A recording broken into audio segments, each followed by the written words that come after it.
in higher education, innovation, and employability. Today's gathering is a testimony to the transformative power of partnerships. Through these memorandums of understanding, we have unlocked opportunities for students' development, research collaboration, and global exchange.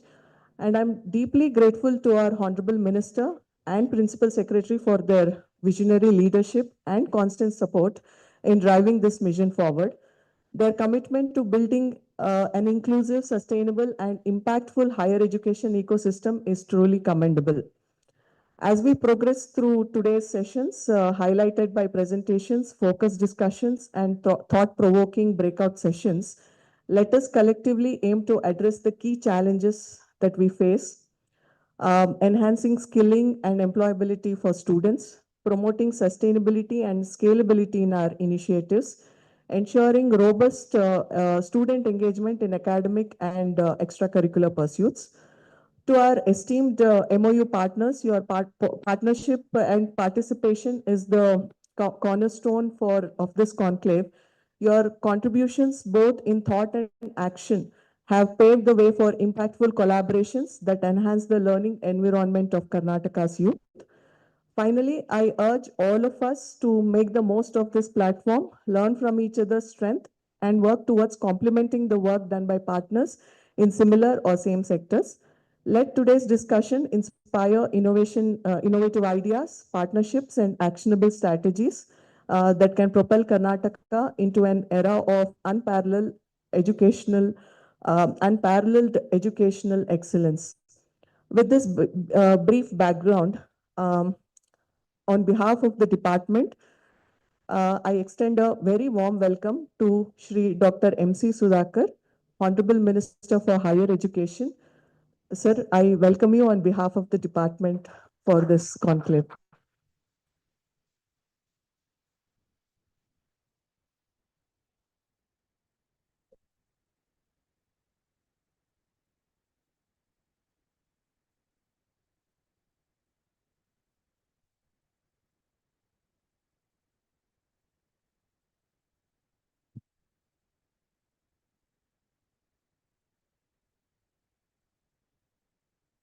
I also take this opportunity to welcome our Principal Secretary, Shri Shrikar MS. Sir, I welcome you to the conclave on the behalf of the department, sir.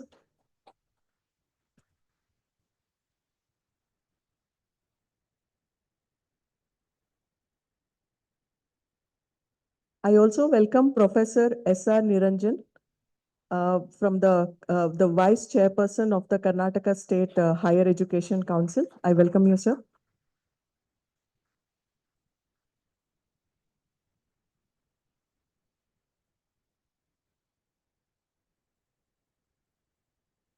I also welcome Dr. Shobha Ji, Director for Department of Collegiate Education. I welcome Shobha. I also welcome Shri Prasanna, Director for Directorate of Technical Education. Welcome, Prasanna. I also take this opportunity to welcome Dr. K.G. Chandrasekhar, the Executive Director for Karnataka State Higher Education Council.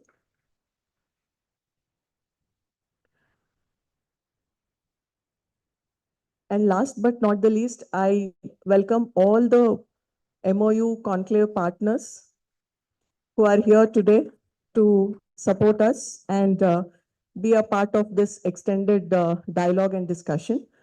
I take this opportunity to also welcome the media who are here today.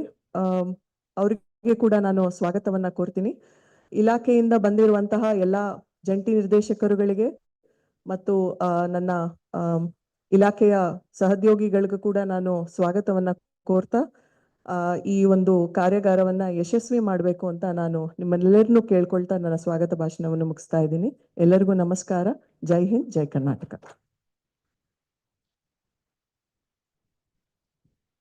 Yes. Thank you, ma'am, for delivering the welcome address and gracing us with your presence. Now it's my privilege to welcome Manjushri Madam on behalf of all the delegates for the event. Thank you so much, ma'am.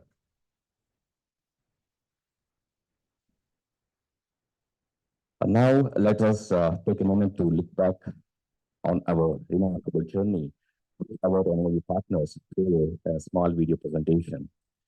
This video highlights the glimpses of MoU signed, activities undertaken, and accomplishments achieved so far. Please.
Thank you all for watching this video.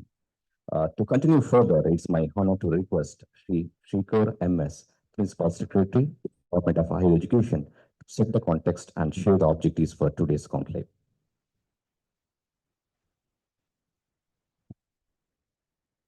ಎಲ್ರಿಗೂ ನಮಸ್ಕಾರ. ಈ ಒಂದು ಸಹಭಾಗಿಗಳ ಕಾರ್ಯಾಗಾರಕ್ಕೆ ಮಾನ್ಯ ಉನ್ನತ ಶಿಕ್ಷಣ ಸಚಿವರುಗಳು doctor M C ಸುಧಾಕರ್ಗೆ ನಾನು ಸ್ವಾಗತ ಕೋರ್ತೇನೆ. ಹಾಗೂ ಎಲ್ಲ ಪಾರ್ಟ್ನರ್ಸ್ಗೆ ಇಲ್ಲಿ ನಾನು ಸ್ವಾಗತ ಕೋರ್ತೀನಿ. ಇಲ್ಲಿ ಬಹುತೇಕ ಪಾರ್ಟಿಸಿಪೆಂಟ್ಸ್ ಹೊರ ರಾಜ್ಯಗಳಿಂದ ಇದ್ದಾರೆ. ಅದಕ್ಕೆ ನಾನು ಇಂಗ್ಲಿಷ್ನಲ್ಲಿ ಮಾತಾಡ್ತೀನಿ. And I am more comfortable also. So I'll probably switch to English. I welcome you to this Partners Conclave, an initiative that was thought of in the department since we engaged in a lot of MoU partnerships in the past 1.5 years under the leadership of the Honorable Minister, who was keen to see that the department doesn't work in silos and works with other players from both the private and public sectors. So that is why we are here. The video shows our partnership, but I'll just have a brief presentation on why we are doing this conclave. Next.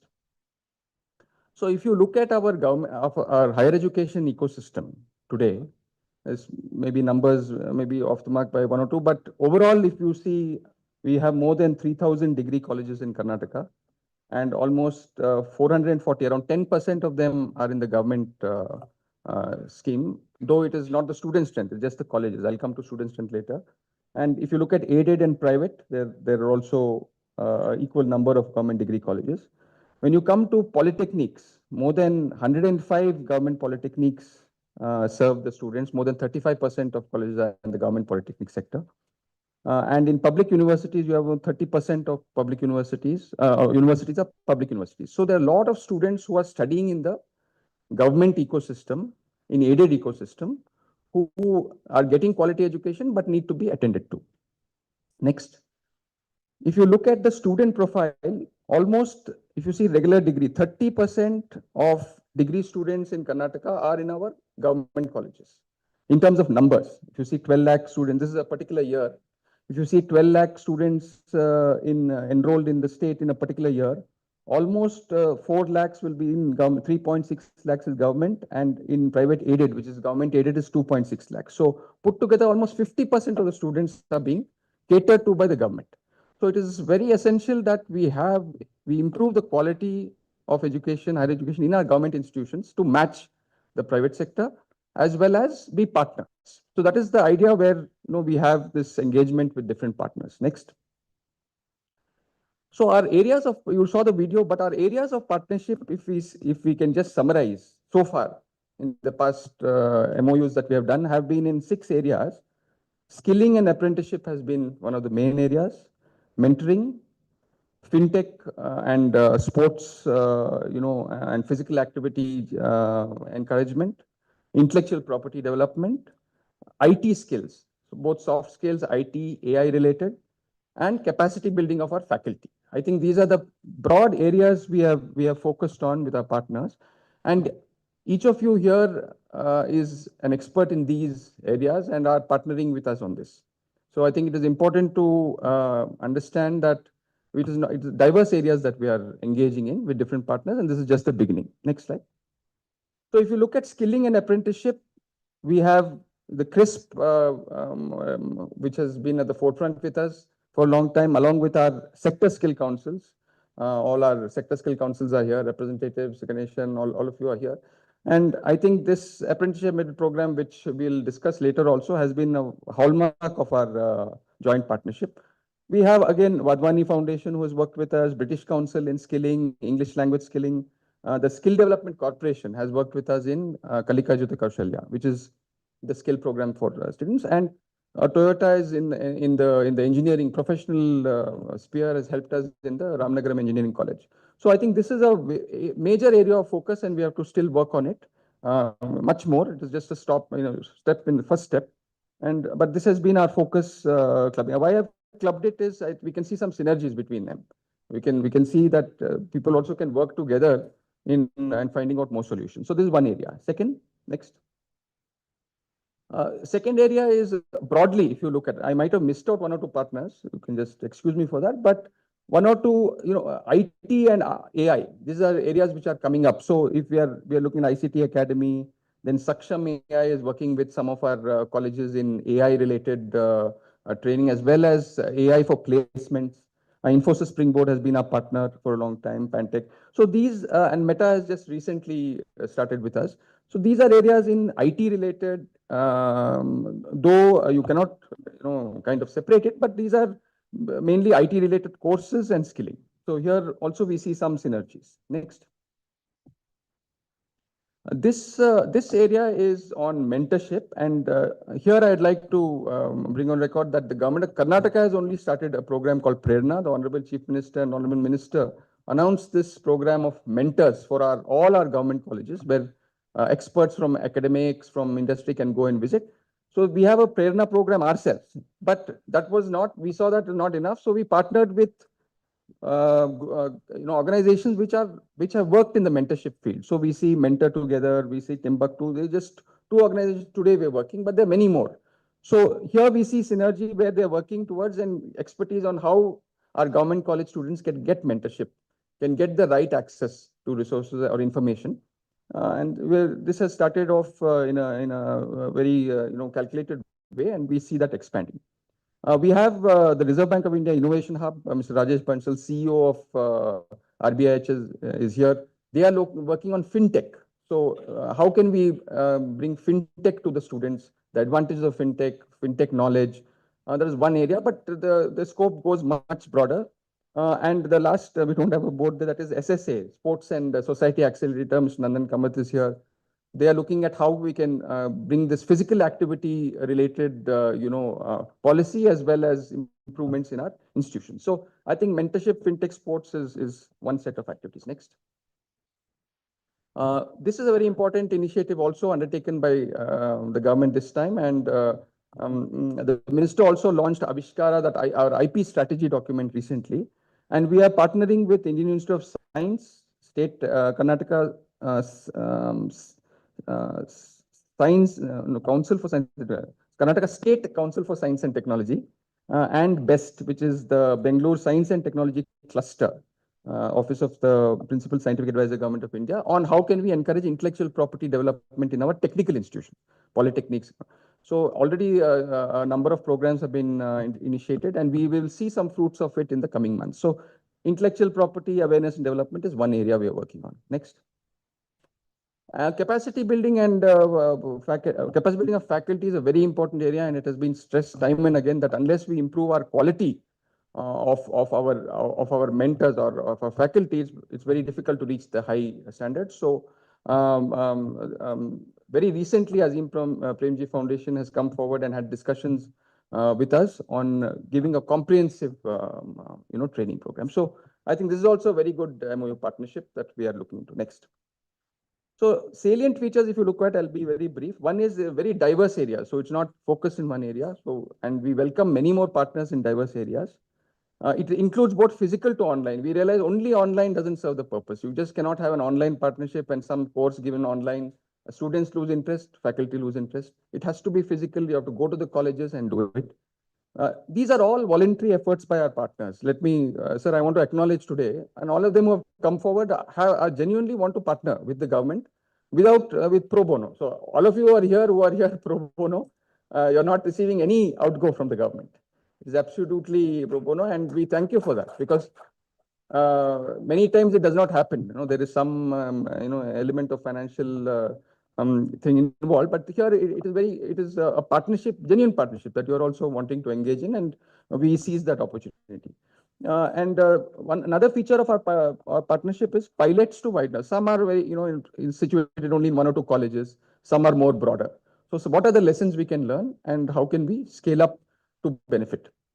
And another feature is, I'd like to place on record the involvement of the department also. The department, unless the department owns these partnerships, it will just be that MoU signing and that photograph which is there.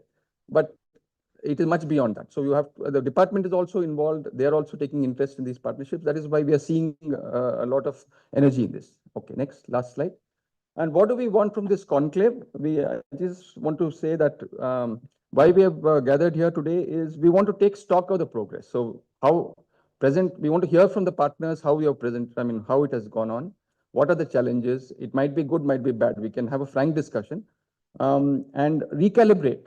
Have we planned it well? Do we need to do something else to make it better?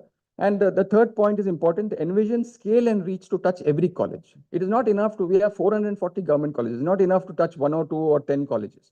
How do we, every government college student in 440 colleges should get the benefit, whether with these partners or more partners. You have an ecosystem of partners. Can you bring more people to help us in achieving this? And explore new collaborations and have an implementation plan for the next year. This is the idea of the conclave. I hope it is a meaningful discussion, and we come out with good recommendations that we can present to the Honorable Minister and say that this is our plan for the next year. Next. Yeah, thank you.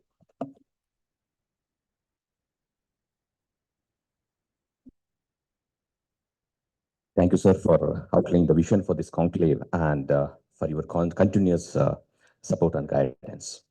Without any further delay, it's my privilege to kindly request Dr. M.C. Sudhakar, Honorable Minister for Higher Education, to deliver the keynote address.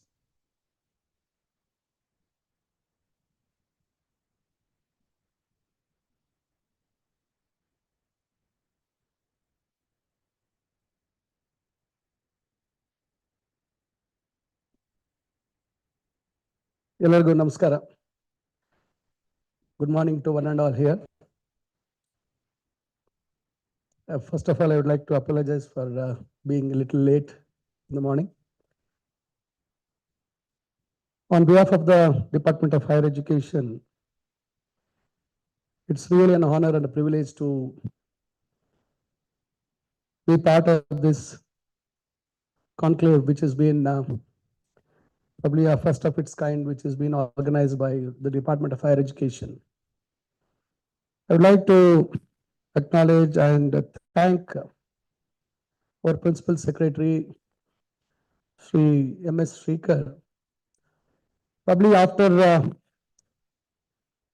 he stepped into the department as a Principal Secretary, I think there was the momentum picked up in the department as far as innovation and trying to bring in a new ecosystem into the Department of Higher Education.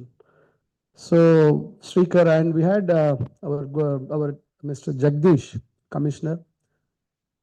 All of us formed a good team, and Prasanna joined in later.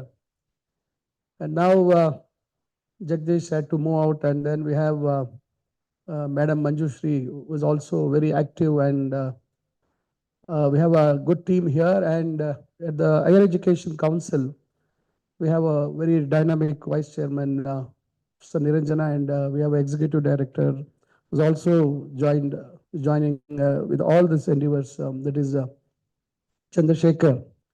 And I would like to acknowledge the presence of all the staff of all the entire higher education, whether it is the education department or the Department of Collegiate or Technical Education, for being here in this journey, trying to make these things a reality. And it's not so easy to put in so many things at a short span of time. So, and also, if I don't mention about the partners, I'm really thankful, and our government is really indebted to all of you, because government is not spending a single pie on all these things. It is just a pro bono understanding what we have had, and we have begun a journey. So I'd like to acknowledge and thank all the members of the various partners of the MoUs, and also would like to acknowledge the presence of our Vice Chancellors of Bangalore University, Bangalore City University. Who else is there? Where is he? I'm not able to see him. Venkateshwarlu. Oh, he's there. He's in the last. Okay, Venkateshwarlu, our Vice Chancellor from Tumkur University. Dear friends and friends from the media, ಬಹಳ ಸಂತೋಷದಿಂದ ಈ ಒಂದು ಕಾರ್ಯಕ್ರಮದಲ್ಲಿ ನಾನು ಪಾಲ್ಗೊಂಡಿದ್ದೀನಿ. ಬಹಳ ನನ್ನ ಈ ಒಂದು ಜವಾಬ್ದಾರಿಯಲ್ಲಿ ಒಂದು ರೀತಿ ತೃಪ್ತಿ ಕೊಡ್ತಕ್ಕಂಥ ಈ ಒಂದು ಕಾರ್ಯಕ್ರಮ. ಬಡ ಮಕ್ಕಳಿಗೆ ಇವತ್ತು ಒಂದು ರೀತಿಯಾದಂಥ ಭವಿಷ್ಯತ್ತನ್ನ ರೂಪಿಸ್ಕೊಳ್ಳಿಕ್ಕೆ ದಾರಿಯನ್ನ ತೋರಿಸ್ತಕ್ಕಂಥದ್ದಕ್ಕೆ ಒಂದು ಉತ್ತಮವಾದಂಥ ಒಂದು ಅವಕಾಶಗಳನ್ನ ಒದಗಿಸ್ಕೊಡ್ಬೇಕು ಅಂತಕ್ಕಂಥ ಒಂದು ಪ್ರಾಮಾಣಿಕ ಪ್ರಯತ್ನವನ್ನ ಇವತ್ತು ನಮ್ಮ ಉನ್ನತ ಶಿಕ್ಷಣ ಇಲಾಖೆಯಲ್ಲಿ ನಾವೆಲ್ಲರೂ ಸೇರಿ ಕೈಗೊಂಡಿದ್ದೀವಿ. It's really a most satisfying moment for me because the day I took over as the Minister for Higher Education, the first thing I said, we have to create employability, we have to create job-ready graduates. We are only producing unemployed graduates, probably not befitting their qualification. They have to choose the jobs whichever is there. With my 20 years of experience in politics, I've seen many people. For example, if I were to talk the Gram Panchayat PDOs, surprisingly, people who have done MTech are coming to the job of a PDO. And they have to handle the particular Panchayat with all those Gram Panchayat members, with due regards to them, with due respects to them, who don't know anything about governance. So this is where such highly qualified people have to listen to a lot of abuses. It's not befitting their qualification or their talent or their knowledge. So like this, I've been seeing this, and as I got this opportunity to be the Minister for Higher Education, I thought I should do my part. And coming from the background of teaching, since I'm a postgraduate and I've been teaching for about 10 years, I felt that I should bring in some sort of a change. And you know, education is one thing, a strong foundation has to be laid, and the results will only yield at the later stage. So probably we are trying to lay a strong foundation here. At the same time, we are trying to make some meaningful, innovative ideas to be brought into the field of higher education. So I think all the partners who have joined us, we have already started the work. Most of them are actively doing, and some people are yet to start their work. So we have covered various fields. The most important aspect here is about, because we keep talking about skilling, and many of the partners who are here are going to, one way or the other, they are helping us in skilling. Skilling not necessarily is a technical aspect, which all of us know. So this is the areas where how we make our students presentable. So these are the areas which we are trying to cover. And as everybody has mentioned about the partners, I don't want to go and mention about the partners.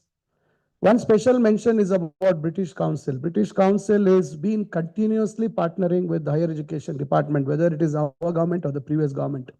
This is where I would like to thank the British Council. And recently, young students from various, about 6 universities, had the opportunity to go to London and have the first-hand experience and exposure. About 30 students, I think 29, one didn't turn up, I think. So 6 faculty members also had the opportunity to be there.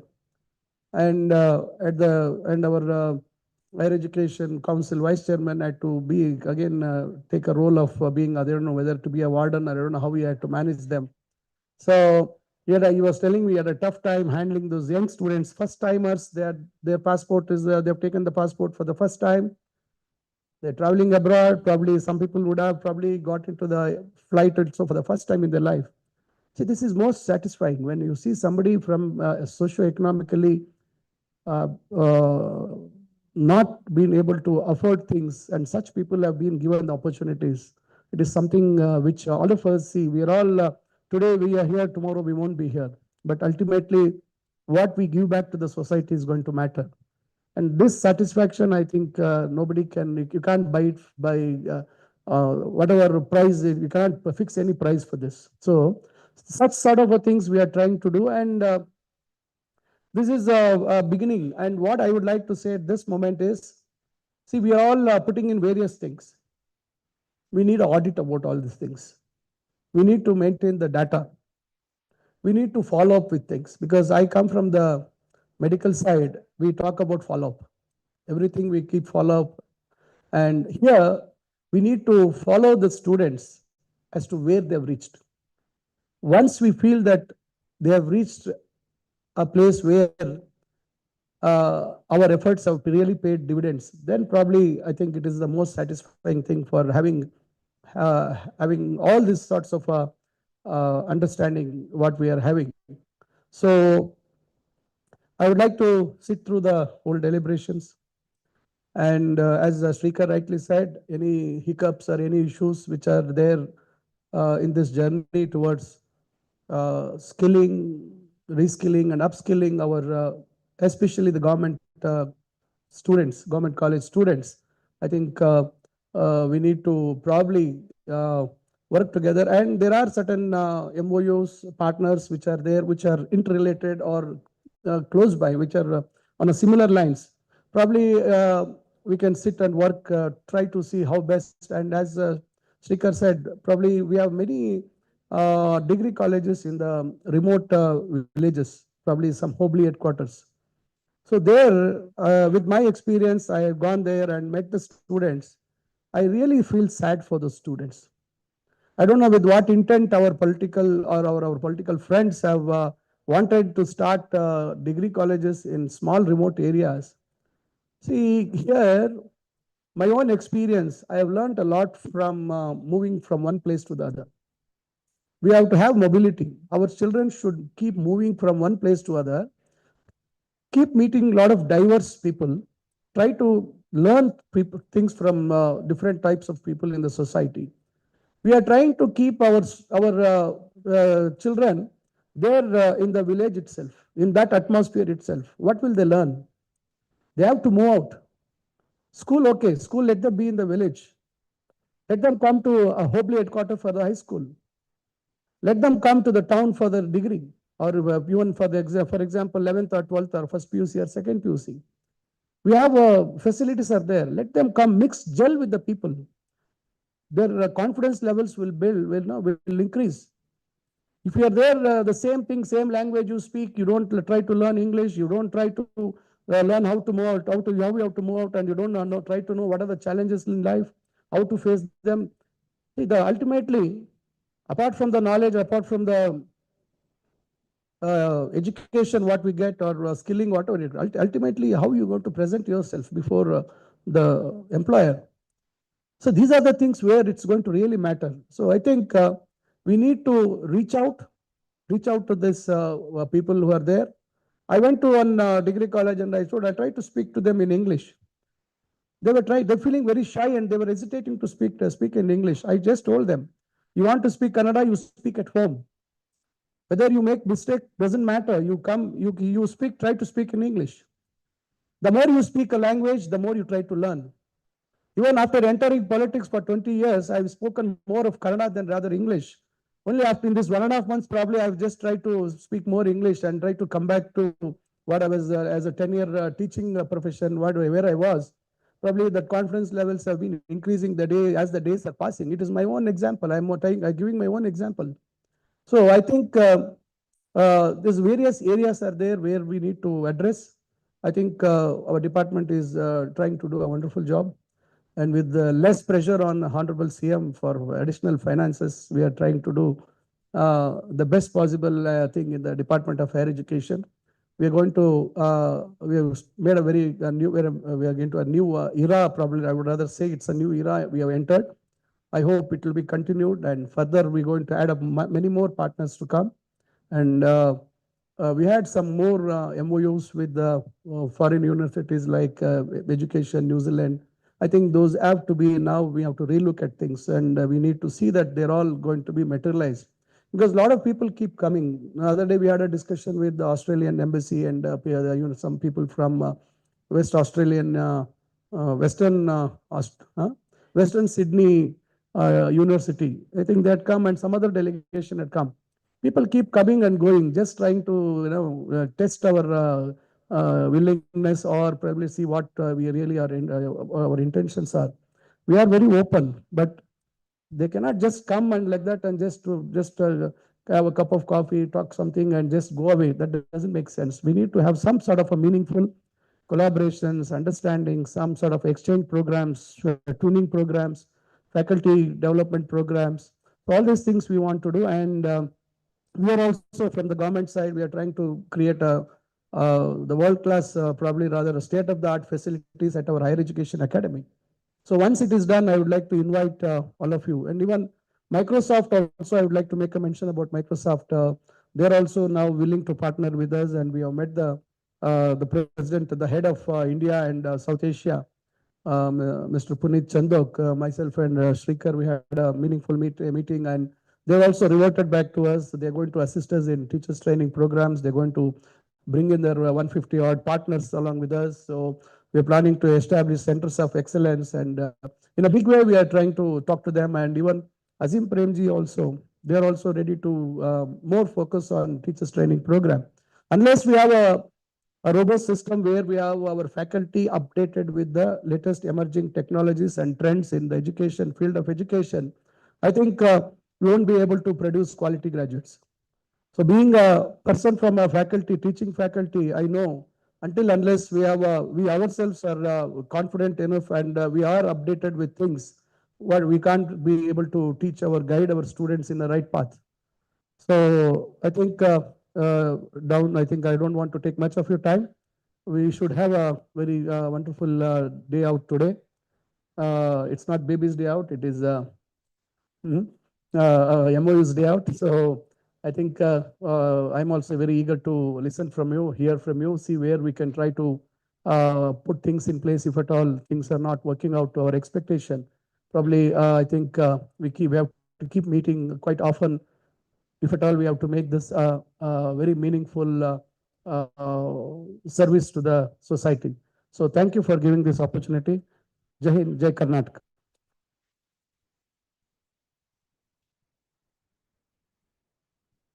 Thank you, sir, for your inspirational and visionary address. And you have been our pillar of strength in all our departmental activities and endeavors. Further, may I request now our esteemed guest of the event, Professor S.R. Niranjana, Vice Chairman, Karnataka State Higher Education Council, to address the gathering.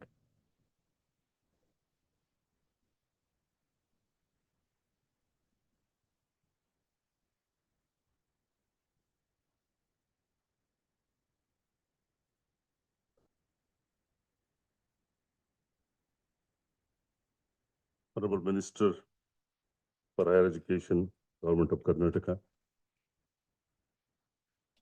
and the Principal Secretary, Srikar MS,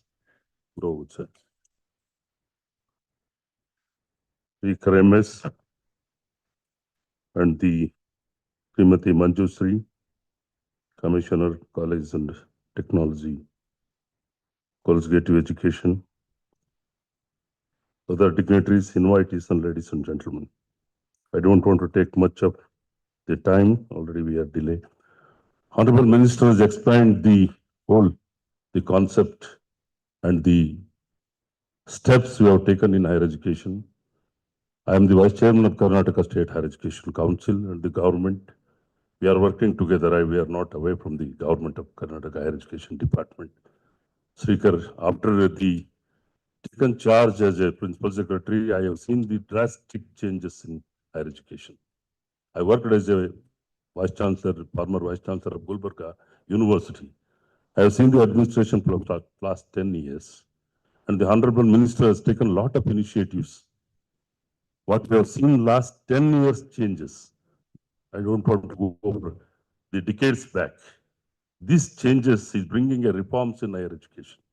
We are looking for the reforms. What is the reforms to bringing quality education in the Karnataka state?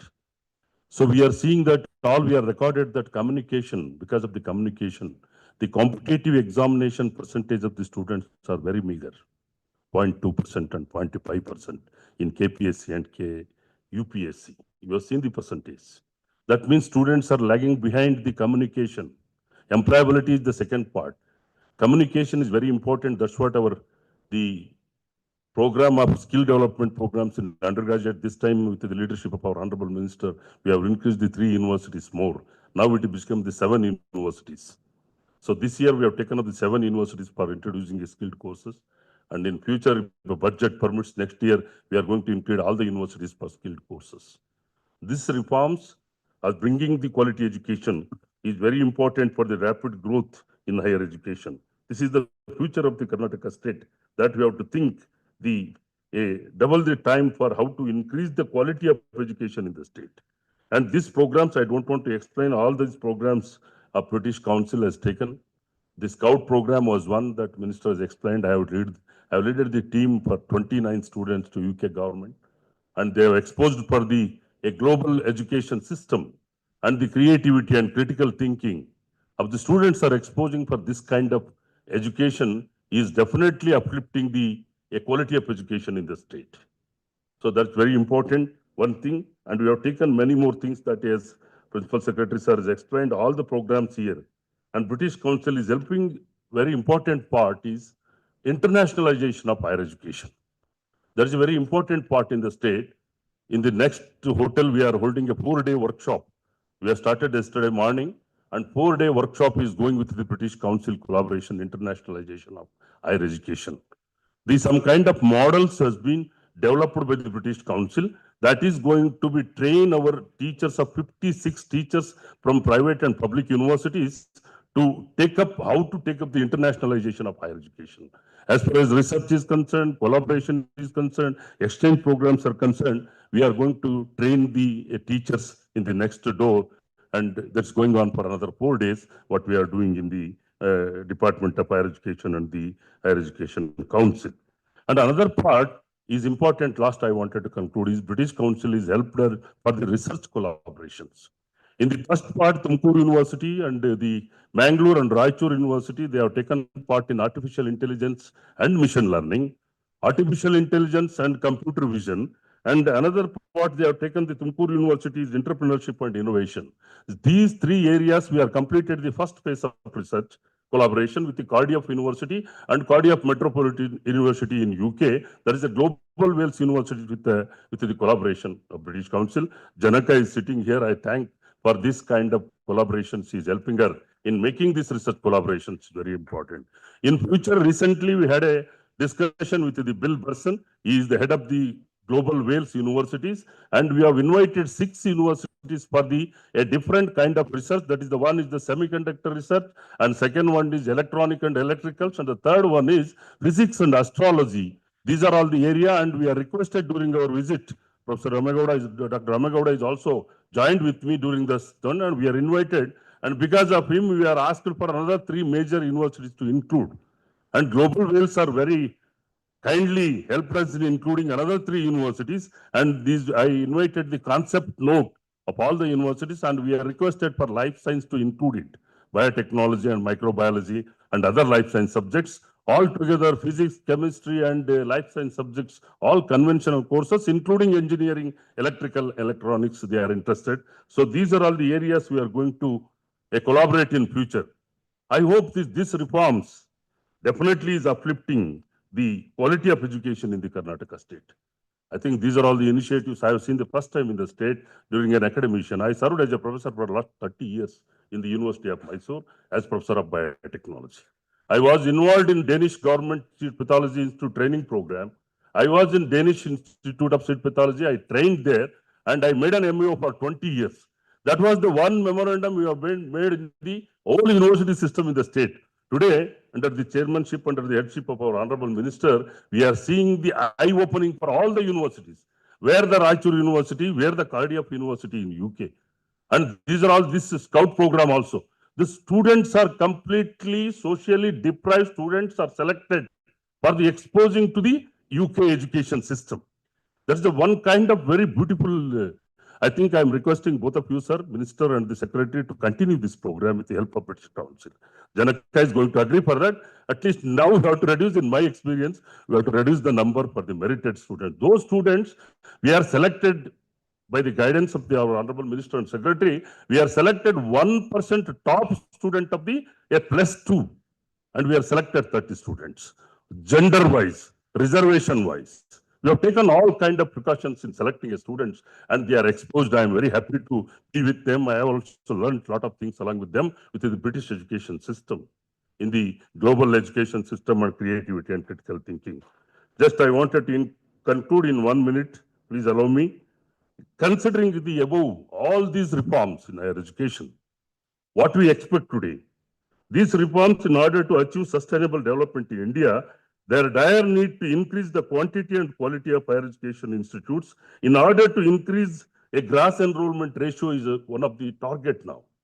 From 26.3% to 50%, the government is targeting by 2035. So that is our target, to increase the gross enrollment. Along with this type of initiatives will help to give the quality education along with the GER increase in the state. That will take part, and not only increasing the GER, we are thinking to increase the quality of education also. These existing universities, their vital need to relook at the quality criteria, access infrastructure, financial resources, relevance, equity, and finally readiness of higher education, accomplishing India's future requirement. India is burdened by various challenges. These are all the challenges what we are addressed so far last 1 hour. And this we are come out now with the all kind of MOUs what we have made is going to help for the higher education system. These challenges we are going to meet in coming days, and this kind of efforts definitely will tackle the challenges of higher education and its future growth and sustainability.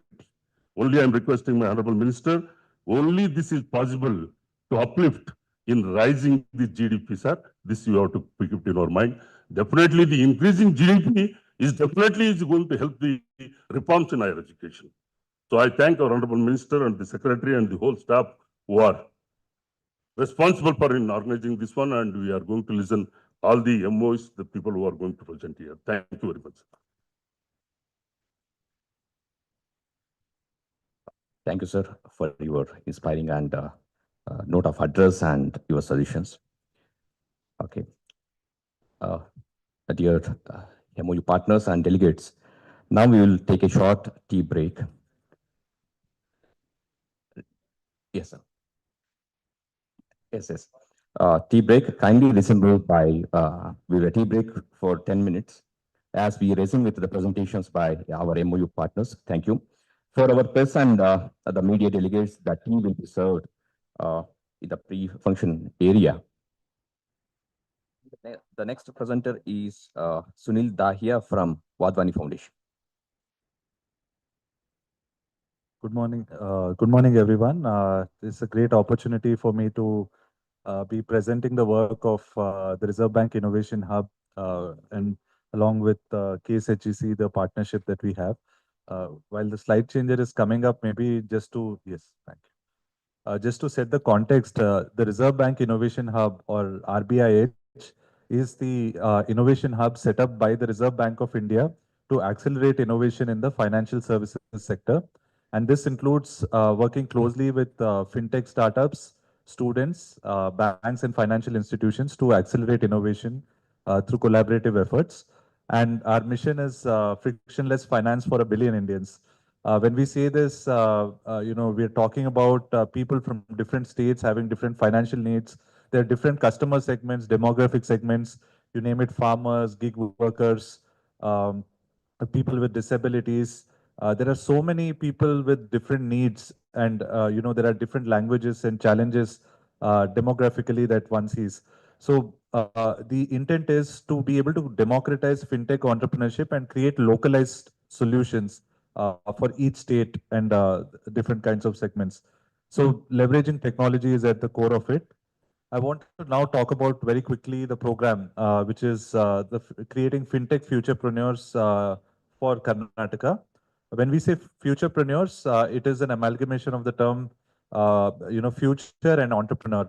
So the intent is to skill students to become future fintech entrepreneurs through an initiative where we deliver boot camps and along with that certification. And these boot camps are very well designed, a day-long boot camp where students will be exposed to the basics of design thinking.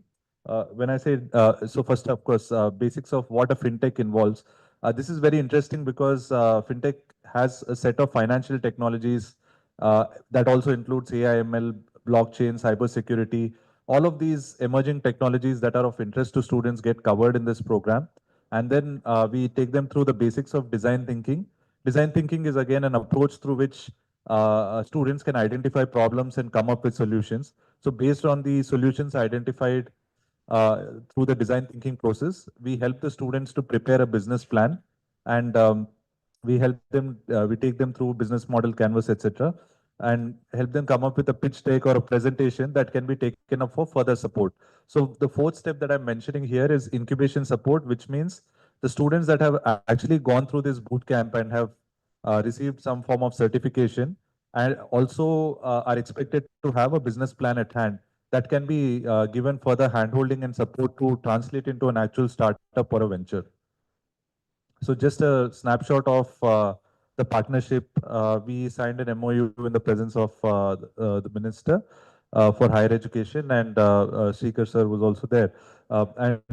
Given this context, we got together, prepared an action plan of what this program should entail, and then we met with the teams on both sides, and subsequently met with principals of 10 plus colleges under the higher education department to understand what kind of programs would be suitable for the students, and then based on that we designed this initiative.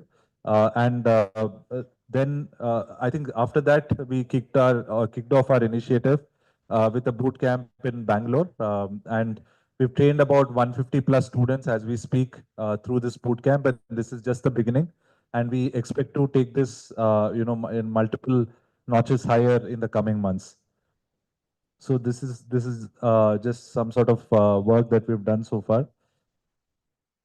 And this is the broader roadmap that we are looking at, which is we want to create 1,000 plus fintech futurepreneurs by March 2025. So between now and the next 3 months, we will be working closely with the higher education department to work with the colleges and deliver these boot camps. Also actively look at certifying the students to ensure that whatever learnings that they have been implemented, and there's a tangible outcome out of it. And then we want to, in 1 year from March 2025, we want to be able to skill 10,000 plus fintech futurepreneurs.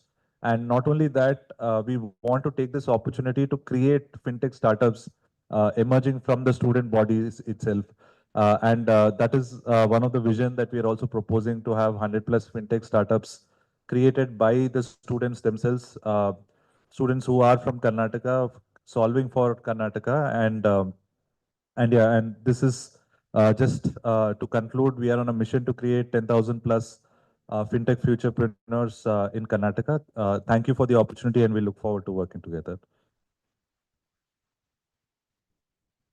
Thank you, Akash. Now I request Mr. Sunil Dahiya from Wadhwani Foundation. The next presenter is Ms. Janaka from British Council.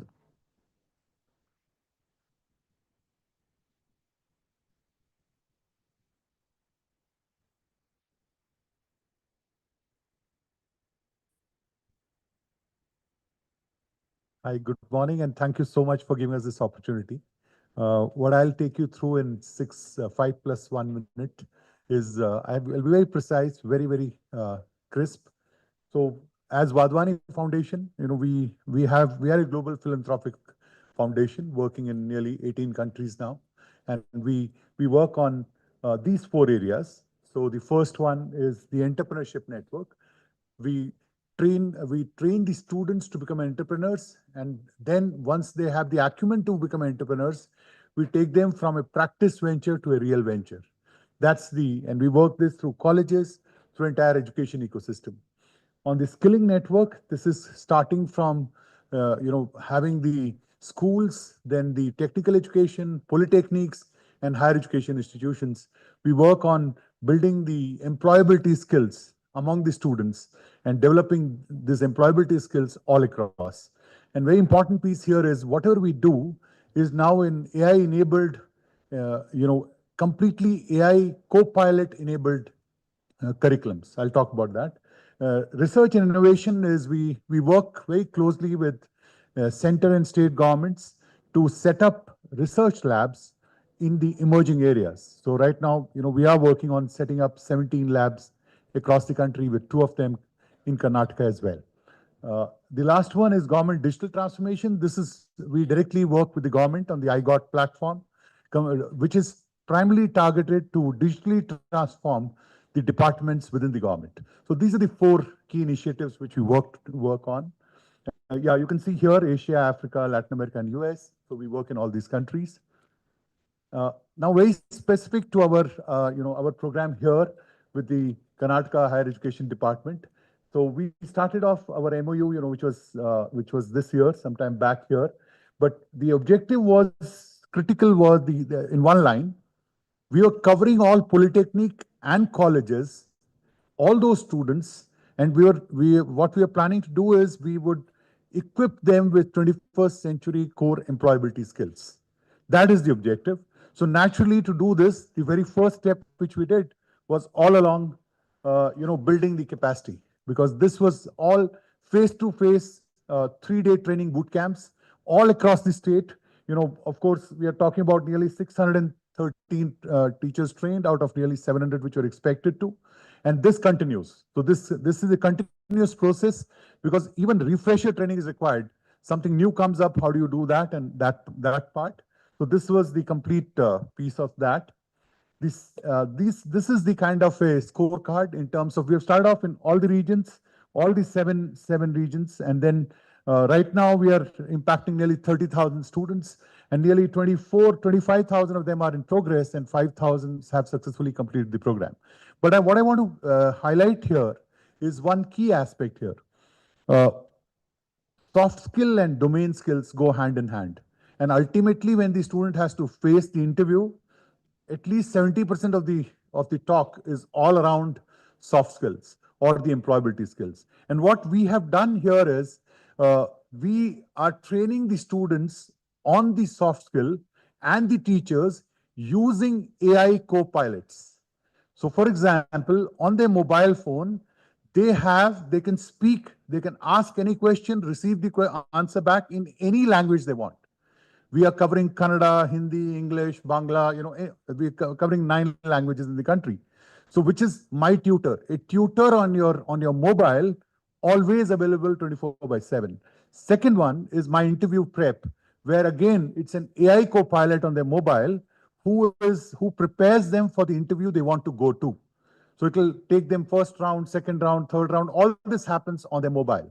And they only need to have a headset, or rather earphone. That's what we need. All what we need. Now, of course, here are some testimonials, but maybe in the interest of time, I'll move to I want to cover this last slide. So this is what we plan to do for the state of Karnataka and for all students in the higher education space. One is we are launching 2 more co-pilots, and these are AI co-pilots. And first of the co-pilot is the counseling solution. Any student using this co-pilot on their mobile phone can get counseled from various aspects: their interest, their passion, their skills. The second piece is very important. Exploring the jobs on the basis of their interest and passion. Now, when I say this, you might suddenly feel it doesn't even ask whether you are a science, commerce, or arts graduate. It starts from passion first, then it moves into domain, and then it moves into subjects. So that's the AI co-pilot we'll be launching in January. This will be available to all the students of Karnataka. Second one is mentoring tool. Our students get into the job, and then within the first 3 months, they have issues. How to cope up with the first level supervisor. What is this whole word called target? Suddenly they face this word called target. Now on their mobile, there is an avatar in their own language who can answer their remote test question. A question which they can't ask anyone, they can ask the co-pilot. And the co-pilot will suggest them videos, audios, suggestions, and immediate answers. So that's my mentor. So this again, along with those 2 co-pilots which you already launched, these 2 would be available for all students in the state. The third and the fourth, we are also working with the state in identifying which are the aspirational new job roles for polytechnic students and college students. All of us know that, the many job roles as we talk may not even exist. And as we see AI coming up, there are many job roles: AI in retail, AI in healthcare, AI in logistics, AI in automobile, and AI in IT. So many new job roles are emerging. So what we are planning to do is also work on creating digital as well as classroom content for emerging job roles in Karnataka. And the last one, hyperlocal job, hyperlocal opening. This is we want to work, take an example. If you divide Karnataka into, let's say, 4 or 5 zones, Hubli, Dharwad on the top, maybe Mysore, Mangalore on this side, Bangalore here. Now, if we break them into small ecosystems, study the demand side, what is the demand of the employers, as well as what is the possibility of launching micro entrepreneurships. That's one part. Then study the next part, which is where is the talent supply coming from. And then once we have the problems of the employer and problems of the talent, bridge the two so that these areas grow in wherever they are. So Hubli, Dharwad should move up. Similarly, Mysore, Mangalore should move up, and Bangalore is already there. So these are the 4 key directions. We will be working very closely with the government here, with Karnataka, and this is our plan, is to take this to every student in the higher education and polytechnic ecosystem. Thank you so much for giving me this time. Thank you, Sunil sir. Now I request Arjun and Arshita from CRISP. The next presentation is from Logistics Sector Skill Council, Professor S. Ganeshan sir.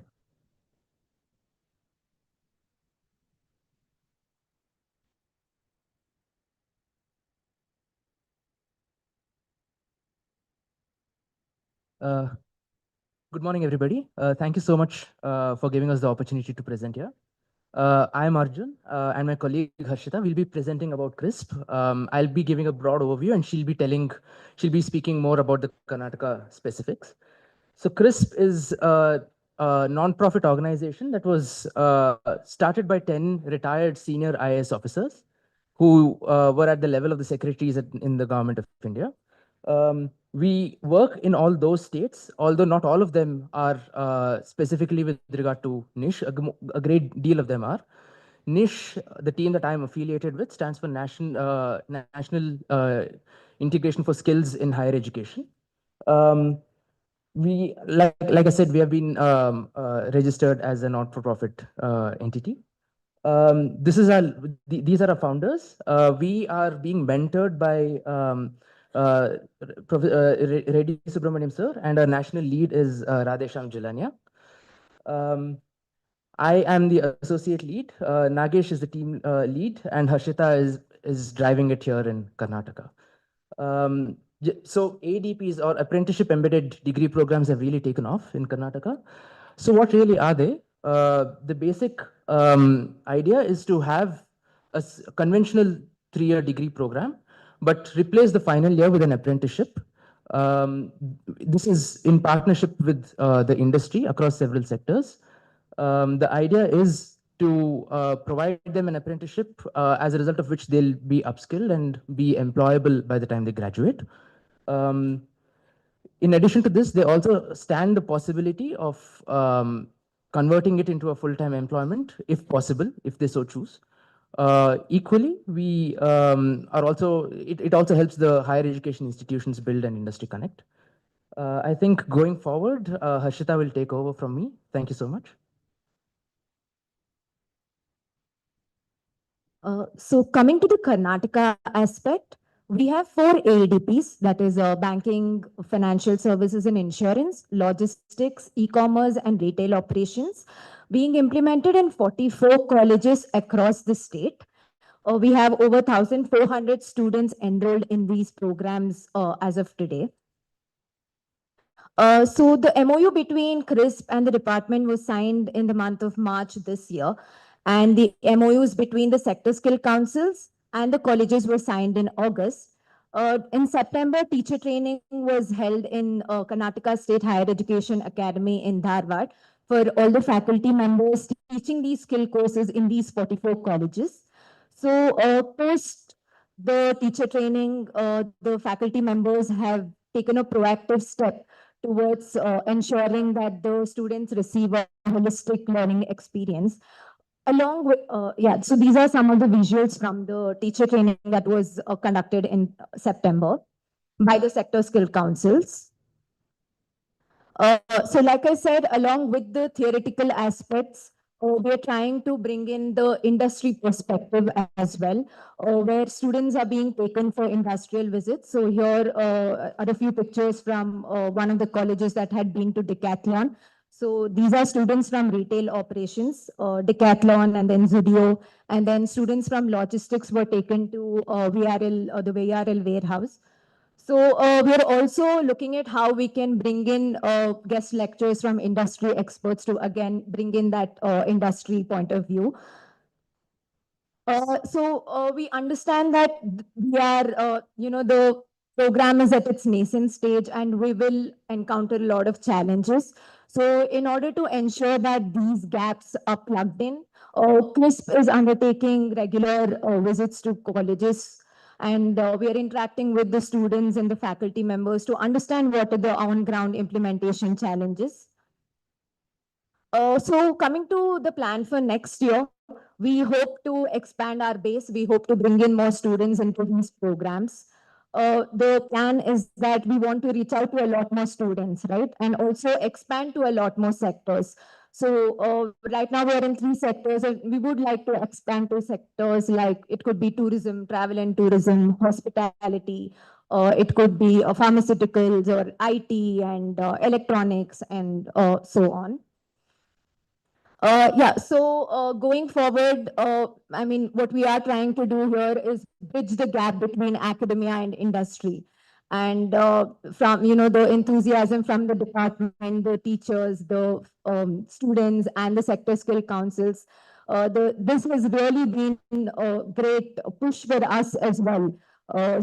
Moving ahead, what we want to do is ensure that students are equipped with work-ready skills in alignment with what the industries demand. And and also, also strengthen the collaboration between industry and education. Yeah, thank you so much. Thank you, Arjun and Arshita. I request Professor S. Ganeshan, sir, from Logistics Sector Skill Council. The next presenter is Mr. Nabroon from BFSI sector.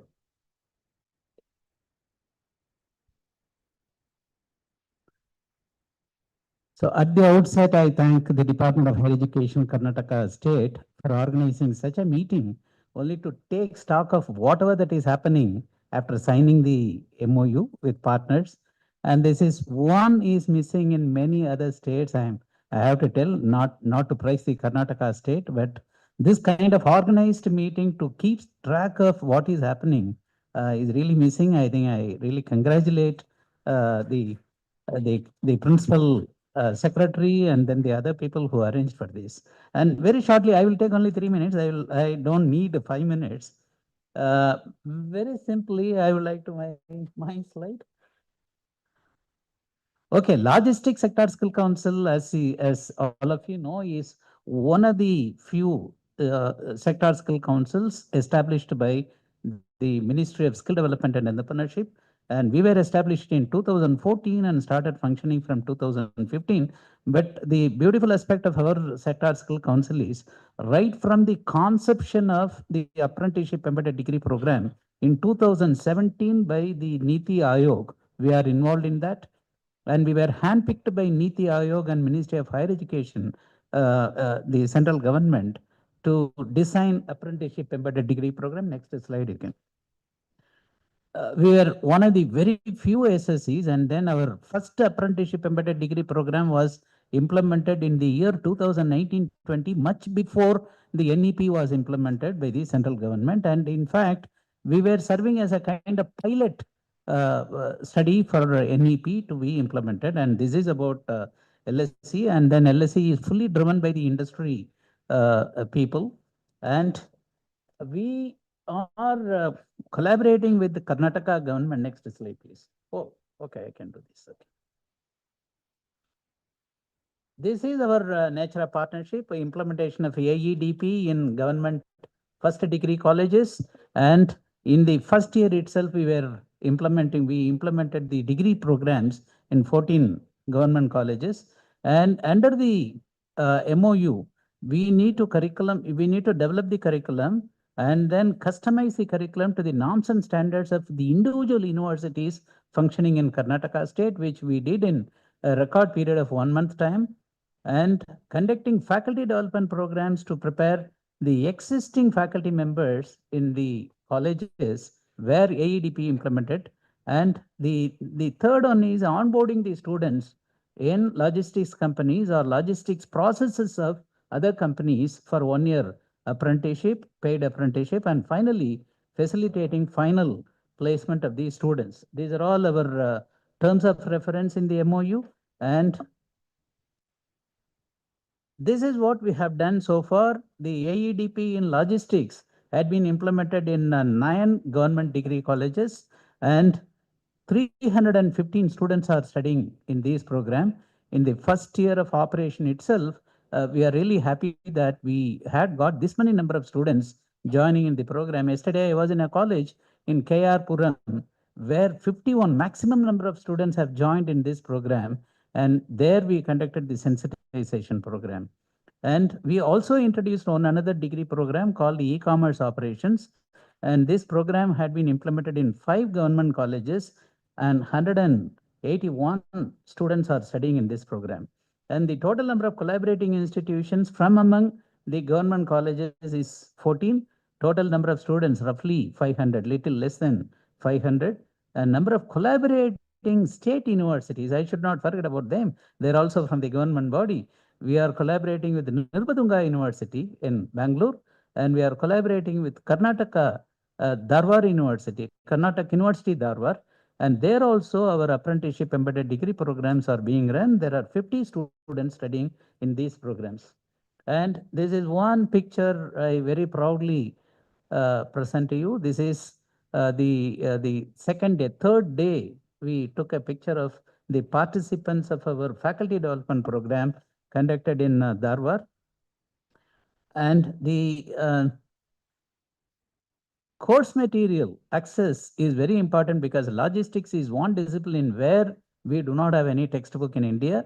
We have only very basic textbooks, but our degree program has in every semester 3 domain papers running into 12 throughout the first year and second year. For all these things, meticulously, we have prepared the course materials, and there are static video lectures, additional reading materials, unit test, everything is there in the logistics learning management system. And the access to these course material had been given to all the faculty members 1 month before the classes were started, because we wanted them to prepare for the course plan and all these things.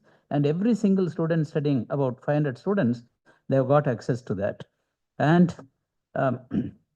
going forward, we would like to suggest, we would like to take up conducting sensitization program to the students in all these colleges. This we would like to take up in January 2025, because we understand that the students are preparing for the semester examinations now, which will be starting sometime during the 20th of December across the state. But in spite of that, we conducted the apprenticeship sensitization program in 2 colleges. Yesterday, I myself had visited.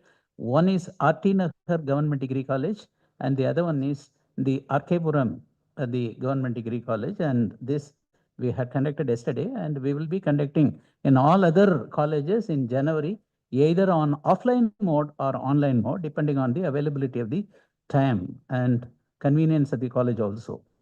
And we would like to introduce AEDP in logistics and e-commerce in a few more government colleges with the support of the higher education in the next academic year. And we would like to make a few suggestions, very simple suggestions. This is one program which we have designed, and then this is ready to be implemented in a few colleges, and particularly the international business program is suitable for places like Mangalore, where we have a port, very active port, And then the state headquarters also, Bangalore also. This is mainly talking about freight forwarding, which is very much essential for international business. This I would like to present to you maybe later whenever we start discussion. And this is one. And then the process of implementing the AEDP in the new colleges, I request that this may be started very early so that we have more time for training the people. And then the colleges will also have more time to propagate or create visibility for the programs. And lastly, the colleges implementing the AEDP may commence employability skill development courses, particularly in Excel, Word, and PPT. These are very much important because from day one in logistics companies, during apprenticeship period itself, they will be asked to work on these things. So there are many free courses available online, Coursera, or even our own Swayam portal, NPTEL. And then these courses can be compulsorily given to them, and the faculty may monitor whether the students are doing this. And this is about my presentation. And lastly, whatever that is not in this slide, I would like to say something. We can, because the Karnataka state is doing this much proactively, I suggest that you may even establish a portal only to disseminate information which can be viewed by the partners and then the ministry, the department. So this will really help us real time in how many colleges, how many students, how many women, how many girl students, how many boys, and then how many teachers. And all these things can be driven by internet, and then we can give the services very well in time. Thank you very much, and all the best. Thank you, Professor S. Ganeshan. Now I request Mr. Nabrun sir from BFSI sector. I request MoU partners, the presenters, please confine your presentation to 5 minutes.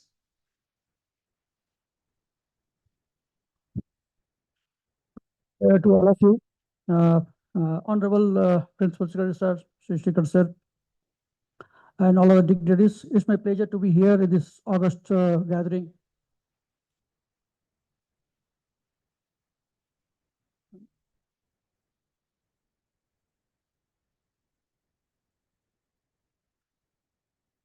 Okay, sorry. It's a pleasure and privilege to be here in this August gathering. I represent BFSI Sector Skill Council of India. I'll not take much of your time. I'll try to concise my presentation within 3-4 minutes. I'll just take you through the small presentation that I have.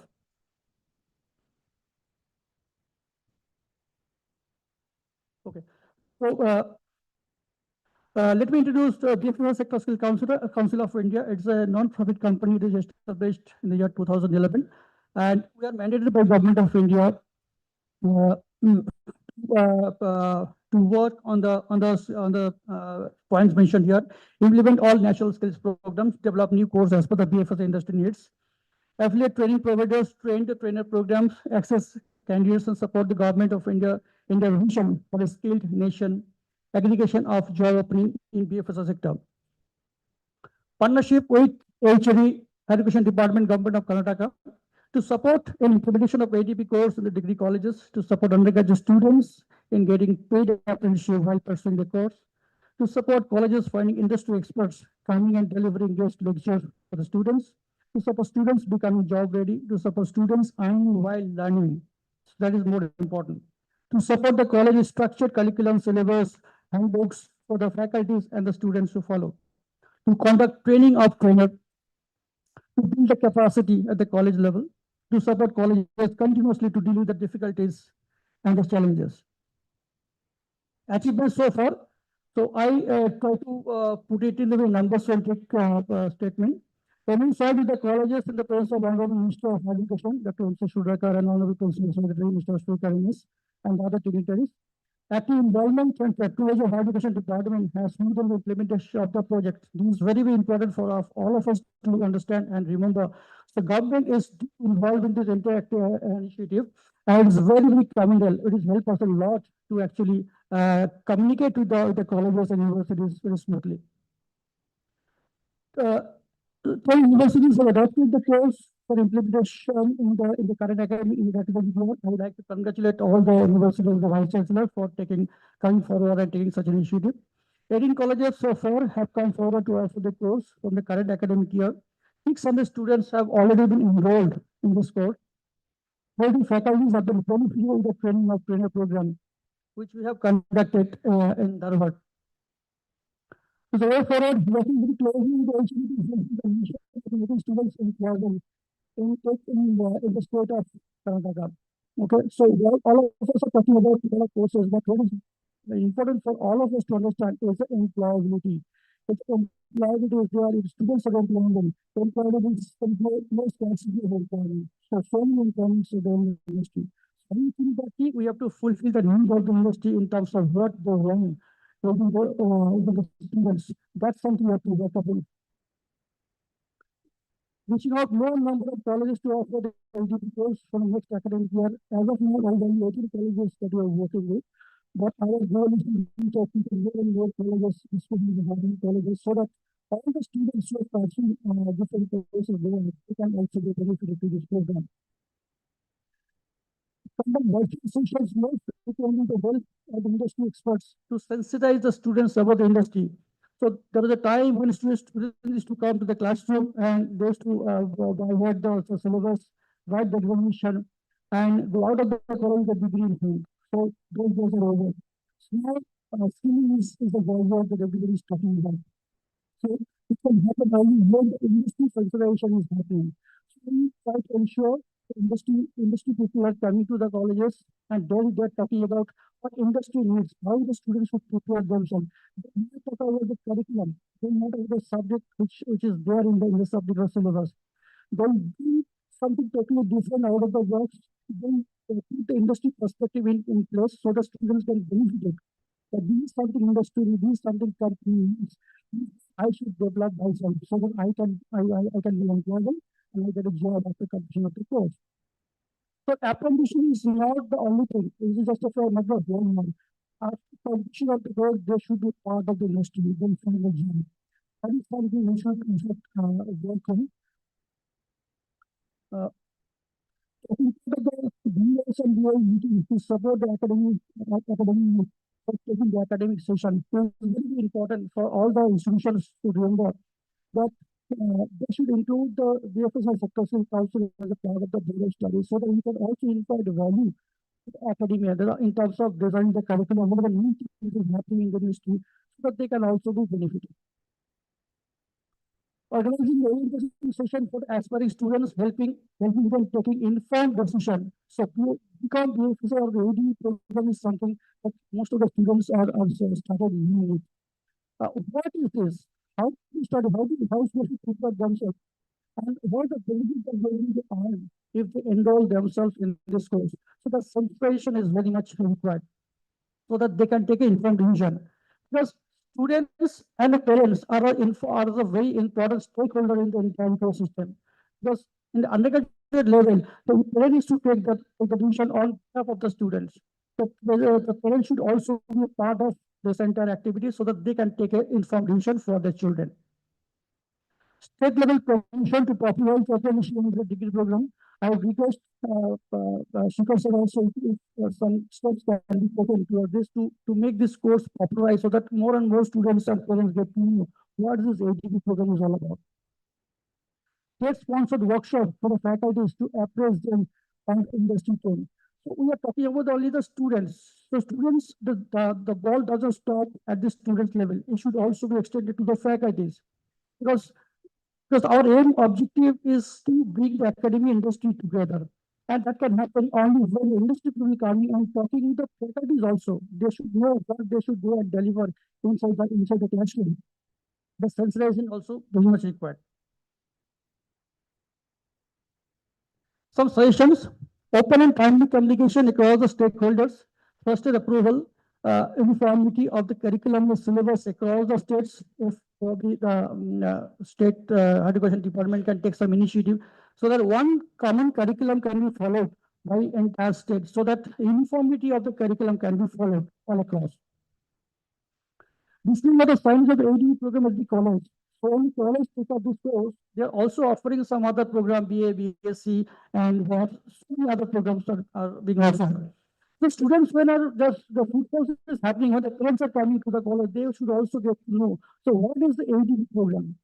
Out of curiosity, they'll go and ask to the principal or maybe the coordinator, what is ADB all about? How the students can be benefited, how the children can be benefited, how are we offering this course? So what is the future advantage benefit of this course? So these are the things that work more in this technology space. Uploading ADB brochure and relevant information about the ADB program on the website of the colleges and universities.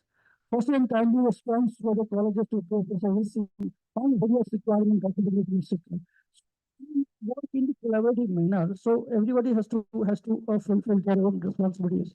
So when you are expecting something to be fulfilled, that is responsibility goes to the colleges, and for the college demands something, they need something, we are there to help you out. So we have to ensure that it is happening in the collaborative manner. Thank you. I would like to announce one more thing, which is not there in the presentation. Coming forward in the next academic year, we are also going to launch ADB program, not only for the common student, but also the students who are into other streams like BA, etc. Because if you look at the banking sector is the only sector where everybody is welcome, irrespective of the subject or the stream they're coming from. BA, BSc, BCom, engineering, everything is working in the banking sector. So having said that, we have decided to launch the program, for the students also, which will be taking non-commerce stream. So that the students who are pursuing BA now, they can also be benefited and they can find them direction. They can also be part of the banking industry, if you also say example. So we will be launching very soon. We'll share with you shortly and coming down level. So that's all. Thank you so much for your time and consideration.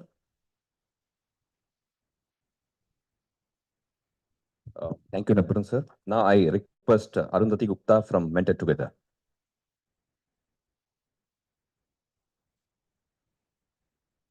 And the next presentation is from Unnati Foundation by Anand Sagar.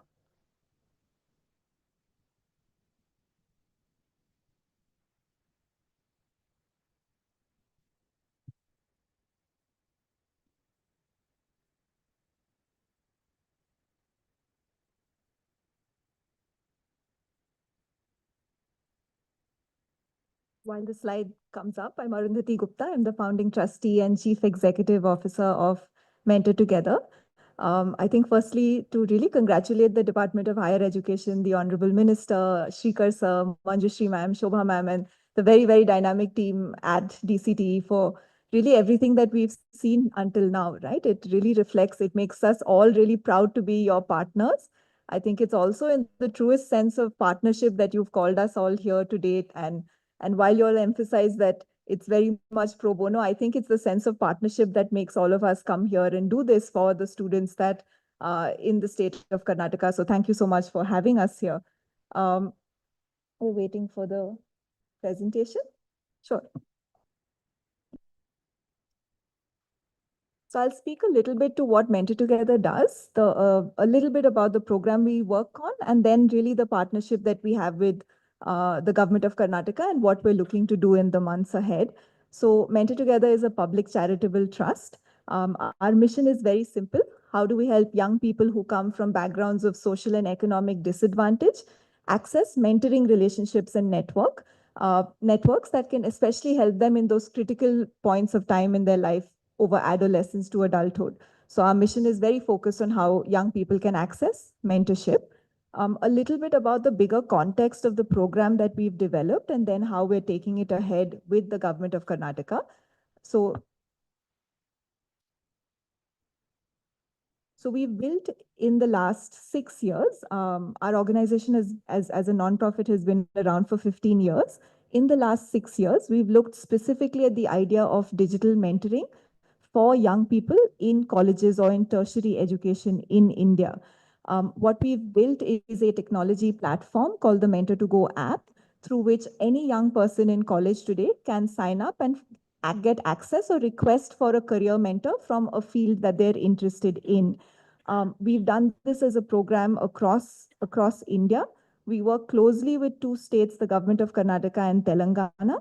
And in addition to those partnerships, we have individual colleges across different states. We've worked with over 316 colleges across the country. Through those college partners, we've had over 44,000 students who are all studying in different years of their college education, sign up to get a mentor during their college years. On the other side of the equation of a mentor-mentee, we of course need the mentors.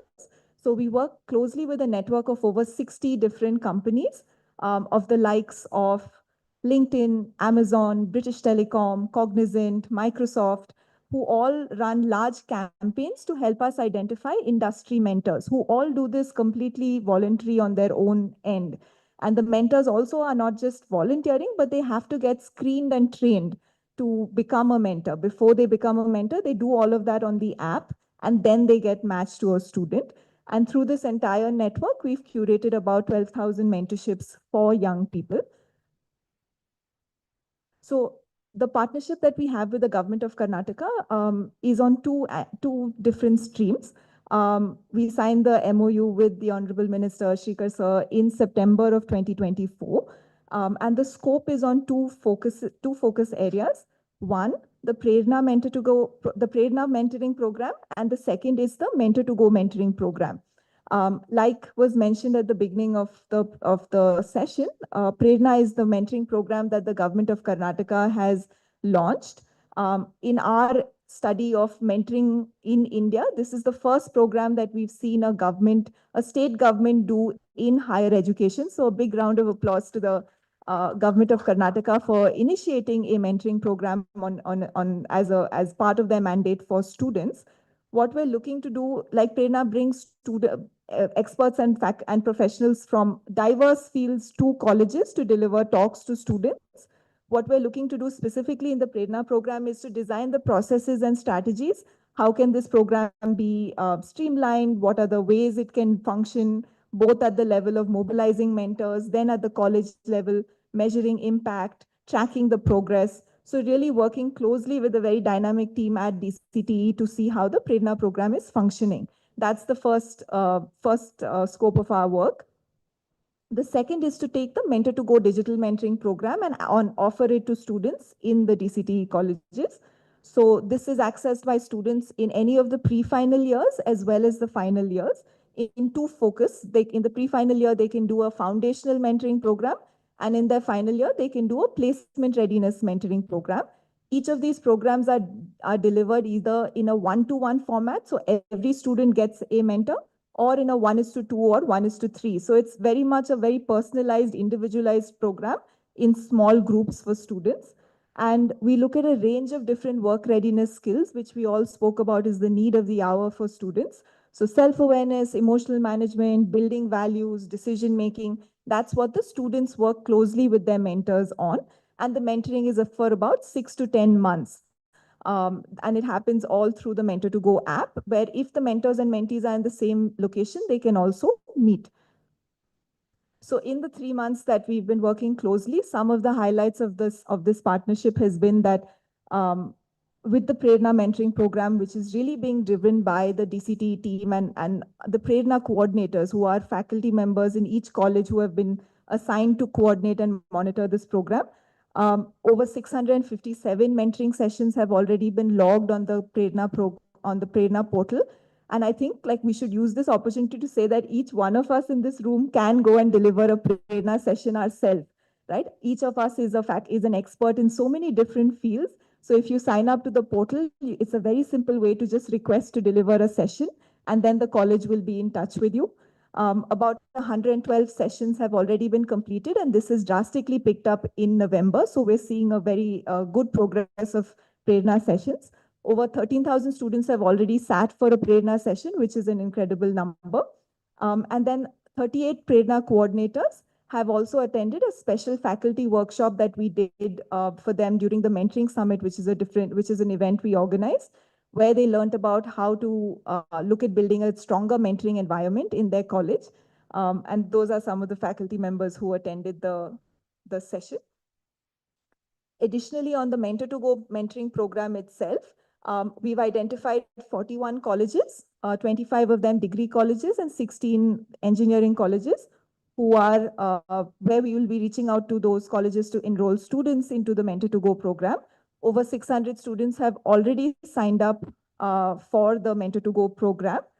We're really proud to say that our mentee Bindu, who is from the government SKS JTI college, she was selected as an apprentice at British Telecom. And what was incredible is that British Telecom did their rigorous recruitment process and all of the steps that they would typically do. And they said that Bindu was better than most of the candidates that they meet otherwise.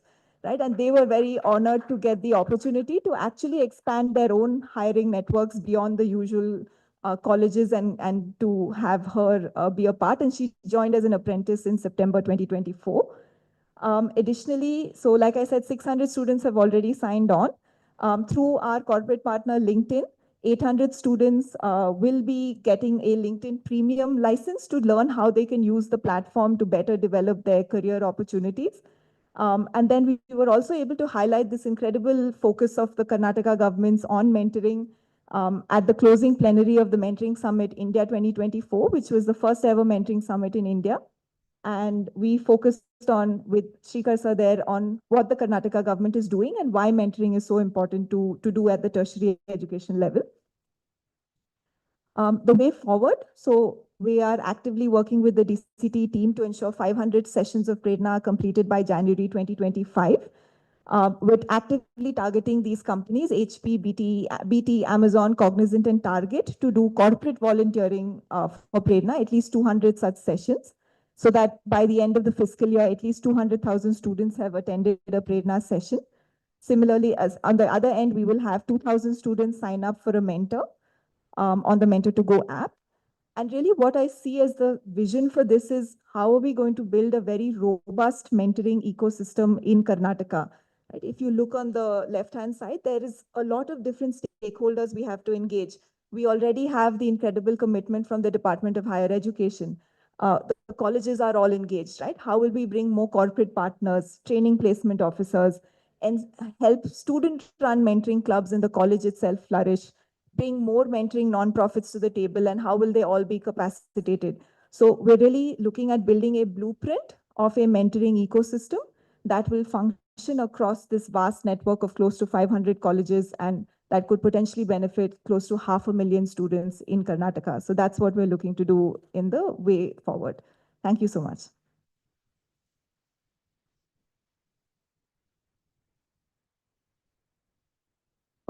Thank you, Arundhati. Now I would like to invite Anand Sagar from Unnati Foundation.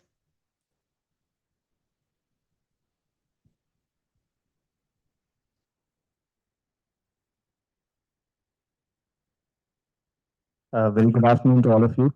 It's a pleasure to be here. I have with me my senior colleagues, Mr. Atish and Ms. Varalakshmi, who are also here. It is definitely an honor to represent Unnati.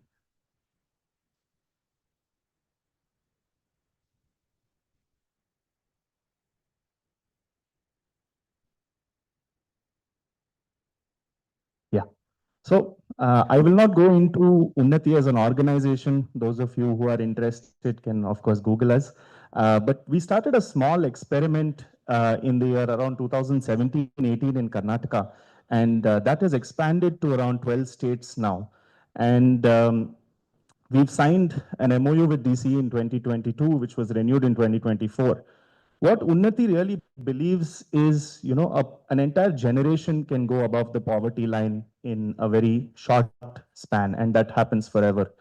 Who are we really dealing with? Most of our classrooms or your classrooms are filled with students who are first generation to earn a degree. Also, most of their families are dependent on agriculture for income. So what happens to them? It's like they're in a tunnel and they cannot see beyond a particular vision. A very serious aspiration in these youth is to get a government job. But the reality, while it is not bad to aspire for that, the reality is 1 in 100 might have a chance to get a government job. It also creates a lot of uncertainty. It creates a lot of fear amongst them. So what did we do? We thought of a simple solution. It's more about rigor than rocket science. It is 30 to 40 students in a batch offered free of cost in the college campus. About 90 hours of training is what they go through in the class. What they do is they go through values for the work environment. They go through English communication, starting from very basic things like introducing yourself, going up to attending an interview. We also do various life skills. Here you can see a student from, I think, GFGC somewhere in Savdatti, who is making a monthly budget of 8,000 rupees if she earns as a salary. These are some of the things that we cover in our life skills topics. It happens before and after college hours in most places. Along with that, we recognize the importance of leveraging technology. So we have an LMS with about 600 videos, 120 questions. But the important thing about LMS is it has to be pushed on the ground physically. Otherwise, the habit of self-learning does not get inculcated. So we push it through 30 sessions continuously. We have introduced a psychometric assessment, which out in the market today could cost anywhere between 2,500 to 3,000 rupees. There is a 6-page SWOT analysis report that is given to each student in their email ID. This is again free of cost. Placement portal for freshers. We have a portal where they can sign up with video resumes. They can upload a video resume. It is exclusively, it is the only portal for freshers only. And it will, the way we are looking at it is to push district level placements to stop them from coming into a major city. It's a long shot, but yeah, that's what we're kind of working on. If they do all of this, then they get a digital certificate, only if they comply with everything. Just quickly, some numbers. So this is a graph of, that's 440 GFGCs that are there. Since we started in 2018, through COVID, we have somehow been able to reach half of that, but that's where we still are yet to go. We have done over 64,000, around 65,000 youth in Karnataka. We have trained in these years, and half of them have been from GFGCs. I would still look at that as glass half empty. There is so much more potential. There's so much more to go. This is a very important slide. Sudhakar sir spoke about where do they go. And so we went back to around 16,000 youth, contacted them physically over the phone after we trained them. We found that 35% were in jobs, 37% had taken up higher education. So that shows that at least over 70% are gainfully occupied. There were 22% that were looking for a job. We immediately pushed their data to companies that are looking to hire. This is just a snapshot of all the GFGCs that are there in Karnataka. In yellow, in blue, you can see the change makers. We call them change makers. They are trainers who are across Karnataka. We have 59 of them right now. This number can easily go up to 100 or 150 if we are able to kind of work together. Some of the suggestions that we had is, especially for the placement, to close the loop. We felt that a lot of people have to come together. So probably the Karnataka Skill Development Corporation, DCE, the Department of Industries and Commerce, all of us need to kind of sit together to find a way to leverage technology and to promote small industries, small companies in local areas to look at these youth as an option. GFGC, the brand of GFGC needs to be promoted. There needs to be a, nowadays when you look at a top B school, people wear that badge very proudly. Why aren't GFGC youth wearing that badge very proudly? So a whole branding effort, I feel, is very important for GFGC so that they feel pride from where they're coming from. Social media, just to bring out creativity to kind of express themselves. The youth, if they are given a chance, of course, it can be monitored by somebody, but if you give them a chance to express themselves, they can put up a lot of content by themselves. And we truly have a dream team kind of, I think the time has come. especially with Shrikar sir, who was selected by the CTO of India to be on the Aadhaar team. Ms. Manjushri, I think, is the most empathetic IAS officer I have met. And we have from the department, Dr. Shobha, Mr. Nagesh, Sumana madam, and Ramesh sir, who have kind of all gone out of their way to support us in every way, whatever we want to do. Just the support that we require, sensitizing is a continuous effort. We feel that people should be sensitized continuously about these programs. And also infrastructure, many people, you will hear stories if you see on the ground, there people have gone out of their way. Lecturers, principals have gone out of their way to support in terms of classrooms, making classrooms available, making projectors available. But if it happens from the department side, it would be even better. Thank you very much. Thank you, Anand. Now I would like to Swati ma'am from Toyota Kirloskar.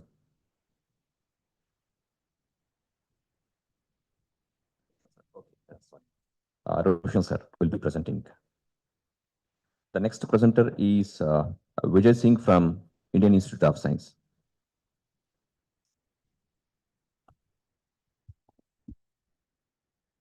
Yeah, good afternoon to all of you. And I'm very happy to be here. And thanks for the good opportunity given by the government of Karnataka. Today, I shall be sharing the details about our collaboration, what we have been doing in various initiatives, including the COE. Well, this was the direction which we received from government of Karnataka.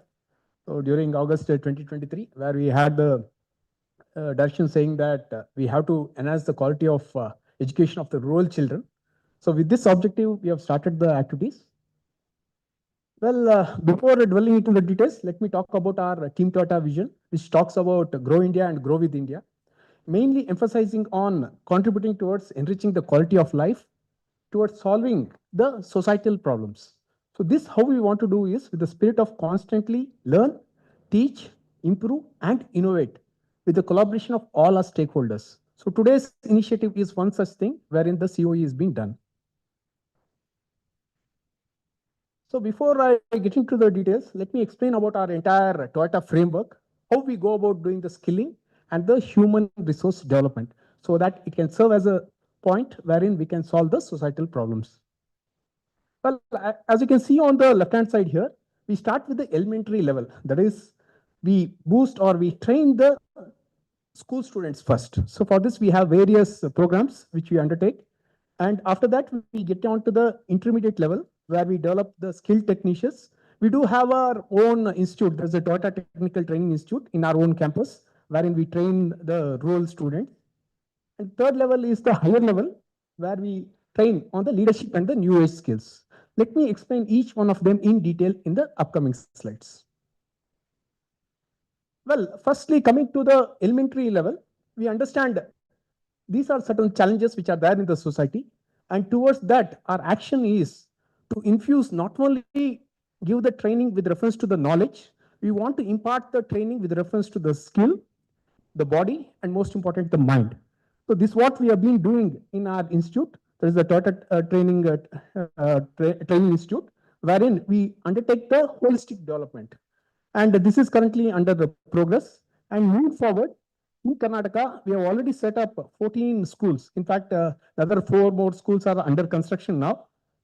So in these schools, we would like to implement this kind of a culture. And moving forward, we'd like to partner with the government educational boards in Karnataka. And then on, our ambition is to touch the entire country. Coming to the second level, that is the intermediate level, we understand these are certain societal problems which are there.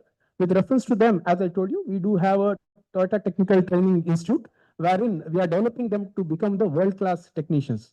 In fact, every year, close to 600 of the students get graduated in our institute. It is basically a 3-year residential program, a totally free program in our campus. And we undertake the training in terms of the skill, knowledge, and body and mind, and we transform them to become a world-class technician. And as of now, we are replicating the same model across Karnataka. What we have done is we have used the same concept, and in each district, we have implemented the same kind of an curriculum. And as of now, we have developed close to 75 government institutes across Karnataka. This has been completed. Moving forward, we would like to expand across India by having a partnership model with various companies. Coming to the third area, that is a higher level, that is with reference to new age skills. So we understand that there is a gap with reference to the academia and the industry. So to bridge that gap, we understand that we have to extend such kind of an advanced technology to various role students. And also this center of excellence is one of them in this regard. And towards that, we have taken a target that we shall support in developing such kind of an hybrid COEs, minimum one engineering college in each district in Karnataka. Not only that, we would like to nurture the inclusive curriculum and also promote the technical adoption through various project activities. And moving further beyond, we would also like to develop various rural students to become the connected and the green technology engineers. Well, coming to today's subject of COE, our thinking way would be, we understand there's a challenge of with reference to the academia and the industry gap. So towards that, we understand that the government students are the most people who have been deprived of such kind of an greener or an advanced technology. With reference to that, our thinking way is we follow the approach of learn, practice, and drive. So what is learn? Basically, in the learning, we would like to build the capability of the teachers or the faculties. I'll explain more in detail in the next slide. And in the practice, we would like to enhance the capacity, that is by coming up with a kind of a COE infrastructure setup in each college. And in the drive, we would like to train the students as well as the faculties so that they are abreast with the latest technologies. And with reference to the sustainability, our aim is not only to stop with just setting up an COE. We would like to facilitate by sending the expert talks by our guest lecturers from our TKML executives continuously to these institutes, and also have the internship programs for these students. And not only that, we would like to facilitate the Toyota plant visits for all these students. Well, what have we done till now? If you see in the learning, so let me explain more in detail what we are doing in learning. So we have facilitated with reference to the teachers' capacity enhancement through the faculty training at Toyota. I'll show you the glimpses in the next slides. And in the practice, we have set up this COE by Toyota team. So basically, the objective of this being to promote the hands-on skill development with the advanced technology system by the actual assembly and disassembly of the latest technology engine. And as well as we want to nurture the ease of understanding for these students because we have provided a lot of cut section bodies for them. And coming to the drive, we would like to continue with the students training by the faculties. So we request those faculties who have been trained at Toyota to impart this training, not only within their own institute, and also to give this training to the surrounding institutes or the polytechnics.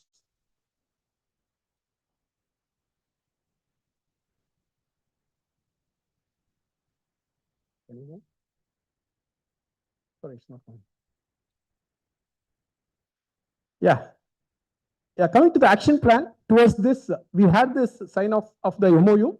So in the presence of Honorable Higher Education Minister during 2024 this year. And this was the proposed plan, what we told, wherein we would like to support in setting up of this COEs in these government engineering colleges. So I'm very proud to say that as per the plan this year, so all these 6 government engineering colleges have been completed. And this is going to benefit close to 2,700 plus students.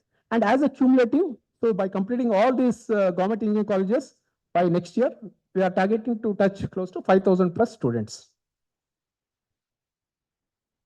Well, this shows our actuals, what we have done, like the faculty training which we had at Toyota. So as I told you, we have completed training for all these faculties who have been listed here at the Toyota premises. There was an in-depth training being given to them.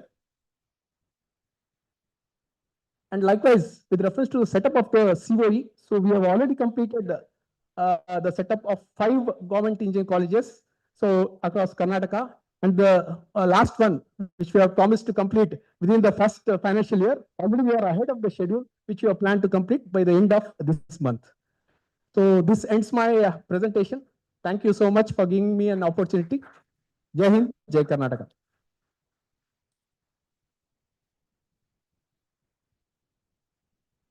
Thank you, Roshan sir. I request Vijay Singh from Indian Institute of Science.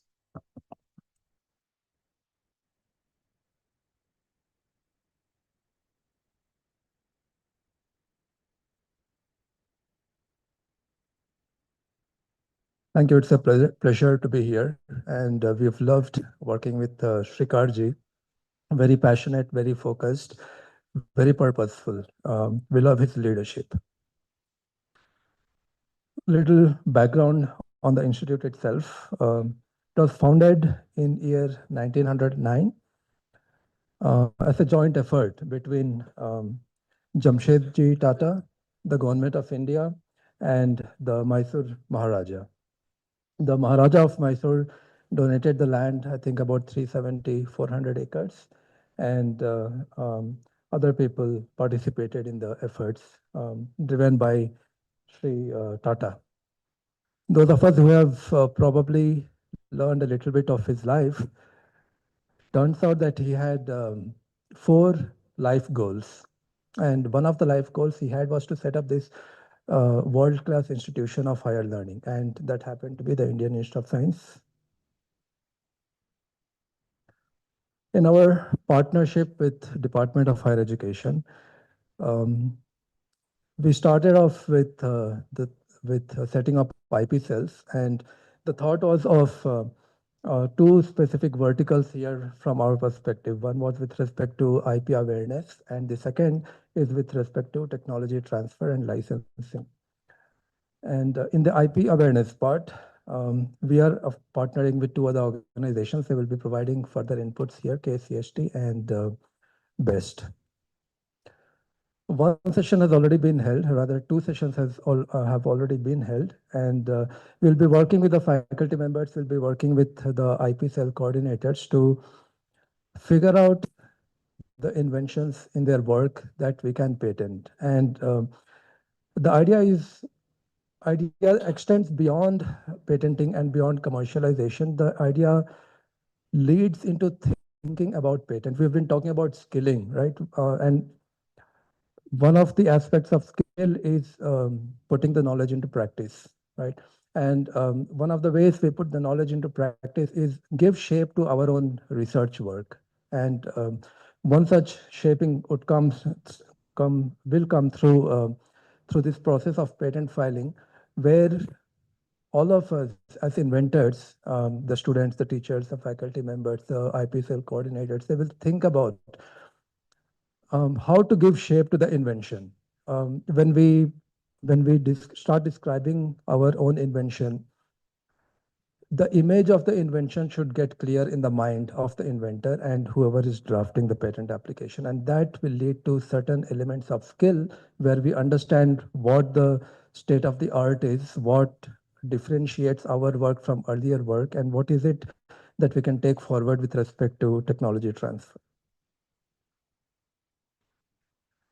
Among the achievements that we've had so far, we've worked on the IP awareness. I mentioned about 2 sessions that we've had, and what we hope to do is within this year, do IP mining, that is sit down with the inventors, talk to them, figure out their work, get few patents filed within this year. And that is one of our objectives. And we are happy that Srikarji is driving much of this, and he's been with us. That will help motivate many of the inventors from different colleges that we will be working with.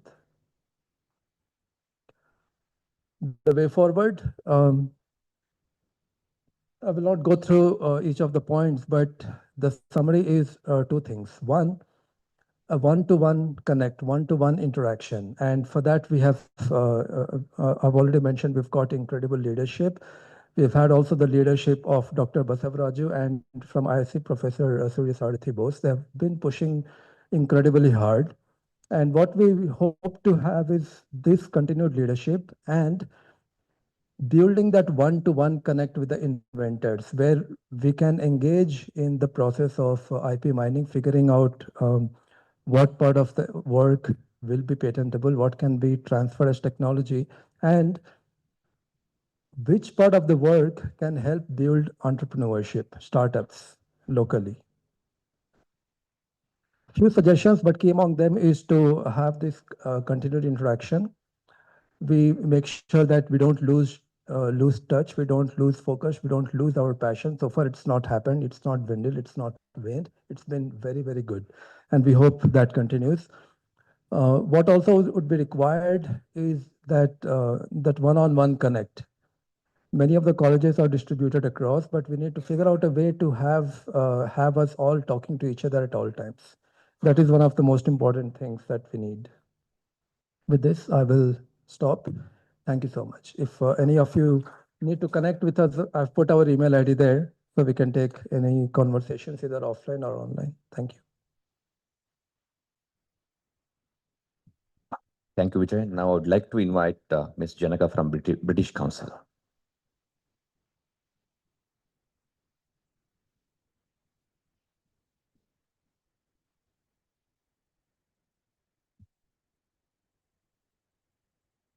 Thank you very much. And Honorable Minister, Honorable Principal Secretary, KSHEC team, Department for Education, thank you very much for having the British Council here today. I believe we were almost left out of the initial list. Srikar said that you're doing okay with the government of Karnataka, you don't need to come. So I said, no, we'd love to come, because I think one of the things that I realized after listening to the presentations ahead of me, and I hope to listen to a few more, is that how deep the connections are in the work that we're all doing together for the state of Karnataka. So I think, so for example, the CRIS presentation was absolutely amazing.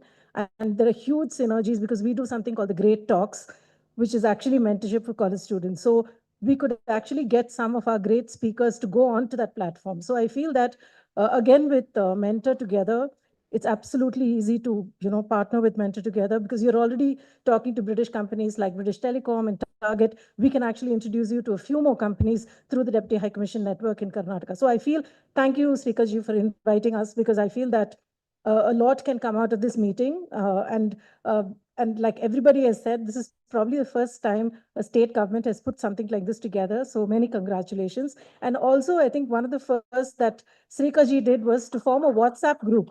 The first ever time. I work with 5 state governments in South India, and we work with 11 across the country. The first time a principal secretary creates a WhatsApp group 3 minutes after we've signed the MoU to say that MoU tracking implementation group. So I mean, no pressure, but yeah, thank you so much. For those of you who don't know us a lot, I mean, I know a lot of you know us from the British Library, the IELTS exams, certification, etc. But we do a lot more than that, and I'm going to sort of whiz through it. It may look like a lot of slides, but there are very celebratory pictures. So I'll whiz through the presentation really quickly. So in the last year, okay, how does this work? It's not moving. It's not moving. I don't think the clicker is connected to my laptop. Can you physically move it and then we can? Okay. So this is an overview of the last year's work. We've done a lot of work, but I think what is very special for us is our work with the state of Karnataka. Most of the numbers you see there have been achieved through our work, especially in higher education and education as a whole. We also work across other sort of strategic pillars like arts and culture. And again, Karnataka is a leader in terms of the B2B work that we do with arts.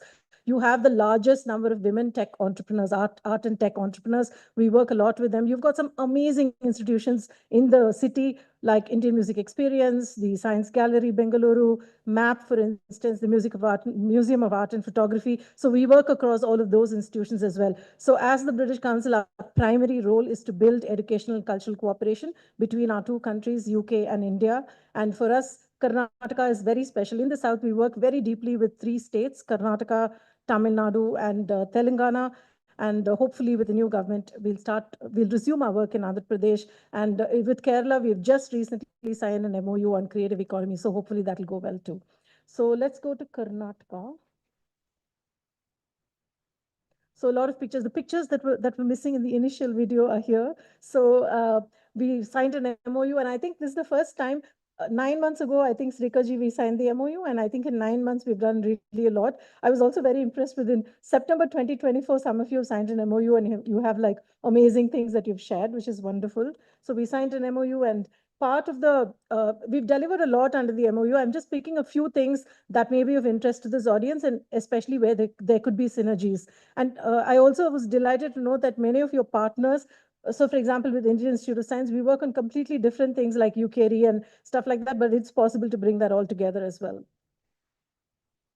So these were some of the key objectives. The state government said that, some of the vice chancellors, let's look at an internationalization strategy, and also the state education policy task force, of which I'm part of. So I think the state is looking at creating a robust state education policy, and part of that is to build international connections with countries like the UK and other countries as well. So part of the program was to also encourage vice chancellors of public universities, because private universities have the means, the money, and it's very easy for them to sort of implement these things. But state universities often hesitate to take that leap of faith. And I'm delighted that some of the vice chancellors who went with us on this delegation are here in the room as well. So we did this, and we covered literally the length and breadth of UK. So we did a little bit of Scotland, we did Wales, we did England as well. Some of the universities are there. Universities that we met with. Professor Gandhi was there with us. Professor Venkateshwarlu was there, who's in the room, and many others as well.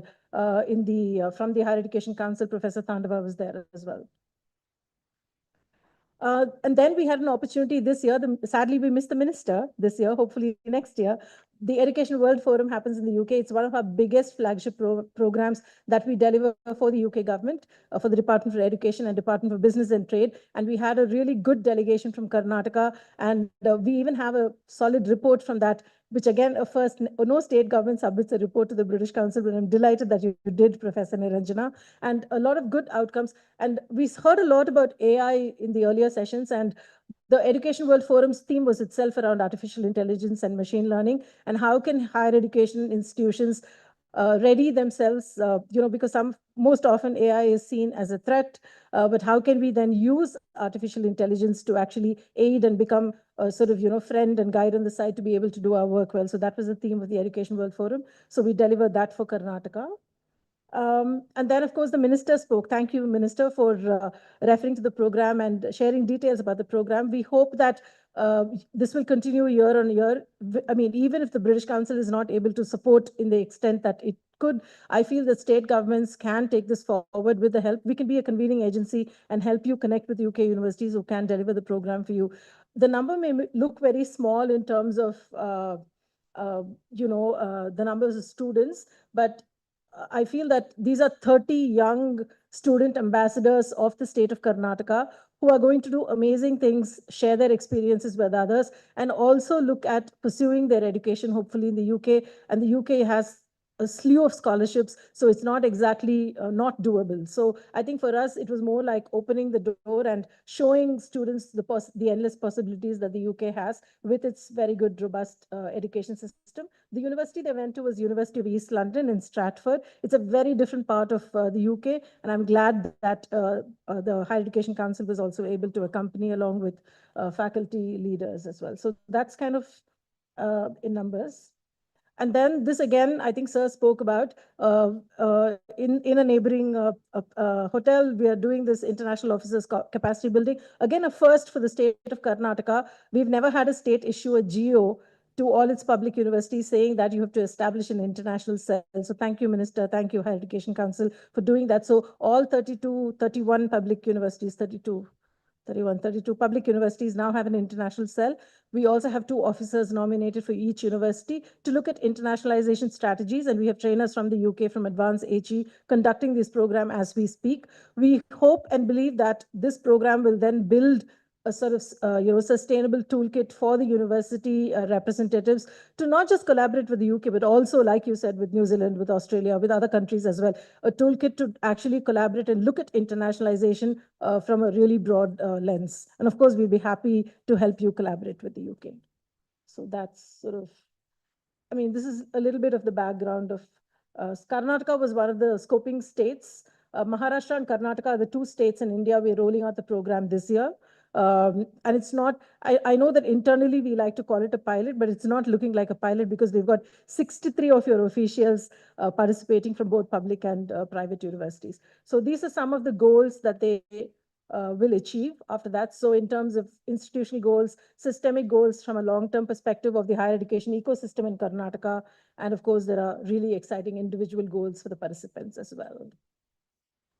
So yeah, that's all the material that they have to read. So yeah, and I think you're visiting this afternoon, Minister, so yes. And then we're working very closely with Shobha ma'am and Manjushri ma'am, and earlier with Jagdish sir on the English language programs. And we heard so much about English, and thank you, Minister, for acknowledging that English is a skill that is absolutely useful and helpful for students, even from an employability perspective, right? I think from an employability perspective, we no longer call it a link language or a bridge language, and I think it's good to accept that it is important for conducting business. And the British Council also has done a lot of research on something called multilingual education, MLE, and I'm happy to share those reports with you. This is with the University of Oxford and the British Council. It focuses a lot on the mother tongue because we know that in India the mother tongue is so important because we are hyper linguistic. India is a hyper linguistic country. So if you go to Tamil Nadu, I mean there's obviously Tamil is given precedence, like Kannada, like Malayalam, etc. in other South Indian states. So we recognize that, and we feel that the more proficient you are in your mother tongue, the easier it is to learn any language. And English is the foreign language. It's not our native language for people in India. It is a second language. So teaching English as a second language, ESOL, is very, very close to our hearts. We have a very scientific and almost 80 years of research into it. So our programs are mostly free, except if you want like a focused, customized intervention, then I think there is a fee to it, but otherwise most of our programs are free. All of those are available both online, hybrid, webinars, etc. And we've done some amazing work with the state of Karnataka with your department, ma'am, collegiate technical education as well. So yeah. So it's called the English Skills for Youth Initiative. And again, one of your partners, Microsoft, you mentioned meeting Puneet. And our country director, Alison Barrett, we've entered into an agreement to do the Microsoft program pan-India across several states, but across several entities. But Karnataka, again, is the first state where Microsoft is doing a state intervention for your engineering colleges. Otherwise, it's spread across India. We really don't have a state partnership with Microsoft. So I'm glad that Microsoft has chosen to do that. And we've been able to do it at absolutely no cost because all the materials were already developed by us and we had already paid for all that. So it's basically sitting on your platform, and we'd love for this program to expand and reach more. And I think I was speaking to one of the teachers and faculty who was involved in the program, and she said the women's colleges are left out and we'd love for it to continue into the women's colleges as well. So that's sort of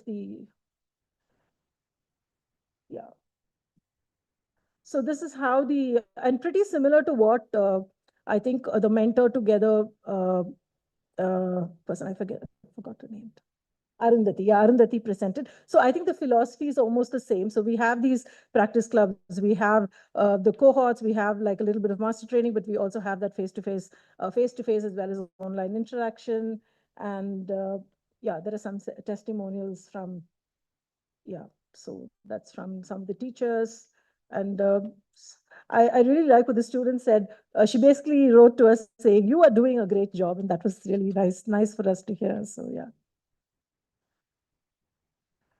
And then we have the Teaching English Initiative, which is one of our initiatives, again, with Shobha ma'am and the Manjushri ma'am's department. So we've done a lot of, and I think this kind of straddles both school education and higher education. For school education, we've been working with the Commissioner of School Education to look at English language programs for school teachers. So our programs kind of straddle both higher ed and school ed, and this is something that we've been conducting. And a lot of, and like you said, Minister, the foundation has to be, has to be laid at an early stage. So we're trying to see how we can also map schools onto one of the programs that leads into higher education as well. So. And it's available, and most of it is available on the YouTube channel called Jnana Deepa, which other partners also can access. If you want to access our English language programs, please let us know. We're happy to sort of, let you access that. And then this is again the first ever state in India. So I think that deserves like a big round of applause. And thank you, Professor Gandhi, for opening the doors of your university very generously to have the first ever British Council digital wall. And every time I come to Bangalore, everybody, either in government or not government, will say, why have you closed the British Council library? So I think we had to during COVID. And we tried to transition, but it was not working. Also, I think audiences' needs have changed so much. Of course, yes, it's lovely to go into a library and hold a book, which you can come if you want to come to Chennai. We still have our library there. But a lot of our digital library memberships are from the city of Bangalore and Hyderabad. So we have now a freemium wall in Professor Gandhi's University, Bengaluru City University. All you've got to do is to scan the QR code and you can get access up to a certain layer, after which I think there's a paid membership for journals and stuff like that. But do explore that. And if any other public university wants to engage with us, especially in other parts of Karnataka, please do let us know, because Bengaluru is, I mean, you're located in the heart of Bangalore, but we'd love for it to be present in one of your other districts as well. So that is all the wonderful ceremony that they're organized. And yes, the minister is a constant in all our photographs. Yeah, so please do connect with us and do let us know if you'd like to collaborate. And follow us on our social media handles. I have a couple of more slides on school education, but I'm happy to share that offline with anybody who, especially Toyota, you said you were working in schools. We're happy to see if there's some synergy there as well. Thank you very much. Thank you, Janaka ma'am. Now I request Kumar Swami from Fintech e-learning. The next presentation is from High City Academy by G. Saravana sir.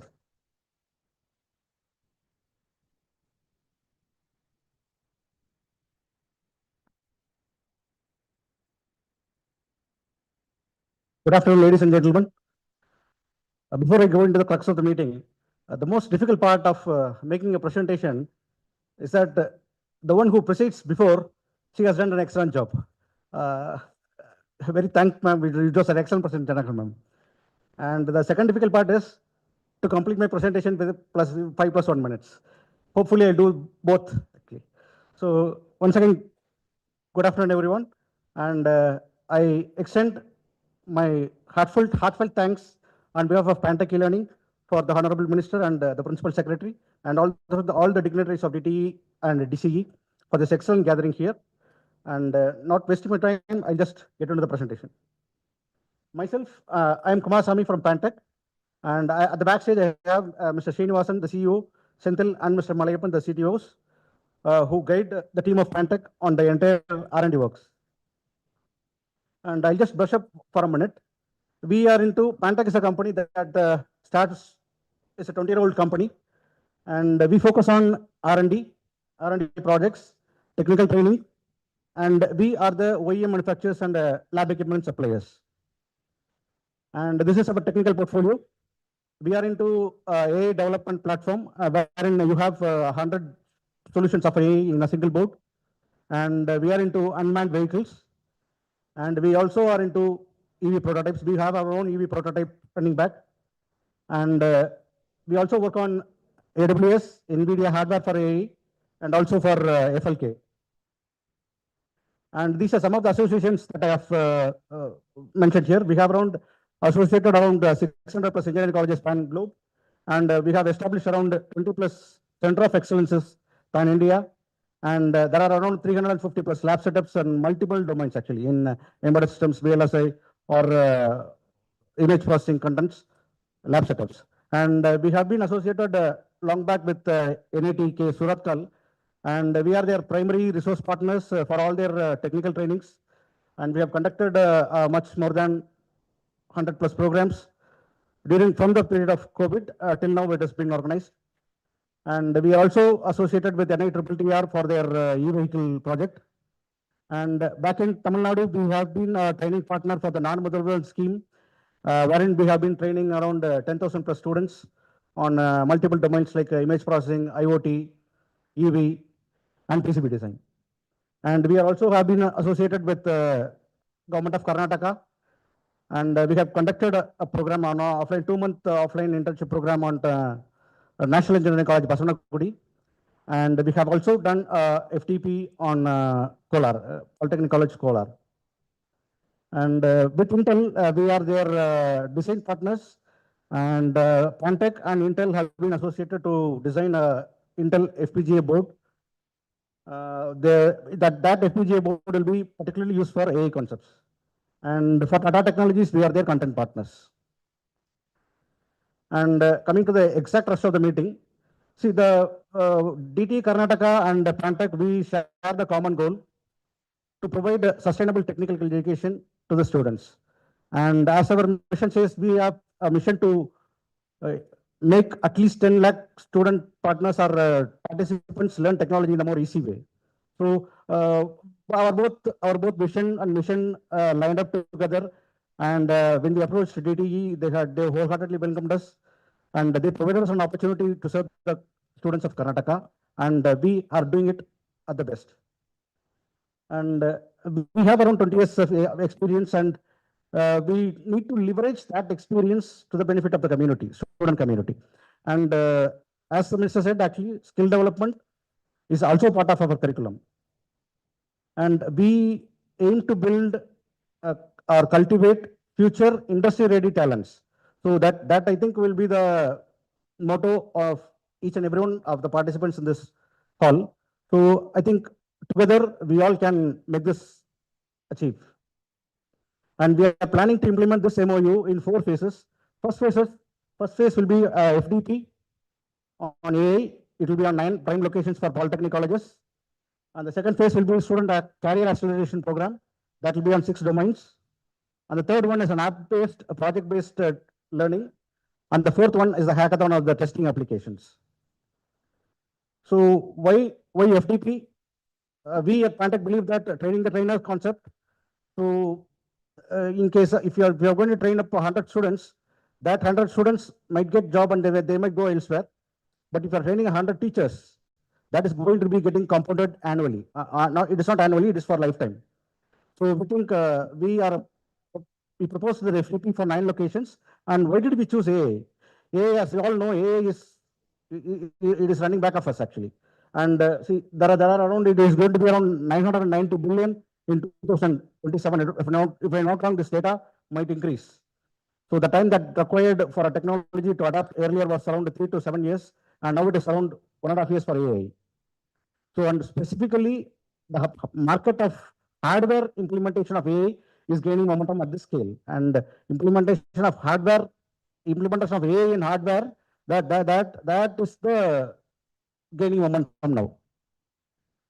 So we have planned FTPs on 9 locations, and all the 9 locations will be on physical mode. There is nothing with the online mode, but what we believe is that the AI conceptualization will be taken to the staffs, and the staffs or the faculties of the polytechnic colleges will be able to work on AI boards. They will be provided with hardware. They will be working on AI boards, and they will be able to derive out around 100 AI solutions in the same single board actually. And they will be also be implementing real-time data acquisition. So that is the crux of this board. So this AI conceptualization will be done in 9 locations listed as above. So the first one will be at CPT Chintamani, and we have requested our Honorable Minister to proceed over the function, and we will be scheduled there. And we have made all these 9 locations such that it covers the entire state of Karnataka. So nearby polytechnics will be gathered together in the same location, and it will be done. And this is for polytechnic colleges, and the same thing will be implemented for engineering and arts in the second phases. And this is the second phase of the implementation, where the target audience will be the students. There will be a 21 days gamified learning for the students, and that will not be focusing only on AI. It will be on integrated mode actually. That will be on hardware and the software thing.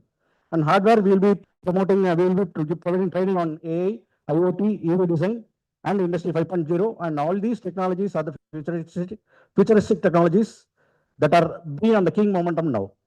And in software domains, it will be on Python and in full stack development. So there will be a proper evaluation done at the time of after the training, and only then the certifications will be provided. And phase 3 is the learning app learning model, wherein students will be provided free programs on the latest domains, and it will be a project-based learning program, wherein they will be entitled to submit the project for certification.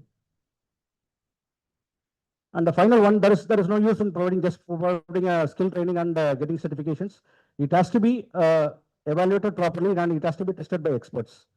And the fourth phase of this is a hackathon and the skill test, wherein the students and the staffs, they will be applying the learned knowledge into practice. And that hackathons will be scheduled in prime locations, and it will be a statewide program, and there will be expert team for evaluation, and then there will be certifications. So these are the four phases of MoU implementation, and we signed up our MoU implementation back around in 9th of October 2004. It has been just 1.5 months, and we have submitted our proposal, and we are ready to implement the same. And this is our final commitment. See, unless there is a commitment is made, there are only hopes and promises, but there is no plan. But we have made a plan, and on behalf of Pantech e-learning, I just commit to DCE and to the government of Karnataka that we as a team Pantech and the company of Pantech will implement this in this forthcoming year, all the promises that we have made. Thank you once again. Thank you.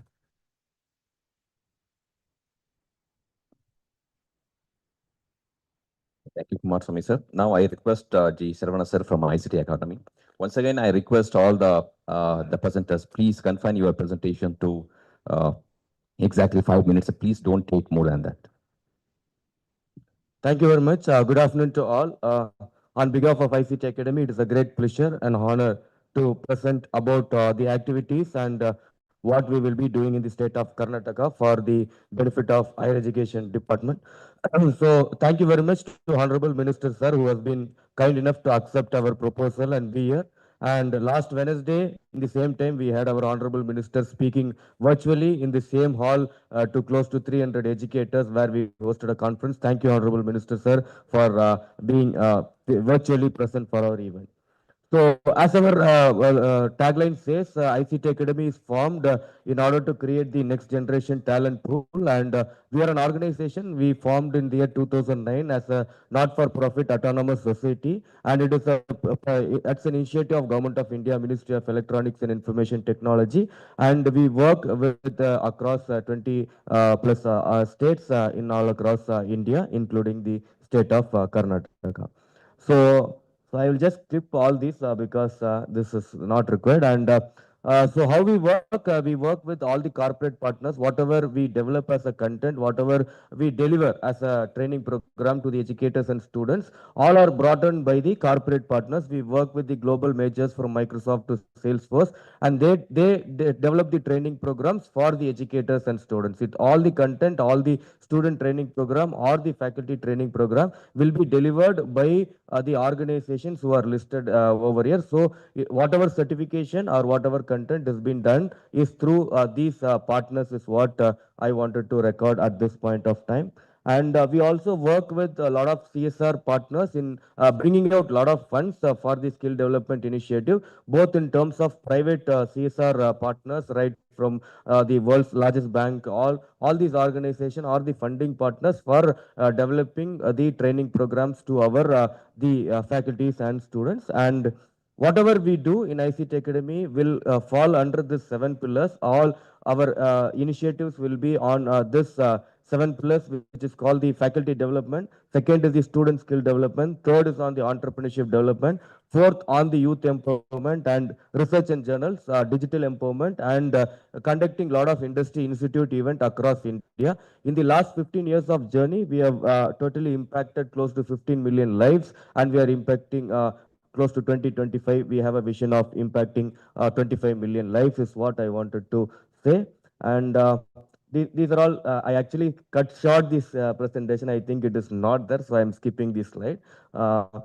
So I'll just come directly to what is that we are going to do with the program.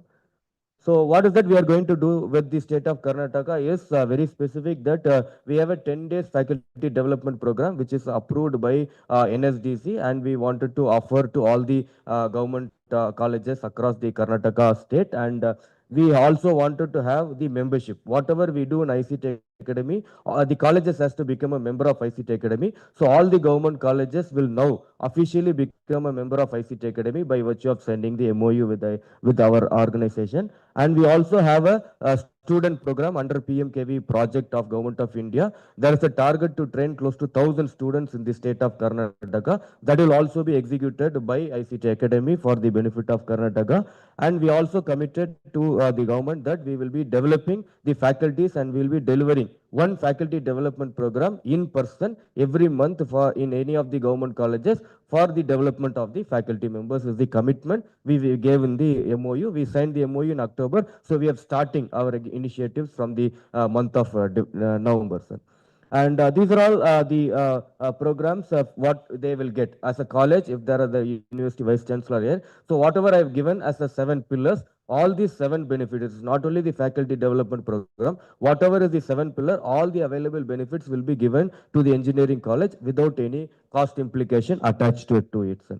So these are all the domains for the faculty development. All the courses or whatever we are developing in NSDC is the sector skill council. All the sectors skill presented here will also be a part of like BFSI sector skill, also a part of this NSDC project. All the courses will be endorsed by the sector skill council, and the faculties will also get certified in the SSCs so that they become a master trainer out of this entire course, and they can develop the student training program, and they can also get the funds from the NSDC from the next year for developing all these projects. And we have the state-wise and the district-wise target also alerted to every place. We will submit the report and we will take it as per the directions of the department, sir. And all the student training program, these are all the student training program. The duration of the student training program is a bit high, but there is an option that we can do a hybrid model of online and offline. So we'll do a blended approach of the student training program under the NSDC, and we also have the number of colleges in each district can be targeted for this program, sir. So the support required, as everyone said, we have already submitted the letters to the department on requesting your support on getting it the free membership. We have an application for the membership. Once that is done, we request the department support to give an instruction to all the government engineering and government arts and science college to support us in implementing all these faculty development programs and student development programs for the benefit of the educators and students across the state of Karnataka. Thank you very much. Thank you, Saravanan. Now I invite Sahana from Infosys Springboard. The next presenter is Vijayi and Jivita from Learning Links Foundation.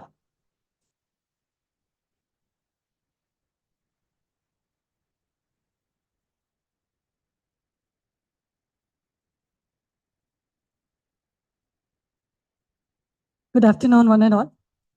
I would like to thank the Higher Education Department for organizing such a event where all the partners come together and share our implementation plans. And definitely to the way they are aligned with the objective of skilling the students of today's is where I would appreciate the way and thank Minister Sir and Shrikar Sir and Manjushri Ma'am, the way they are aligning the objective of skilling in every curriculum or the faculty enablement and things. So definitely the future belongs to the people who prepare for it today. So that is where all of us have come together today to ensure that we start preparing our today's learners for a better future. So with that, I'm here. It's my honor to present Infosys Springboard, which is part of the digital literacy mission. So I would like to introduce Springboard through a small video of what we have done across the nation, later delve into what we are doing in Karnataka. Can I have the video?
Thank you all for permitting me to play this video.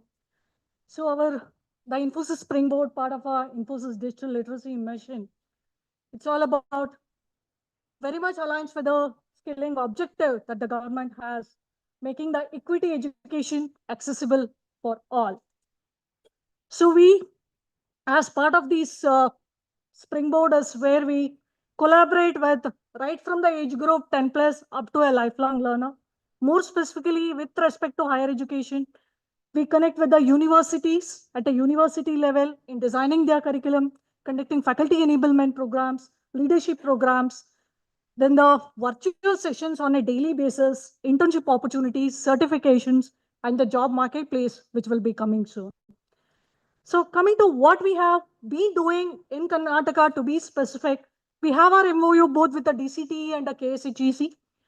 And as part of this, at a university level is where we have been supporting in terms of the curriculum design, especially into including the be it in terms of AI or the cyber security, which was as per the template provided by the KSHEC to the public universities, is where we have been helping the universities in terms of the skill-based curriculum design. And VTU University, we have been working with them to provide the minor, honor, and the certification programs. And when it comes to the Tumkur University, where Venkateshwar sir is available, where we have designed an exclusive microsite where the students, the curriculum is designed to support them with the digital fluency, the skill-based courses, and the value-add courses along with their learning as part of the curriculum. And that has set a very good case study, especially when it comes to non-engineering colleges. That is one microsite that everybody looks into across the nation. A lot of times the single point of contact from the university says, ma'am, I've been receiving calls from Assam, Nagpur, and various other places. That is the kind of case study that the university has set up. And definitely I would like to thank the Vice Chancellor, sir, and his team for the way they have supported us. Thank you, sir. And next, definitely with the VTU University, where we have more close to hundreds of institutions which are onboarded, learning on a regular basis. And the way the certifications are being taken up, it has almost 40% of the certifications that are there on Springboard are being done by the Karnataka students. So that is the kind of, it's not only learning, they are very much into taking up the video proctored certifications and ensuring that they are industry ready. Coming to the faculty enablement programs, wherein we are on new technology areas, life skills, and also the leadership programs, which we have been doing on a regular basis. Even as I talk today is where one of the faculty enablement program is in progress, and next week too. So almost every week, alternate weeks, we may have an in-person faculty enablement program and the virtual programs which are conducted pan-India. At least every year we do have some 2 to 3 lakh minimal number of faculty members that we have enabled from the time of inception of this Infosys Springboard. Coming to the internship experience, now it is conducted in a virtual mode, wherein thousands of students are being given an opportunity on a monthly basis. We started off with a small number. We are trying to scale it every month. Right now, the batch internship fifth cohort is happening, wherein we did receive some 1.5 lakh of registrations, and a set of them are shortlisted based purely on their learning interest, not based on any academic parameters, nor the stream of their learning, purely based on their learning interest, based on whatever the past records of their learning could be. But today, if they are ready to learn, interested to learn, is where they are provided the opportunity to work with the experts from industry. While we speak about always with the universities and the institutions, definitely each one has their, because we have so many partners coming together and we are trying to push in into the curriculum, definitely it becomes overwhelming for the institution. Now we are also looking at how do we bring it as part of the curriculum. Of course, when it is engineering institutions, as per the AICTE and the MoU we have with NSDC is where they are able to adapt it to the part of curriculum. Whereas when it comes to the other universities, now we are working with Swayam Plus shortly is where we would be signing the MoU, is where we will have all our Springboard courses made available through the Swayam Plus portal, and it will be NCRF accreditation. All this we are working towards that. Probably in the next quarter, Once we have that, that adds in more weightage to including all these courses as part of the curriculum, thereby seamless integration of content and ensuring that the industry relevance is also taken care.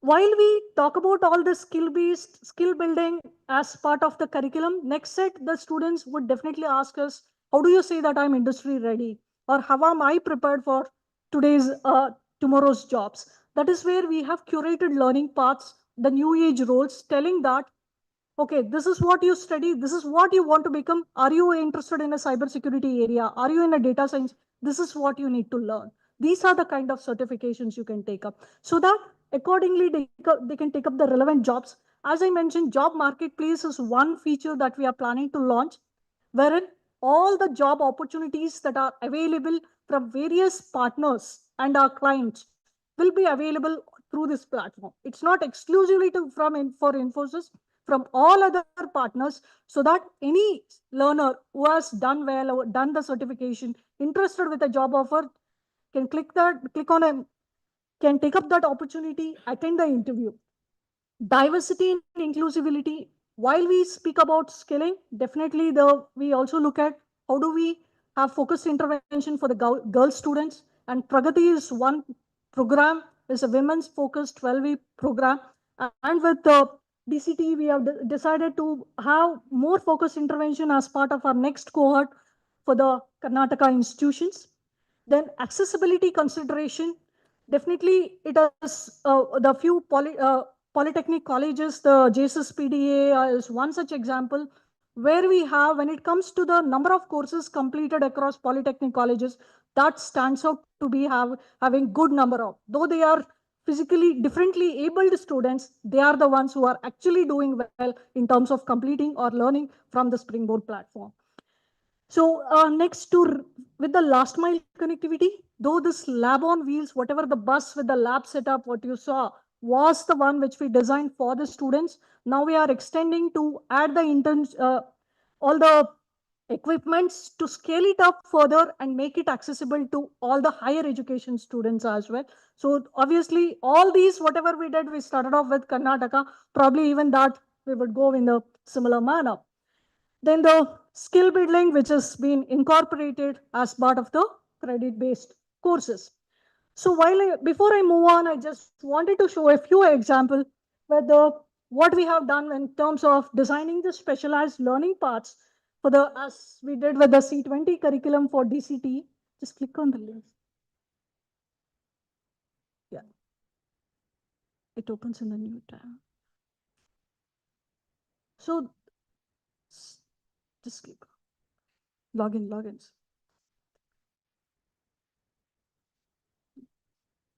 Yeah. Okay, sir, it's okay. You just come back to the presentation.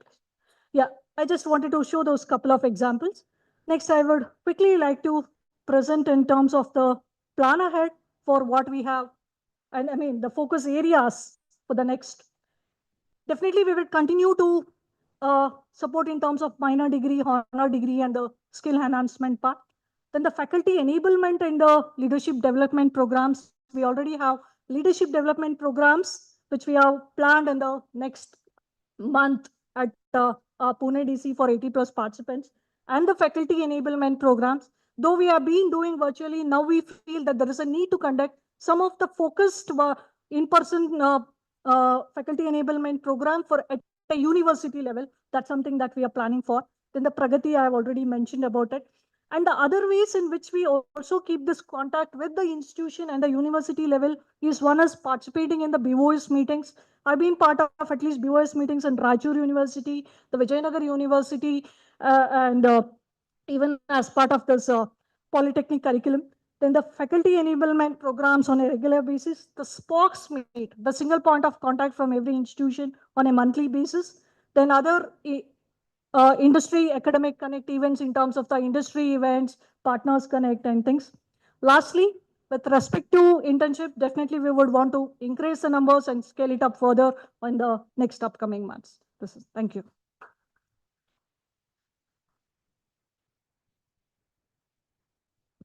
Thank you, Sana Madam. Now I request Vijayi and Jeevita.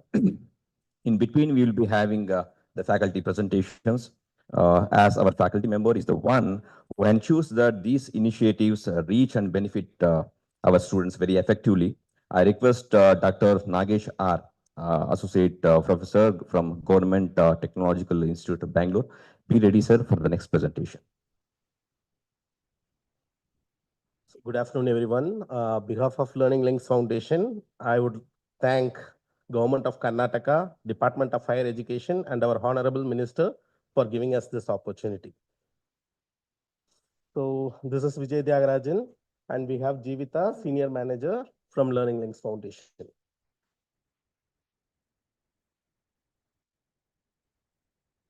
So Learning Links Foundation, founded in 2002, we are a not-for-profit organization, and our vision is to foster purpose and progress by unlocking lifelong learning.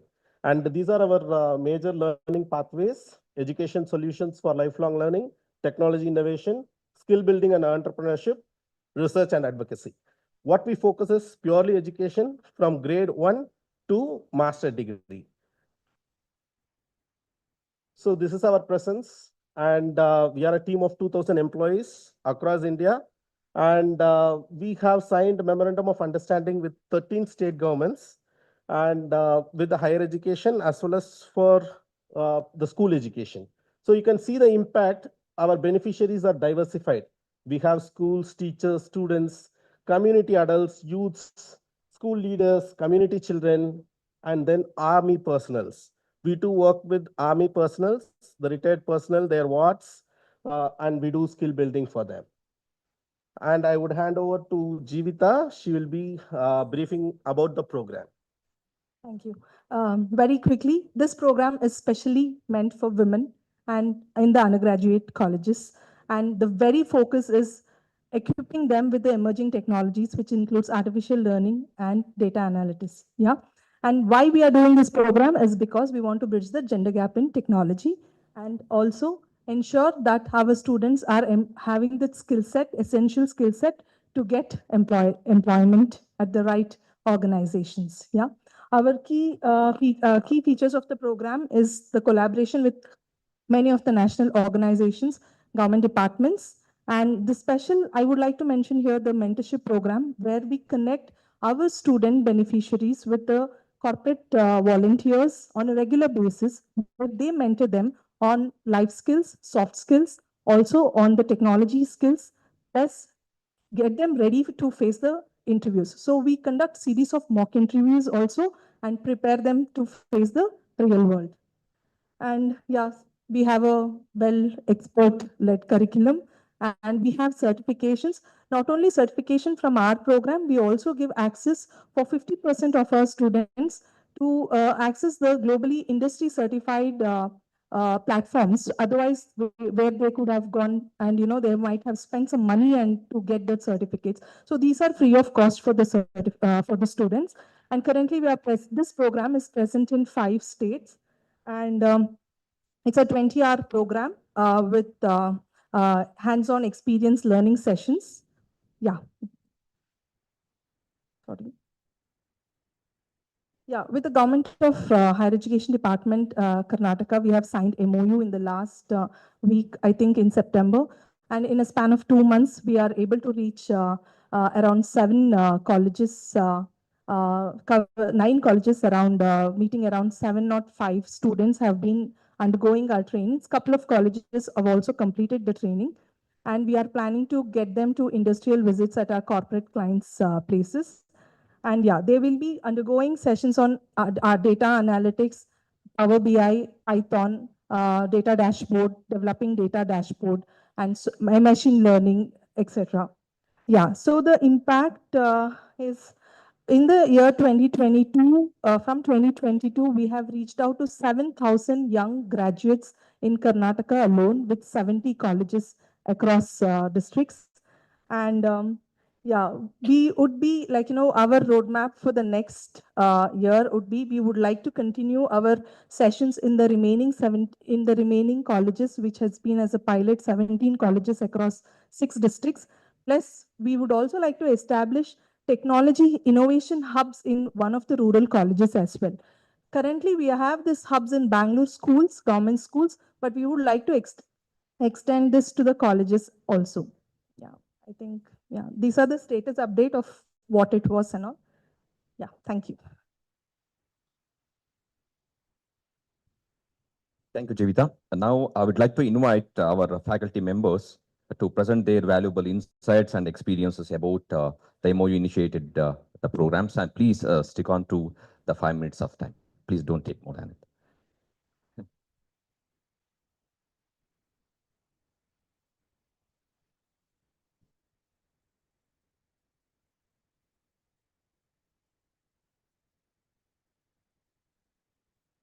Very good afternoon to one and all present over here. I take it as a privilege to speak about Infosys Springboard implementation at Government SKSJTI Bangalore. I'm Dr. Nagesh. A child would be learning tables at a very young age without understanding the meaning of it by heart. On a higher school, she will start to understand the meaning of multiplication. When they reach the undergraduate level, they will understand the meaning of implementation of the mathematics. At the graduate level, we teach them theoretically how exactly the functions are implemented. If it is only when industry comes down and join hands with academia, we can give the industry perspective to the students. That's what, and we can mold them into better graduates. In view of this, a MoU was signed between DCT and Infosys Springboard with 3 main objectives. The first one, to provide free access to Infosys Springboard, which is a repository of 12,000 odd courses with self-learning materials, videos, assignments, projects, and much more. It provided industry-relevant certifications also. The second objective was to provide faculty development program. The third objective was to set up the digital infrastructure needed to implement this by providing 15,000, Infosys donated 15,000 debonded computers to the department. Commenced on November 21, it is spanning since 3 years. As a role and activity, as the visual shows, the first visual shows the student development program, which was held at Infosys head office, reskill and rewire, empower and excel. The second visual shows an Infosys official coming down to our college and addressing our student. And the third visual is shown, it is showing the lab establishment by the debonded computers, what Infosys donated to us. As Madam was speaking about the maker on wheels, Infosys came up with the innovative idea of converting a bus into a maker lab, wherein the bus had come down to our campus and students could get an hands-on about emerging technologies like IoT, artificial intelligence, machine learning. These are the visuals of our college where the students were exposed to those technologies. As an outcome and impact, total number of 540 students enrolled into the program, around 1,189 odd students certifications were completed. Even faculty members enrolled into the program, 24 of us enrolled it, and we completed around 40 certifications. This visual is showing one of our faculty member completing the course over there. As a suggestion and way forward, I have 3 suggestions considering this certificate program into our university credits. Second is to make the facilitate more students into interactions and internships. And the third is to enhance the online learning to make it more interactive and engaging. As a plan for future, we have to establish a feedback loop to continuously improve the course content and delivery, and to organize a regular follow-up of the alumni who have taken this program and have already attended. They can come down to our students and start mentoring them. I was very happy. One of our earlier speakers spoke about Bindu, who is my student, immediately passed out. I was very happy and delighted to see her photo here. We have many success stories. Even in the time of this decision, our government SKSJT, we are very proud that we have made more than 60 to 70% placements in this duration. I would like to mention few case studies where people had taken this Infosys program and achieved success. One is Mr. Ajay, who secured employment at TCS after completing after completing the Springboard program, thanks to the hands-on project provided by them. Ms. Prasanna Kumari secured an employment at MR Results. She did a program called as Statistics and Visualization, which helped her to get placement at that company. As a third case, Akshay, who found an employment at Accenture after completing this program. There are many success stories, which I could list only few here. As I mentioned at the beginning, I would like to thank Infosys Springboard for providing such an initiative, and also our department for helping us, to colleges to do such initiatives. Thank you very much, and thank you all for providing me an opportunity to speak over here. Thank you, Nagesh sir. Now I request Kashish Mittal from Blended Tech Solutions. The next presentation is from the faculty side. He's Shenmukar NT, Government Engineering College, Ramnagar.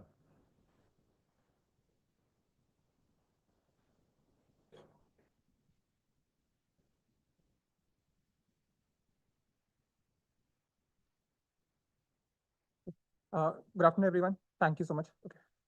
Good. Perfect. Approve my. I'll try to do it in two. Okay. Let's see. First of all, thank you so much. I'll just try to speak a little faster, reduce a lot of content. So maybe I'll just try to skip a few slides as well. First of all, thank you so much, Shikhar sir, Sudhakar sir, Manjushri ma'am, for organizing this. I know it's very painful to get so many people in the room and organizing this event at this scale. I would like to talk about Saksham. We supercharging skilling with AI. Though why AI? All of us have been talking about it, and all of us have been discussing as it's obvious that AI has to play a key role in skilling. And I would like to just talk about what Saksham believes in with just two anecdotes. The first one is today we shipped a product with one engineer being able to do almost 1,000 lines of code, shipping an end-to-end piece of product in one day, right? Earlier, this work would have taken somebody, at least 4 people, at least 4 weeks of time. So there's almost 10x productivity gain when we look at the industry perspective of what AI can do and the amount of gains that a typical employee or a typical person can do. So it's very critical that AI becomes a part of the learning and the overall skilling process, right? So it's obvious all of us need to use AI as part of the higher education and when students are learning. But coming to the flip side, on the similar side, when we were hiring students for our own company and also for a lot of other companies as part of the placement process, we give out hiring assignments. And when we interview some of these students with one great colleges, having completed their assignments and with an impeccable order, like good quality submissions, but then we go on to interview their understanding of what they've actually implemented. We realized that did not understand what was actually done. So they've used AI to do a lot of the work which was supposed to be done, but they don't understand the internal details of how you have to actually build those things when it comes to it. So this brings us to the exact problem statement which we are working on, that we need to use AI to improve our productivity from the industry perspective, but it has to be used in a thoughtful and intricate manner in a learning perspective. It is almost like building your mental muscles to learn in using AI in a right manner, right? That is where we come in, and this is the key industry versus academia gap that we see in terms of how AI should play a role on both sides of the coin. So coming to this, what exactly do we do? So the idea is to first on the education perspective, AI agents can help power a lot of experiences and a lot of use cases for faculty and trainers and instructors in reducing their workload, in taking up a lot of repetitive and mundane activities, and in turn also personalizing the experiences that the students have. This could be in form of delivering personalized education, training them on the latest programs, conducting automatic assessments, and providing personalized feedback, and also then collecting all this data and making it available for placement and training support. So how do we go about doing it? We have created a different AI model, which is focused on education and learning. So a lot of us would have used ChatGPT in the room, but when you speak to ChatGPT, you always get answers, and you don't know if it's correct or not. The goal in education is not to give you all the answers all the time, but to help you learn while you're seeking those responses. So think of it like a Socratic dialogue, which is helping you build those learning muscles. Also, you need it to be more accurate and grounded. You don't want a model which is hallucinating, giving you wrong responses. So very, very key focus should be on accuracy. And I'll just talk about one more thing, which is multilingual. In India, we have this diverse need where students, not all of us are very well versed and conversant in English. So we need to understand a lot of learning material in our own languages and with our own cultural, socio-technical context and lived experiences. So that has to be inculcated as part of the AI, which is being embedded in the learning ecosystem. Other than that, the idea is that this model should be agnostic to the content and the curriculum and be able to and should be implementable across the training programs, whichever. And that's the reason we are partnering with a lot of training providers across the room to do that. So finally, thank you again, Shekhar sir, Honorable Minister, Manjushri ma'am, for all the support as part of identifying a young startup and with this slightly alternate vision in terms of how we want to go ahead. Specific to the programs that we want to do with the state. So one is training people in this cutting edge programs, which are AI first. And for this, we have worked with Manjushri ma'am. So thank you a lot for the support in identifying the first batch of 1,000 students who will be undertaking training as part of both the collegiate as well as the technical education program. And we'll be beginning this as soon as the academic calendar ends in terms of the examinations. And we'll be focusing on women as well as ensuring a lot of at least 60% of the students get placed and are part of some industry program. And the second one is a very interesting one, which Shekhar sir, you had laid the seeds of foundation, is AI first codathon, which we want to start in Karnataka, where students will be learning how to build and write code with an AI first experience. So now that we have AI, which can write a lot of code for you, the need of engineers is changing. It is not about writing a lot of code, but being able to understand and debug the code which AI has written. So this will be a very different kind of an AI for AI codathon, which we want to launch. And this will be for all the students across the state of Karnataka. And as part of the codathon, the students who perform well, we'll be providing the placement opportunities with the companies. So with that, I'll just like to thank all the partners that we work with. And thank you again, sir, for all the support. Yeah. Thank you, Apur, for finishing your presentation on time. I request Shanmuka, sir. The next presentation is from Nandan Kamath from Sports and Society Ancillary.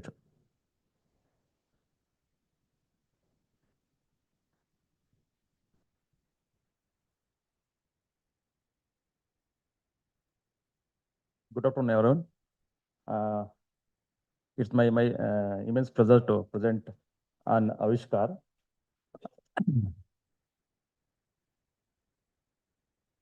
Avishkar is a Sanskrit term that translates invention, innovation, and discovery. It encompasses the concept of creating, revealing, and manifesting the something new. Whether it be an idea or process or physical invention. The word celebrates human spirit of curiosity, creativity, and pursuit of knowledge. Avishkar is initiated by Higher Education Department, Government of Karnataka, association with the Indian Institute of Science, KSHEC, and BEST cluster. It is a prestigious project initiated by higher education to encourage, to promote,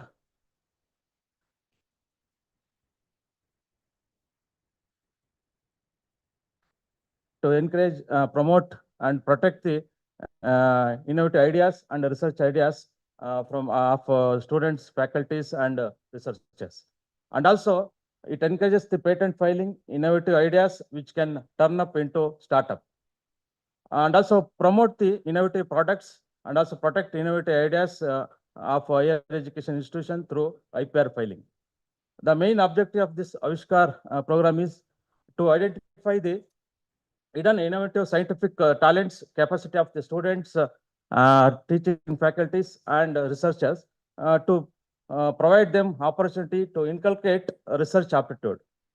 The second objective brief about the creative competitiveness among the researchers to enhance the quality of the research. The third objective is to guide and assist the faculty researchers and students on the process of securing their intellectual property rights by applying patent and copywriting and trademarks for the innovative ideas. And the last objective is to establish and framework the collaboration among the parties to create, implement a comprehensive IP ecosystem in the higher education system. And the step initiated by the Avishkar team to achieve the objectives are identify the institution level IP cell coordinators across the Karnataka. It has been identified about 80 faculties, and the first workshop was conducted by KSHEC on 19th and 26th November to create awareness on IPR, and intermediate level workshop for 3 days. It was planned for the December 3rd or 2nd or 3rd week, and advanced level workshop for the for 5 days is scheduled on January 25. IP cell coordinator share the knowledge at the college level, and these coordinators assist the framing the enforcing the college's IP policies. And also they support faculty, students, and identify the protecting their intellectual properties, and also facilitate the partnership with the industry. This was workshop conducted by KSTC during 19th and 26th first level of IPR program to create awareness on IPR. The main outcomes and impact of the by conducting IP to implement IP ecosystem in the higher education are by conduction of through workshop, seminars, training sessions, students and faculty will can benefited about IP rights and processes. A coordinator can able to assist the framing and enforcing the college IP policies, including patent filing, copywriting, and protection and technology transfer.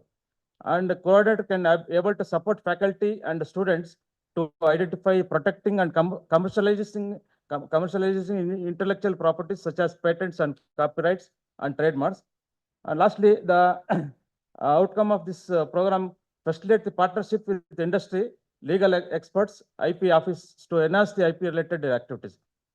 From the implementation of IP ecosystem in the institution level, it will impact on a number of boosting and number of patents and copyrights, trademarks from the institution level, and also it impacting on to facilitate the partnership with industries, technology transfer and collaboration, and also institution level it built up IP related skills, enhancing the employability and entrepreneurship, and also it generates income through licensing and commercialization and royalties.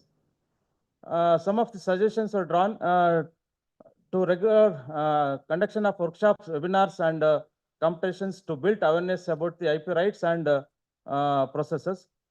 And also it include IP related topics in academic curricula for the students and researchers, and collaborate with industries, patent office, and industrial expert for guest lectures, and also provide financial assistance to filling patents, copyrights, and trademarks. Set up a team for technical, legal, and administrative support. Collaboration with local industries and global organizations for innovation and commercialization, and conduct periodic audits to identify bottleneck in the IP process, to adjust policies and workflows based on the stakeholders' feedback and the technologies advances. To implementation of IP ecosystem in the higher education system, almost 4 lakhs students, 10,000 faculties are benefited. Thank you.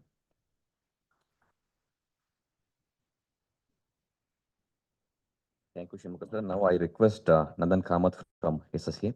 The next presentation is from the faculty, Mr. D. Sagar Managavi, Department of Computer Science, GFGC, Dharwad.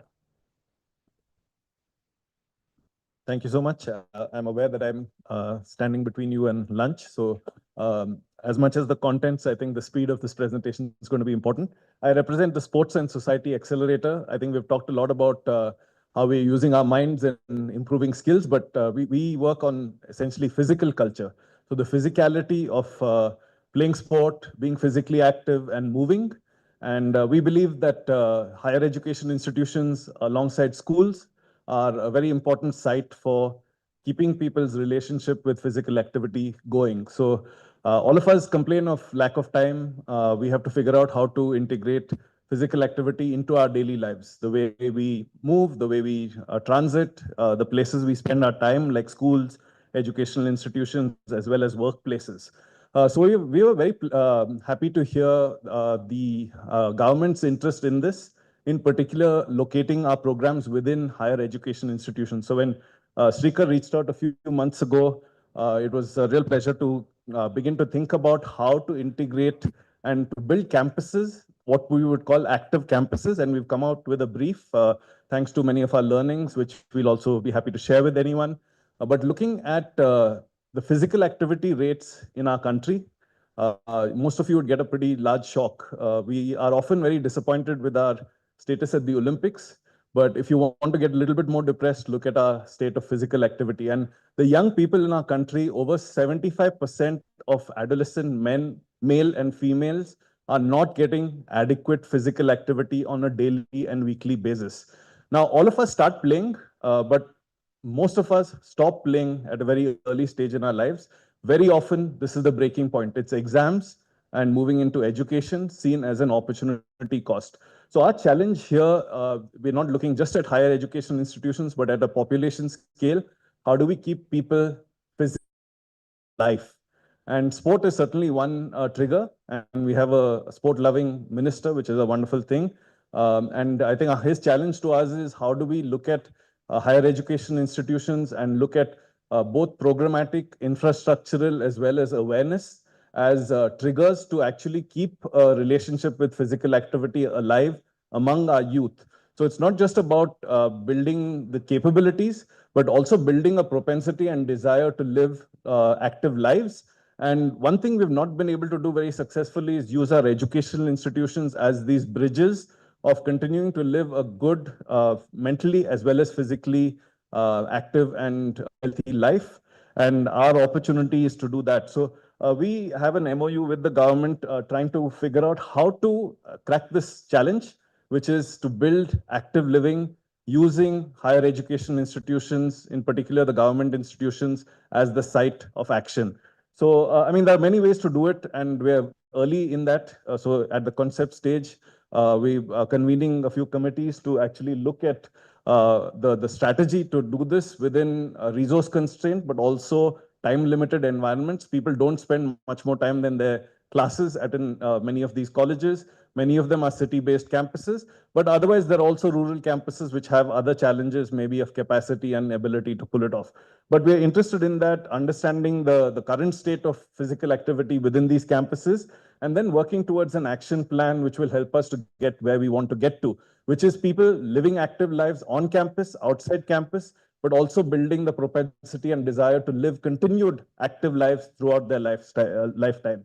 So in the short term, we're working with the department on figuring out surveys and building a workshop for physical education departments to rethink their strategies.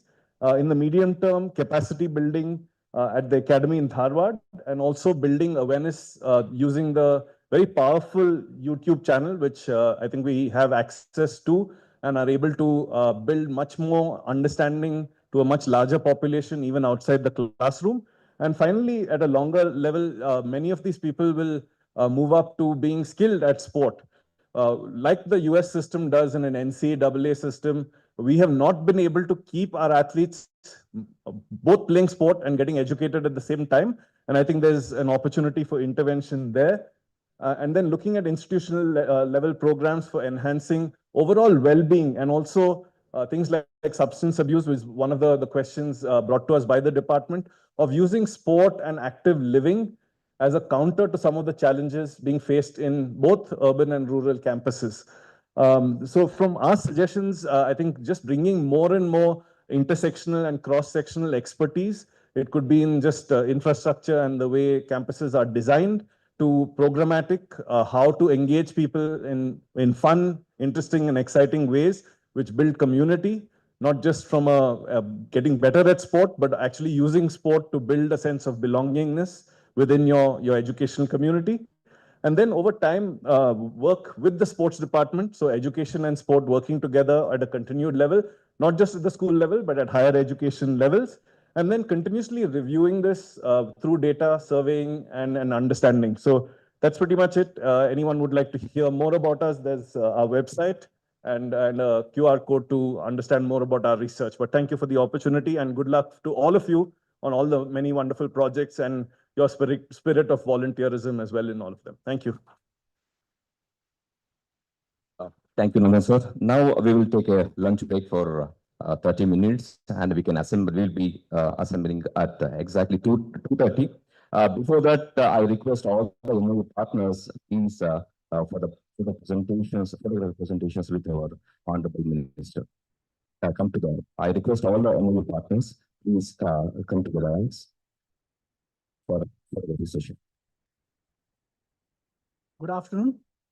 At the outset, I would like to thank Honorable Minister, Principal Secretary, the Commissioner, and Director Ma'am for calling the actual stakeholders who are going to take the benefit of those MOUs which have been signed. And I'm feel privileged to present the initiative of DCE, that is Unnati Foundation, having the MOU with the Unnati Foundation. My name is Sagar Mangave, working as Assistant Professor at Government First Grade College, Dharwad. So here you could see the pictures of where we are conducting the Unnati training program. So our college is buzzing with 4,700, more than 4,700 students. And we have 22 classrooms. And we are running the college in the shifts. And there Unnati people ask for a separate classroom availability because they are going to conduct the offline classes. As Shrikar sir told that online. So there should be blended learning. So this is a unique type of program. Why? The beauty of this program is what? It has a blended learning where offline classes are there as well as online classes are there. So already Anand has explained about how the division of classes, online classes and offline classes are there. So that is a most beauty of this particular course, what I can say. So you can see that shed. So we do not have a classroom. So the Unnati people come and ask for the shed, which is beside our college, which is of Agriculture Department. Now with the Santosh Lal sir has given that land to our college. And in that shed, when they see, so we will run the course here. And that shed has become heaven because the way in which the training is conducted by the change maker, Pawan Potnis, that they are calling change makers, and they have made a change, and this particular classroom has changed into it because the ambience is completely conducive for the learning process. And here you can see that in that shed the classes are running, and we have the classes are running inside. And here is a photograph of a TCS BPS campus interview, which we have conducted, and more than 750 students participated. From our college, 550 students participated, and totally 202 students got selected, out of which 52 students are from our college. So as Anand told that this is a blended learning where 90 hours training will be offline in the class. It is a 1 month training program, and every day 3 hours session will be there. And then there will be online 2.5 hour session, total 75 to 165 hours total session is there. So they are covering, there is a Chinese proverb which says that, tell me I forget, show me I remember, involve me, I understand. So this is a kind of which is oratory, visualized, as well as participation that is kinesthetic, so which make a complete understanding of the contents which is called particularly employability enhancement skills. And this is the division. And here, so far, I feel very proud to tell that since the very first day that the MOU has been signed in 2022, so that month itself, we have started that Unnati training program. And so far, we have completed 26 sessions, which consist of 35 to 45 students in each batch. In the first year, we have 7 batches and we stood second after Kolar. And then onwards, we stood first because the number of batches we have covered. So say in the last year, we have covered 10 batches, which consist of 354. This year, we have completed 9 batches in the span of 3 months, and still for 5 batches, students have got registered. And what role we are playing from our college? See, any kind of a training it would be. When the question comes of employability, enhancing the employability, 2 skills are very important. Quantitative aptitude, logical skills, and that next one is what? Communication skills.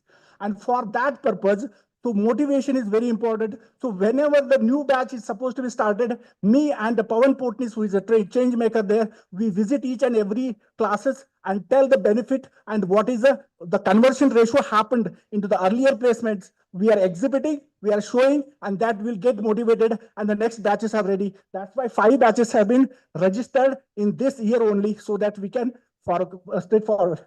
So motivation is very important, quantitative and aptitude skills. So what we are doing is to enhance the number of conversion ratio in the test of TCS, Infosys, and Wipro. What we are doing, daily we are conducting 1 hour test. And for that, question papers have been prepared, and you will not believe that those question papers have been converted into Google Forms by our own students of secondary BCA.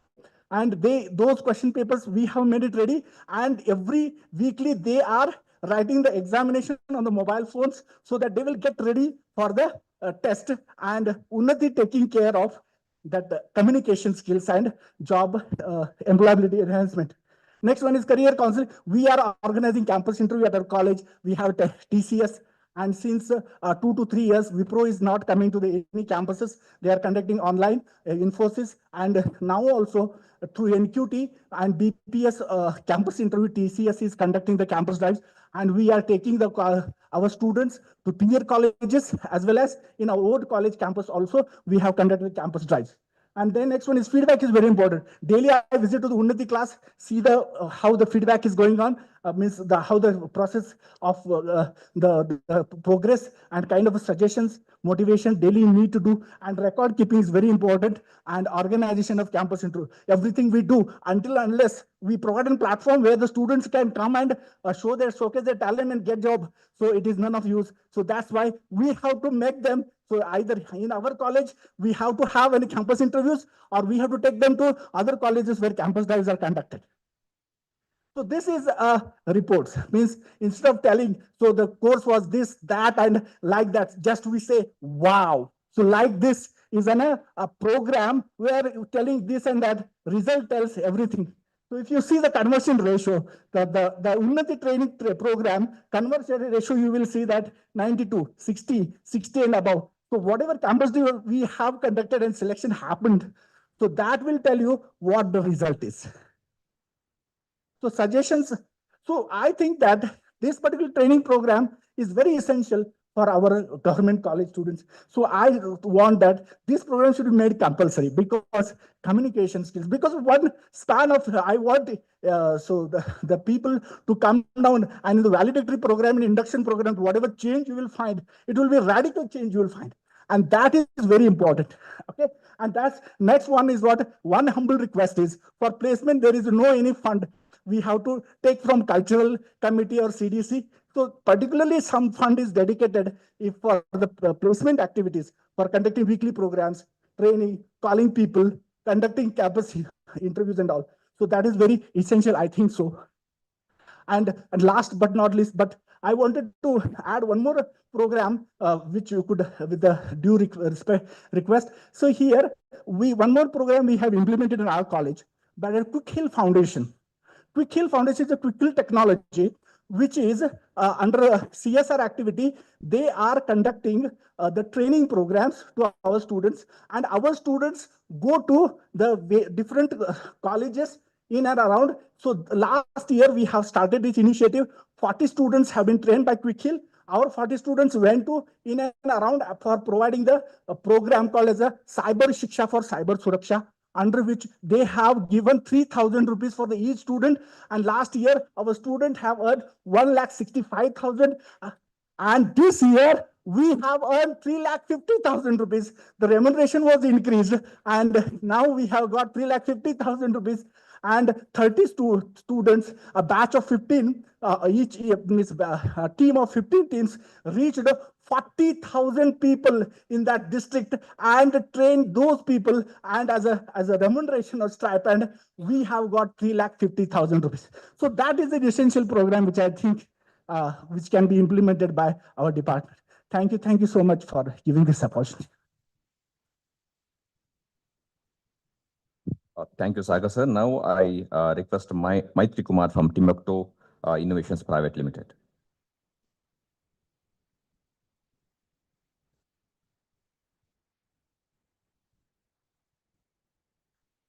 Good afternoon, Honorable.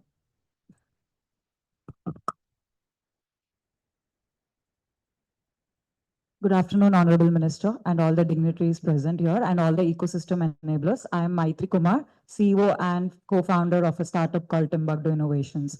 So it's so heartwarming to see every ecosystem enabler today present in this hall, contributing in their own way. But I would like to take this opportunity to bat from student side, because we are a part-time job portal for college students. So what I mean by that is we are building the community of students and offering them part-time jobs, which helps them earn some money while they're in universities and colleges. So we deal with students day in and day out. So having that exposure for last 2 years on behalf of lakhs of students, we interact day in and day out. I would like to make some points here. So we signed the MoU in the month of September, and we've spent actually 60 days speaking to thousands of college students from various government colleges across almost about 5 to 6 cities. We also got a couple of them to work in Bangalore Tech Summit. In fact, I would like to bring to your kind notice, sir, that a couple of students earned about 9,000 rupees in the span of 5 days. And that 9,000 rupees for that socio-economic condition is a big money for these government college students, because of course, money is a superpower that this generation looks for. So setting that background, so what we also did a bit of a survey on the job creation side in these tier 2 and tier 3 cities, because Bangalore is an easy game for us. We can bring in all kind of companies, but because it's tier 2 and tier 3, we have understood there are a lot of agri-tech, especially in Mandya and Hassan Belt. There are a lot of coconut and sugarcane food processing units that are coming up. So we've been going little micro and hyper local in creating part-time jobs. Why am I stressing on a word part-time job is here? Because I know there is an internship, and whole of these ecosystem here is trying to get an internship, but let me put some facts out there why we are doing what we are doing. These are some numbers. If they are wrong, I ask sorry here on behalf of everything. So again, let's go back to what happened with national internship scheme that was announced few months back, right? Top 500 companies in entire country could only create few lakhs job, whereas the student population is in few millions. So internship has certain limitation, and Timbuktu is only trying to expand the horizon of the internship to bring students into mainstream today. We believe in solving that today so that tomorrow is taken care. Through part-time jobs, we ask them to work in various sectors, may it be startups, hospitality, quick commerce, designing, marketing, sales. I would also like to bring all your attention that any given day on our platform, the top line that a student gets to earn is about 6 lakh rupees. That is about 1.5 crore in a month is what student opportunity, earning opportunity that we have created. We do not entertain anything that is non-paid. We understand the monetization of skill is very important. So in this direction, these are the problem statement that what we have identified. Let's accept the fact and let's face the truth is what we feel is the need of the hour, is because how much of internship is very popular among students. So we've asked these questions to lakhs of students. The only thing is what we feel is students are willing to earn money. There was representation here from British Council as well. They were speaking of taking students from here to their country, and they exposed. So going back to that trade, in those countries, after 16, students are taking up gigs. They're coming to mainstream job. So there are a lot of advantage of bringing students to mainstream. And I think half of our problems are solved there. They get exposure of inventory management, customer behavior, micromanaging of macro organizations. These are essential skill, I think, which will make them industry ready. I know we are giving them skills, great infrastructure, mentorship and everything, but what they really require is the litmus test. Will my skill help me earn that money? What extra I need to learn? So how much ever you and me tell them inside the classroom, what they understand is what market is paying them for their skill. Somebody may say, I'm good at tally, but is market ready to pay that 500 rupees per hour for the tally skill that he has got? So nobody has this answer yet. So we feel part-time and bringing them to mainstream through gigs is very, very important. Again, these are some data. So like I said, youths are interested in flexible roles. First of all, they're making career educational choice by some false examples within their families or friend circle. Nobody know why they chose BSc or BCom. And this problem is deeper, especially in socio-economic background situation or government college students, because they have very less option, first of all. And on top of it, they have no idea why have they chosen this course. So somebody has told them, you know what, do this course in so-and-so college, you will get placed in so-and-so college. This is all that they have to choose. So this is the root cause for unemployment, because there is entire gap between the industry that is industry's requirement and the skill that we are producing.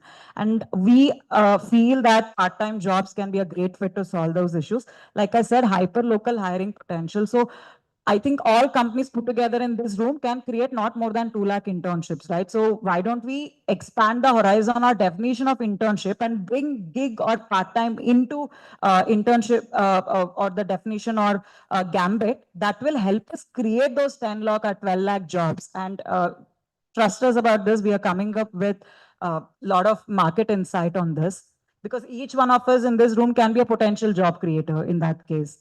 Demand for digital skills. This is something that we've been looking at. So proposed action for a wider impact, sir.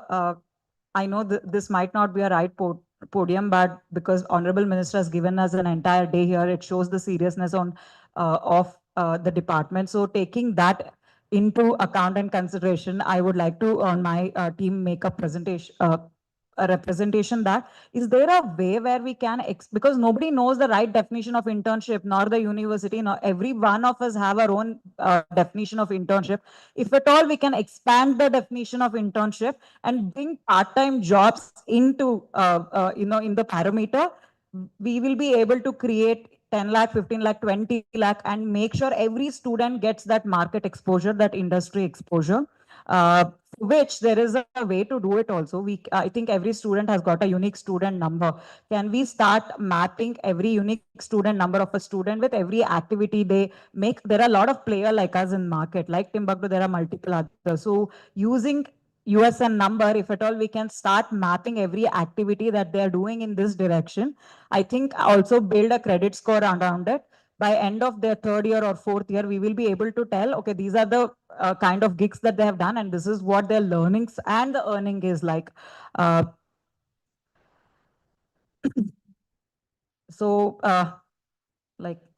I'm just gonna come to the conclusion, understanding the concern of the time. Sir, I would like to quote your own words that people need to move out and explore a lot of things. We cannot bring everything inside the campus, and I'm sure campus or university government is doing everything in the best capacity to do, but we'll have to look in. A modern problem requires modern solution. I think gig is a modern solution. Skilling is like sharpening the knife, and if you don't use the knife, it is ought to get rusted. Skilling is exactly like that. We'll have to monetize it. Otherwise, students will forget those skilling. With that, I will close my presentation. Thank you so much for the opportunity. Thank you, Maitri. Now I request Lucis Manoj, our own faculty from Dayananda Pai for Government First Grade College, Mangalore. The next presentation is from Dr. Sivraj, Associate Professor, Department of Political Science, JFGC Raichur.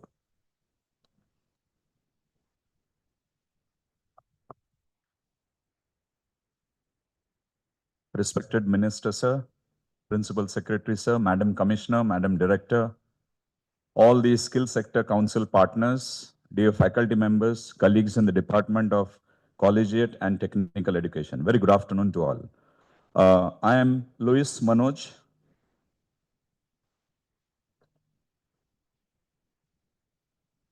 I'm here to present on the Apprenticeship Embedded Degree Program. I feel very proud that I represent 47 colleges under this Apprenticeship Embedded Degree Program that DCE has initiated in the academic year 24-25 and to go along 1,400 plus students who are a part of this AEDP program.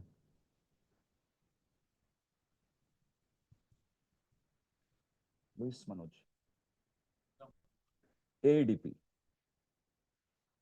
Okay, let me begin. First of all, I would like to congratulate the Department of Collegiate Education for taking us through a very unique and one of its kind program called Apprenticeship Embedded Degree Program. I was for one who always wanted that our students should become employable. It was really wonderful listening to our minister, sir, when he said about the employability. Students are not employable. We are creating only unemployable graduates. Now, with this Apprenticeship Embedded Degree Program, we have this concept of apprenticeship built in the 5th and the 6th semester. So let me just go through. These are some points that I would like to cover. Okay. So I am a faculty at Dr. P. Dayanand Pai, P. Satish Pai, Government First Grade College, Car Street, Mangaluru. We started AEDP program this year. Then we have around 35 students who have registered. Department gave us around 60 max to register. We got 35 because, as we all understand, we are in the infancy stage. And when we mentioned to our prospective students saying that we are starting with AEDP, everyone was a little confused. What is this AEDP? Then we had to put across. I was in regular touch with the Skill Sector Council, Mr. Nabarun Chakravarti, who is a representative of BFSI, Banking, Financial Services and Insurance. And whatever little information that I could get, I shared with my students, and that's how we got around 35 students, 9 boys and 26 girls. So our academic year at Mangalore University began on 10th of August. We are closing this Saturday, that is on 7th of December, and 11th of December, the semester exams begins. Now, why am I mentioning this is, the teachers had their training in the month of September. We had 3 days intensive training at Karnataka Higher Education Academy in Dharwad. And I knew that it is going to take a little time for the skill sector, partners to bring in their thoughts. So I thought we need to do a lot of program in our colleges. So this is the present statistics that I have. 19 colleges have chosen BFSI. Then we have 9 colleges logistics operation. 14 colleges have taken retail operations and around 5 colleges e-commerce. So in all, around 47 colleges with 1,486 students. Now, very important, every UG program focuses on, should focus on 2 very important things. One is skill building and second one is employability. And I believe AEDP program is here to stay because, as we say, in the 5th and the 6th semester, when we say apprenticeship is inbuilt, I think we are making students job ready. And they are ready for their life. Not just, we are not focusing just on their degree education, but we are preparing them for life as well. That is what I feel about the AEDP. As we all understand that, the skill sector partners came a little late. So we at Dayanand Pai College did not wait for the department's, thought that you need to do this. We initiated 3 very important programs, which I felt is very, very useful for our students. We had a very intensive 12 hours training on Zoho Books. Zoho Books is an accounting cum taxation software, which all the young chartered accountants, practicing chartered accountants are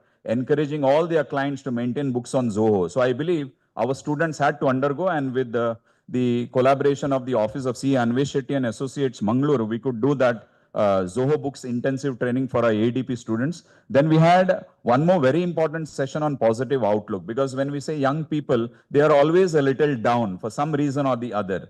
And as the previous speaker did mention about the concept of money, I think as teachers, our role is to keep their chin high, keep all the students chin high, and timely motivation, timely encouragement. So a wonderful session on positive outlook, because through the feedback that I have got after the session was conducted. Then basics of stock market is another very important session. And I'm very grateful to Dr. Priya Agrawal. She is an IIM Ahmedabad fellow, and she is a trainer at Bombay Stock Exchange. And we are planning to conduct a lot of online sessions, which is doing free of cost, just for the benefit of government college students, because our partnership with Madam is much beyond, not, much before starting this AEDP program. And she has promised a lot of programs, both online and offline, for the teachers and students of all the Dakshin Kannada colleges. These are a few pictures that we had. So we did a common program, especially the 2 one-day sessions on positive outlook and basics of stock market was common, but we focused on AEDP students exclusively on the session on Zoho books, which was, I believe, very successful. Today the children can make use of their mobile phone and easily access this accounting software, can help a small business maintain their books of accounts as well on Zoho books. So these are a few activities, and apart from this, we have had all the students of AEDP have registered under Allison Learning for basics of Excel. And next semester, we are planning to take them through filing of income tax returns, the income tax website. So there is hands-on training for the students, and they are ready for the stock market. They are ready for the financial services sector. That is how we are looking at it. Now, as far as the outcomes and impact is concerned, I just mentioned that we are in the infancy stage. You can call this as the 4th month, since we heard the term called AEDP. Maybe people at the Department of College Education might have heard a little bit earlier. So the real impact of this program, I think, is, I should say, 6 semesters away. Why am I saying 6 semesters away? 5 semesters, including your apprenticeship, covers their 3 years, 5 semesters, and it's the job opportunity that they're going to get in, exactly 3 years from now. That is the right time that I feel I can stand over here and we'll talk about the impact that AEDP has had on all our students. I have had my 2 students who have given their feedback, because impact is not known right now, but what are their thoughts right now? I have Pooja and Manish who have just given a little bites, so you can. Pooja first.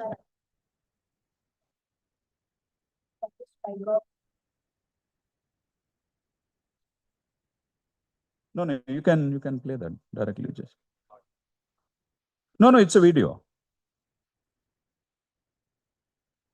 No, I think you can just ಅದರ ಮೇಲೆ click ಮಾಡಿದ್ರೆ ಪೂಜಾ ಅಂತ click ಮಾಡಿದ್ರೆ play ಆಗ್ತದೆ. Hyperlink ಕೊಟ್ಟಿದ್ದಾನೆ sir. Okay, audio ಸ್ವಲ್ಪ volume ಮಾಡಿ.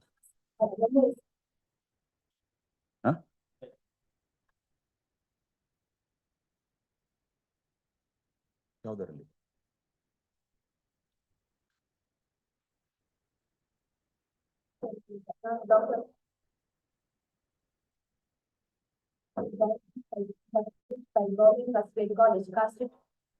Separate videos ಇದೆ ಸರ್. ನಾನು ಹೈಪರ್ ಲಿಂಕ್ ಮಾಡದೆ they have put 2 videos. Yes.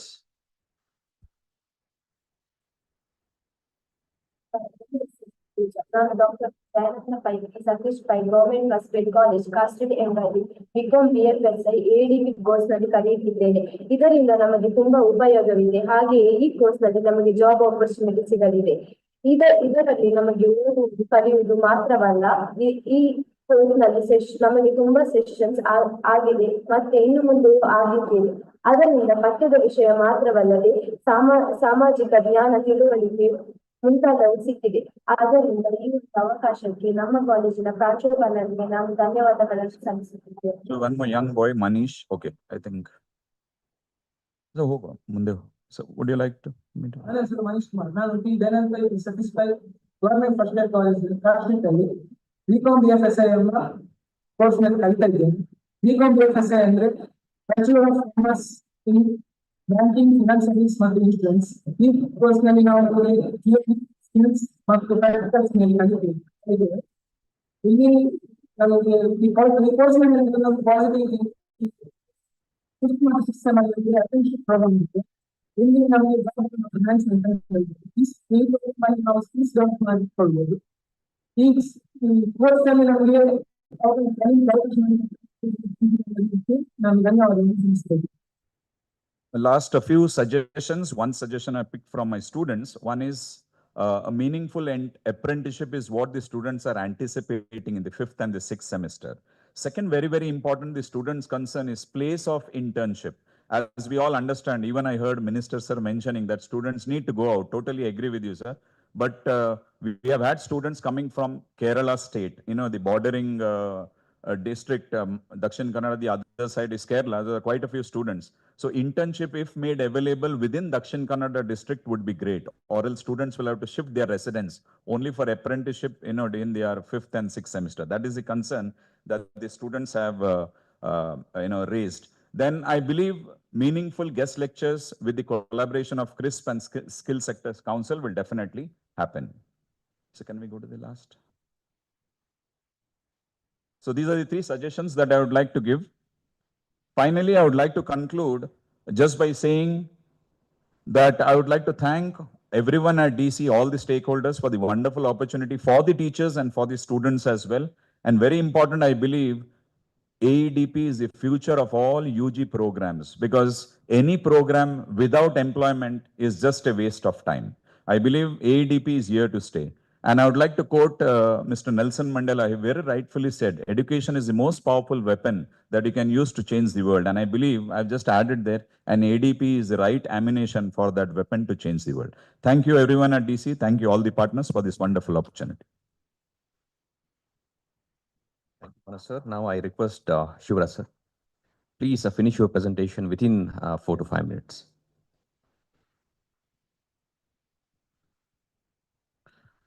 Very good evening to all. This is Dr. Shivraj, Assistant Professor, Department of Political Science, Government First Aid College, Raichur. Here, indeed, it is my pleasure to stand before the dignitaries of our department. So today, I'm going to present about the implementation of an aspirational program, that is Kalike Jotege Koushalya. So, as you all know, 21st century is the century of skill. In order to enhance the knowledge based on skill, the government of Karnataka has made an initiative in its budget 2023-24. As part of that budget, our department has implemented one important program, that is Kalike Jotege Koushalya, in collaboration with Karnataka State Skill Development Corporation and other industry partners. So what is the main motto of this program? Is the main objective of program is to imbibe the students with the knowledge based on skill. This is one. And another important aspect, there are 4 important elements in this program. One is the course, second one is training, third one is evaluation, and fourth one is certification. Under this program, 16 courses have been offered, and moreover, training will be given by the experienced trainers. Trainers will be sent by the industrial partners, and evaluation will also be done by the trainers. At the end, after completion of complete course, after completion of the examination, industry partner will issue the certificate to the students. And another important aspect, last year, 2023-24, the program was launched in pilot base. It means it was implemented in 4 universities of Karnataka: Tumkur University, Raichur, Davangere, and Gulbarga University. One important thing is 29,385 students are trained till now under Kalike Jotege Koushalya. In our college, I come from Government First Aid College, Raichur. Here we have offered 4 different courses to students: for BA Content and Communication, for BCom Wealth Management, for BCA Media and Filmmaking, and BSc Animation. Total 1,557 students are trained under Kalike Jotege Koushalya program. This is one, and this is one video clip here I want to show you. Here you can find the enthusiasm of our students. Can you please play the video?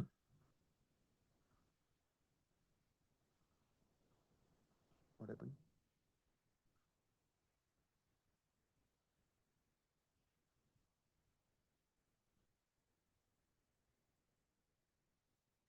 Why? There is a video. Video clip I shared to you.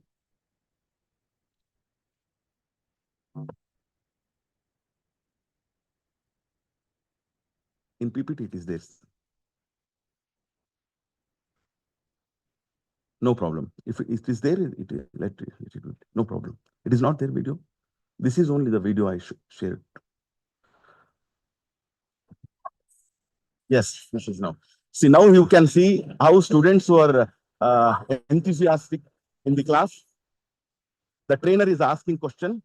See, they're all from arts background students.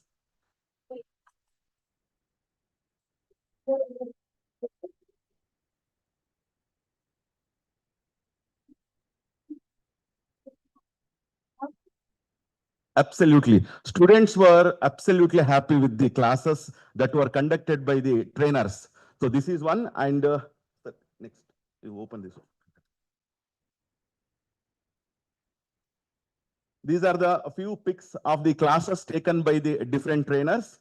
And here there are few observations we have made out of the feedback given by students. One is trainers were well qualified and experienced, no doubt at all. And usage of digital teaching aids made the program more effective. Practical classes or hands-on training increased the interest of learning among the students.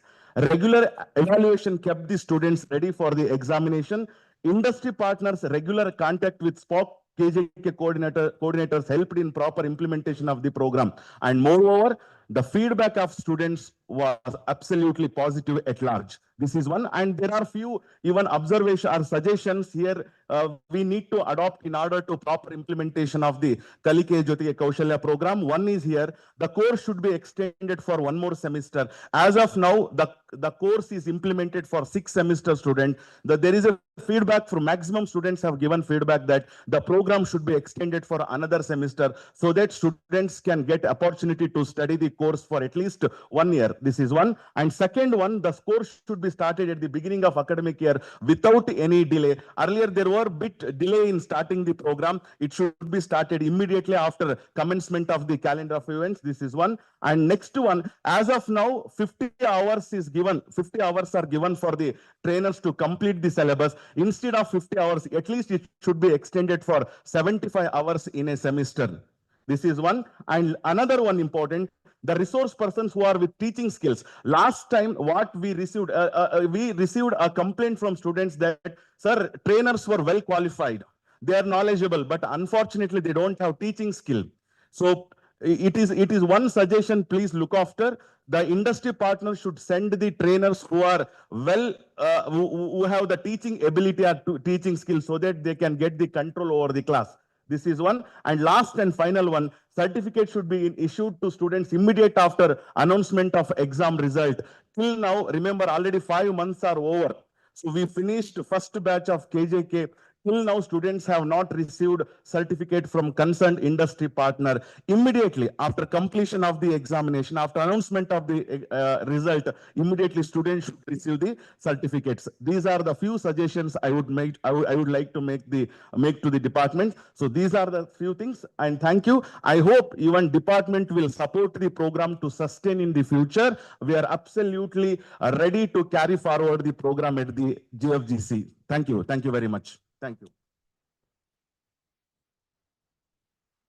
Thank you, Shivra sir. Now I would like to invite Mr. Vineet Kumar S. from KSCST. And the next presentation is from our faculty, Dr. Lata PV.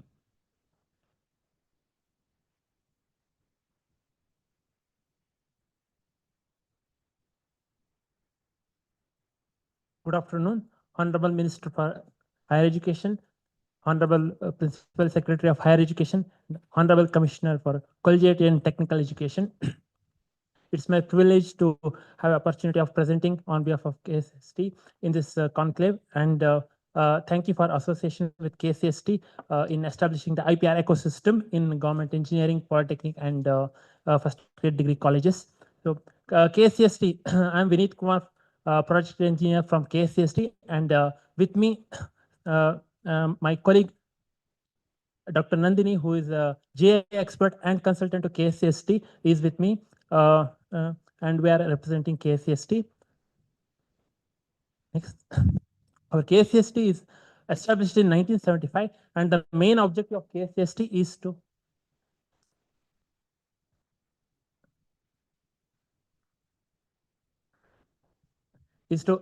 identify and implement the science and technology applications for the development of the Karnataka state. And KCST is working in various areas, that's areas of geospatial technology, digital heritage, water and environment in the digital heritage. So it involves the digital documentation of the heritage monuments across the Karnataka state using the 3D laser scanning, and water and environment. It involves the rainwater harvesting and the rejuvenation of traditional rainwater harvesting system, and also it is working on the alternative building technologies, energy, and education. In education, we have flagship program which is running from last 48 years. That is student project program. Here we support the innovative projects, student project from all the education institutions from Karnataka. And apart from that, we also carry out some outreach programs, and we also working in the SCST. We have SCST cell, and also we have IPR programs. Now, in this IPR, we have the Patent Information Center. The main activities of the Patent Information Center focus on the awareness creation and capacity building and the establishment of IPR cells in the technical institutions, engineering colleges across Karnataka, and also provide some IPR filing support.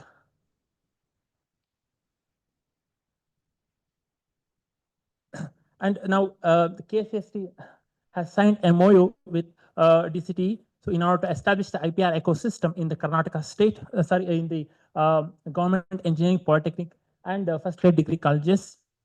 And here the KSHEC has a role and responsibility to develop the IPR training modules and then conduct the TOT program, that is the training of the trainer program in this case. So the IP coordinators, who are the faculties representing the government engineering, polytechnic, and first grade degree colleges, they attend this training and they will become the trainer, IPR trainers. And after that, they are going to train the remaining faculties and the students of the engineering, all the technical institutions. And here, this program will be conducted in 3 stages, that's 3 levels. One is the beginner level, other is the next is the intermediate level, and then advanced level. And this is followed by one brainstorming session, which involves like engagement of the IPR experts, international and national level IPR experts, as well as other resource persons in this particular workshop. And the KSHEC will facilitate the engagement of these resource persons.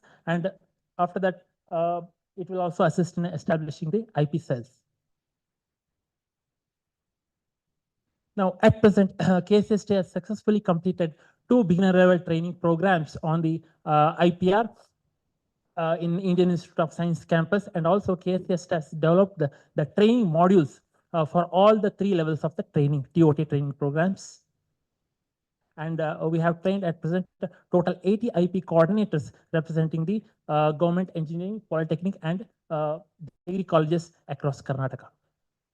Now, the expected outcome of this training is, first, it will create awareness on the IPR in all the technical and institution and other degree colleges across Karnataka. And the next, it will enable the faculties and the students to carry out the prior art search and also identify the invention. So prior art search is the one which is required to check the patentability of the invention.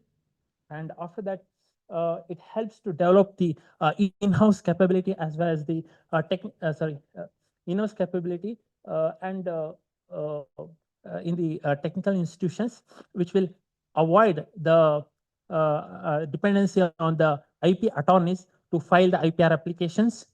And next, it will also helps to foster the culture of innovation in the technical institutions.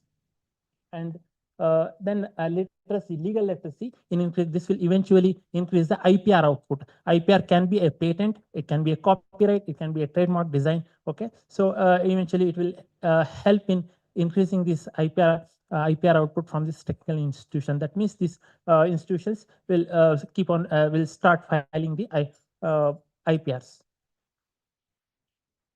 And then after that, it will also helps to recognize the importance of traditional knowledge and also associated livelihood opportunities. Okay, by applying the registering by filing the trademark as well as the GI applications. So it can be a traditional craft or agriculture produce. Okay, and then it also helps to stimulate the innovative thinking as well as the creativity in the students. Okay, which again by protecting the and rewarding the ideas.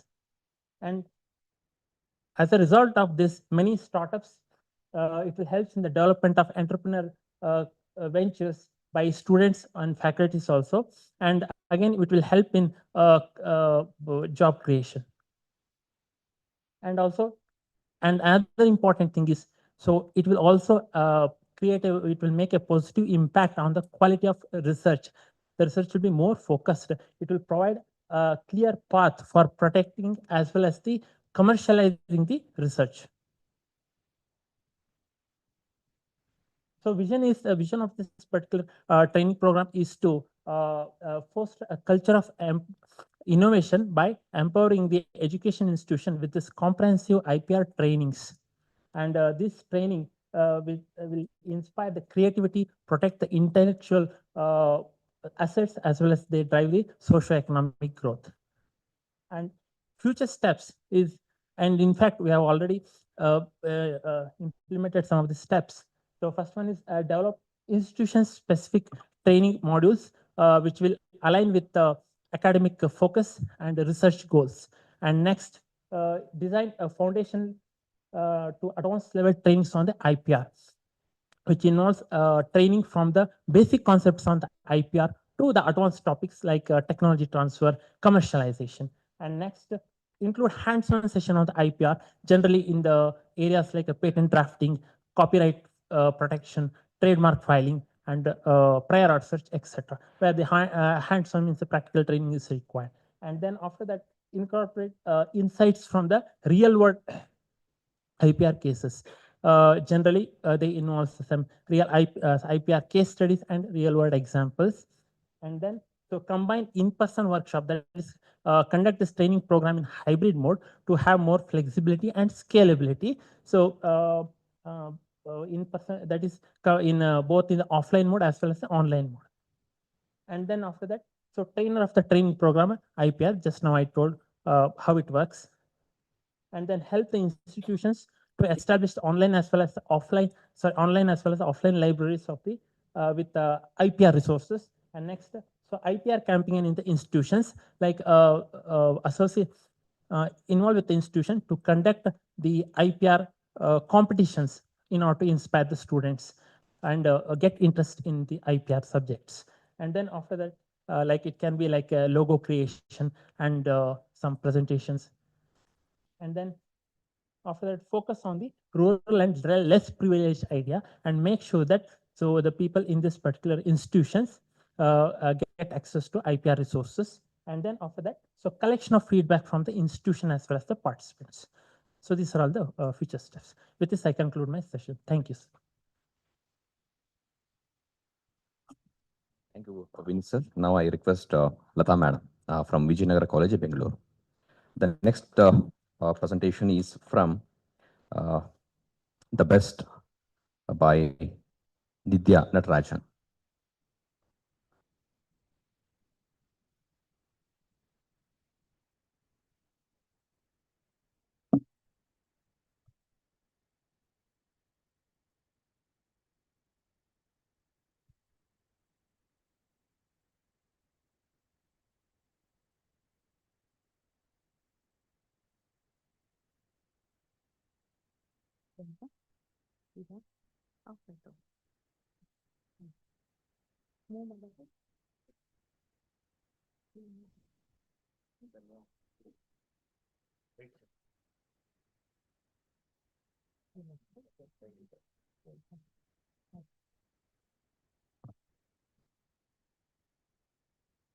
A very good afternoon to one and all present here.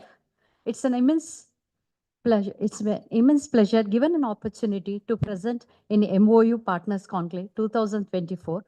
I, Dr. Lata BV, Associate Professor, Department of Commerce and Management, Placement Convener, GFGC Vijayanagar, standing before you, the dignitaries, respected authorities, and MoU partners. The Department of Collegiate Education in association. So before I would like to tell out the brief introduction, the Department of Collegiate Education in association with Wadhwani Foundation had an MoU on artificial intelligence-based employability skills training to the undergraduate students using the LMS, that is Learning Management System. It is a bilanguage. Very important is bilingual short videos were created using the Copita, and the students can select either in the English or Kannada as a language. This training fills the skills gap in communication skills, the problem solving, the teamwork, and basically it is in job employment skill. Basically, they focused on the better placements. The steps involved, before we could go to the steps involved, I would like to tell the objectives. So the main objective was Wadhwani Foundations was enhance the employability skills and bridge the gap between the communication skills, the problem solving, and teamwork. The five steps keys in order to have a success program was the watch the video, think in logical reasoning, collaborate with the student, do the play and explore. It is the concept of learning the things, relearning and unlearning was the basically 5 steps in the success of this program. Just we know to download the Wadhwani WhatsApp from the Play Store. It's an employability skill training for the outgoing student, especially focused for the final year undergraduate students. It was an interactive curriculum application, self-learning management tool. It helps the students in communication, interpersonal problem-solving skills with an audio as well as a video embedded system.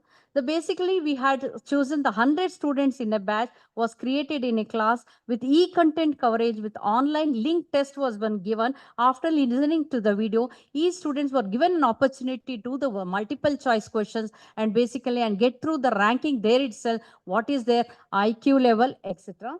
And students' involvement was self-paced learning as well as practical exercise was being given in that particular video. Each mentor, the next slide I would like to go regarding the mentor's responsibilities in our college. Each mentor should monitor their class with respect to activity, the attendance record, to enrolling the students in their portal, ensure the e-content coverage was, and also to check the login credentials. You can see that the mentor is standing in the class in front every hour. The moment this mentor enters into the subject, enters into the class, their role was to just 10 minutes to go through the credentials, log into the credentials, just as learning manage LMS concept, go through the credential, do the videos, and in front of the teacher only the attendance record was being tried. That was a major strategy. That was a success in our college. Out of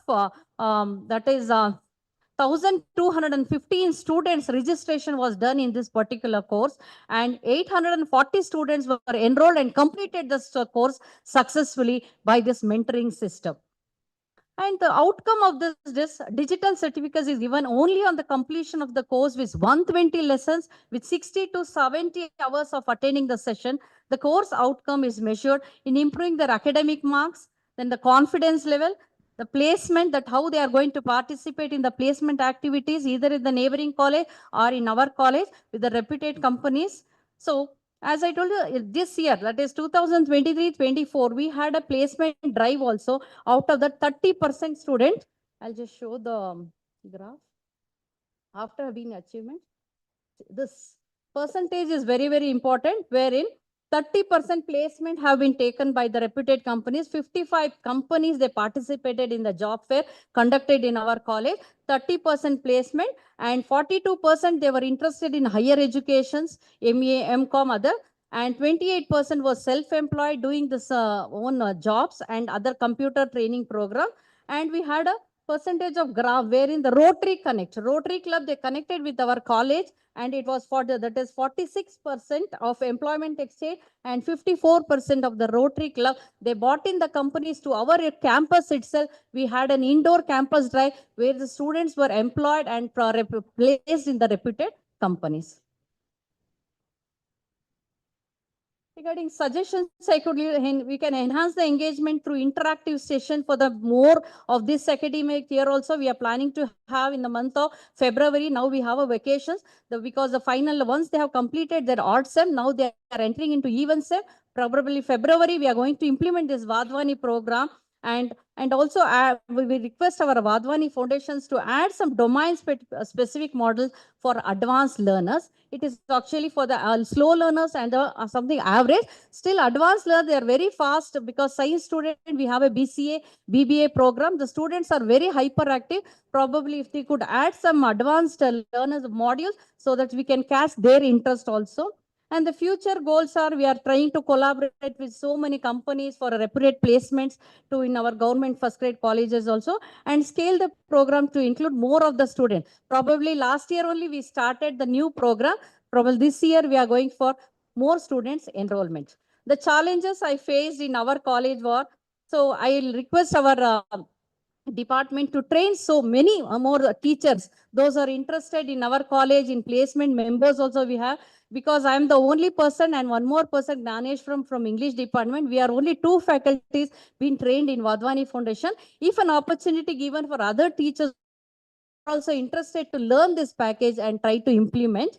And so we have a server issues in our college. As I told you, the moment we enter into the class, 10 minutes we are taking the students. Just log into your, open your system, that is mobile phones, log in to these credentials. Maybe server issues we have in our college. As well as the student data pack, ma'am, we don't have data pack, we don't have mobiles or not. There are so many issues to handle.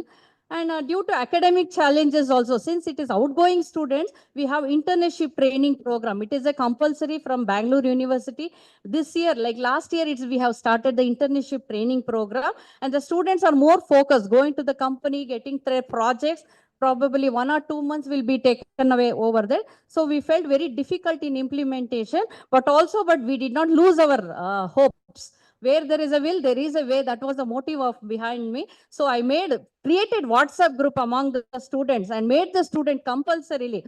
And also we made them, internals is very important. Internal assessment is very important. The students who are logged in, create all this module session, then only internals will be given. That is just for fearing. Of course, we used to give, but in order to make this program very serious, that was the step I have taken. And one more difficulty we are facing is the problems, the students' employability. Once they get to the training, they are not reverting back to our college. Whether they have placed or whether they go fire, it's very difficult to track once they passed out of our college. Asking the student, come back and tell me your opinion, is very difficult. That is what we are facing. I request our Wadhwani foundations also to keep track, at least in the online portfolio, to help us to tracking their records, which company they have placed, what is their package. Even in the NAC also, they will ask the same. Where is the documentation? Until the documentation, UGC or NAC, nobody will. Just by saying words, they will not agree until and unless we show the documentation. So I request our Wadhwani foundations to have some track over the student and give us some documents, documentation, so that it helps us for accreditation also. And finally, I told the stringent rules were made in our college, especially mentoring. So intern marks, I told you, compulsory, they have to revert back. And every week we used to conduct assembly. Assembly is a very, very important issue wherein we meet all the teachers, put together subject teachers, HOD, principal, and the student. We conduct one assembly, ask the students to come over and give the inspirational talks. What you have learned in that portal? What is your group discussion you have made? What was the inspiration? We'll ask one of few students to come over the stage, speak out what you felt about. That will be the inspiration for the other student. This is also one of the strategy we have taken. And as I told you, WhatsApp group was created. I thank our Wadhwani Foundation's people who are hands-on training they gave us. Ratan sir, Vinay sir, and Lily ma'am, who has given us help, support in implementing this successful program. I thank on our Department of Collegiate Education for giving me an opportunity for implementing this program. Thank you.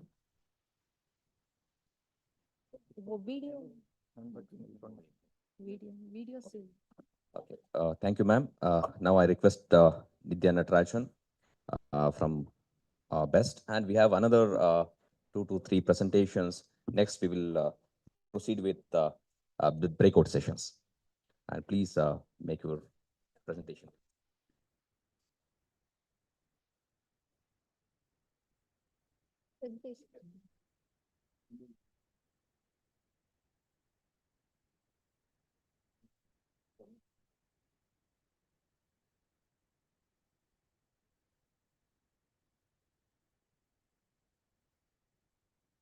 Okay, I guess the title slide is not coming up. I wouldn't take more than 2 minutes. I'm Dr. Nidya Natarajan, and I head strategy at Bangalore Science and Technology Cluster. Science and Technology Cluster is relatively a new concept which is initiated by the Office of Principal Scientific Advisor. The Office of PSA itself is quite new. We are celebrating 25 years now with Dr. Abdul Kalam being the first who took charge as the PSA of the Government of India. And there are 8 science and technology clusters. The main objective was to bring all the science and tech stakeholders together in a single platform to foster innovation, to foster partnerships and collaborations. So the 3 main objectives are, one is to share the ecosystem itself with all the institutions, and to provide regional solutions. There is a regional problem, solutions to regional problems which require science and technology interventions. And the main motto was to achieve Atmanirbhar Bharat through science and tech intervention. So it's all about science and technology, and that's why the name. I couldn't move it.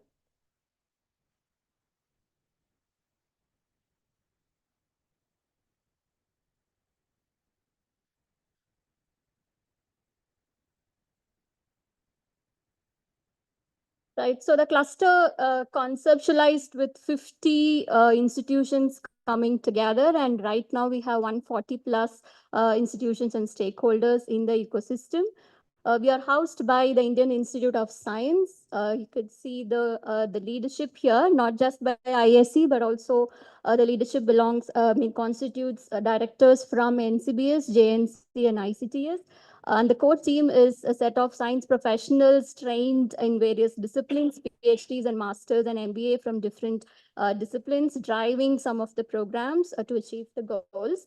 And I'll stop here because this is the range of activities which the cluster does with the ecosystem, wherever you could engage with us. So one is we do design and implement projects which are multi-stakeholder in nature and which has impact on the society, which could be immediate impact or long-term advancements in science and technology, like emerging technologies like quantum and semiconductors, etc. So main mandate is it should solve some of the national mission related problems.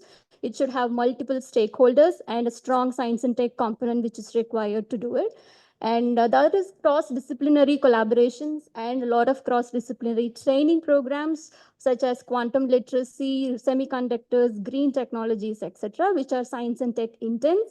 And of course, we share the ecosystem with as many stakeholders as possible. And that's the whole idea of us associating with the department here. We would extend this ecosystem and all the activities that we do, the networking sessions, right from ideation to deployment on the ground. So the whole range of activities which the cluster does, where different institutions and the academic partners could engage with us. And finally, we also have very strong presence in the internet. The communications, we do a lot of science communication related activities, outreach activities, not just for SNT audience, but also for public. And of course, we have a lot of global opportunities and delegations coming up looking for partnerships, etc., which we facilitate. So with this, I'll start. I will not go into much of the other details. Thank you so much. Thank you, ma'am. Now I request Girish TR, the faculty at GFGC Gundlupet.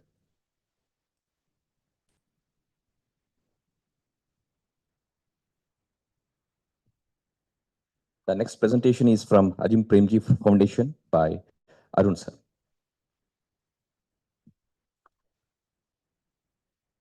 Very good evening to everyone present here.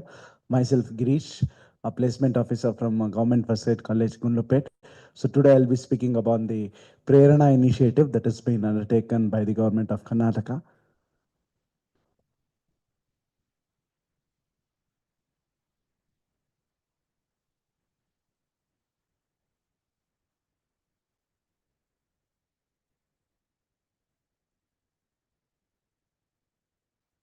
So I would like to start it with a quote. It is better to light one small candle than to curse the darkness. So Prerana program, I can say it is that spark that the students require, the source of inspiration, the spark of inspiration that the student require. So as I said, Prerna is a structured mentorship program that was recently initiated in the recent budget by the government of Karnataka.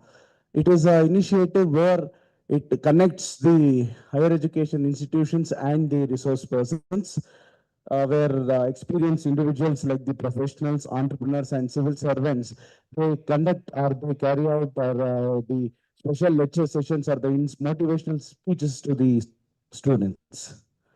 So coming to the implementation part, since it is still in the infancy stage, we have reached certain government officials or those who are in the private sectors too, that there is a program that has been initiated by the government of Karnataka, and we have also created awareness about the Prerna registration portal, where how to register as a resource person, and we have reached many officials regarding this, and also we have reached our alumni who are placed in private sectors and also in the public sectors, and our parents, students' parents who are working in various fields of the society, even for them to get registered in the Prerna portal.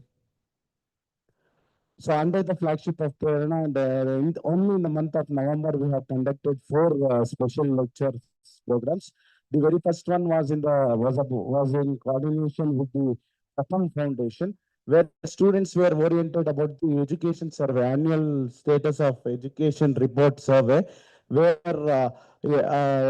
Ms. Nagalani from Pratham Foundation, Mysore, she addressed our students how the education survey is conducted, and the survey was conducted in the district of Chamarajanagar.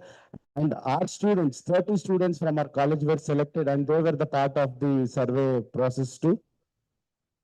And coming to the second part, we conducted a session where we had Ms. Dr. Dakshayani, the ophthalmic officer from the government of hospital, Koushalya. They conducted special sessions to students where they spoke about the protection of eye and vision, and also awareness about the vision impairment was conducted. After the session, a free eye test drive was conducted where most of the students were benefited, and even the faculties were benefited by the eye test drive that was conducted. And coming to the third or the fourth one, the legal and constitutional awareness session was conducted by the Honorable Judges Sri Kumar sir and Basiraj sir, where students were imparted knowledge about the Indian Constitution, and various legal awareness were created among the students. So these are some of the visuals of the Prerna programs. And these are the outcomes. As I already said, over 700 students were benefited from across all the sessions, and 42 volunteers took part in the educational survey. Over 500 faculties and students, including faculties and students, they were part of the free eye test drive. Coming to the way forward, we have spoken, or we have had deliberations with the tahsildars, with the the forest officers and various municipality executive officers. We have informed them, or we have spoken with them, we have deliberations with them, where they have registered themselves in the Prerna portal, and the program should be conducted next month, since the exams are going on in this month. And some of our alumni also, they are registered under the portal. So these sessions will be conducted in the coming month. So coming to the suggestions part. So since it is in the infancy stage, Prerna, more awareness has to be created about the Prerna program and the registrations about the Prerna portal. And Prerna is a part, is given as a part for the placement officer too. So some financial assistance is to be needed where we can carry out the activities. And once the sessions are over, if there is a possibility to generate e-certificates, we could hand over the e-certificates to the concerned resource persons, government themselves. Thank you, sir.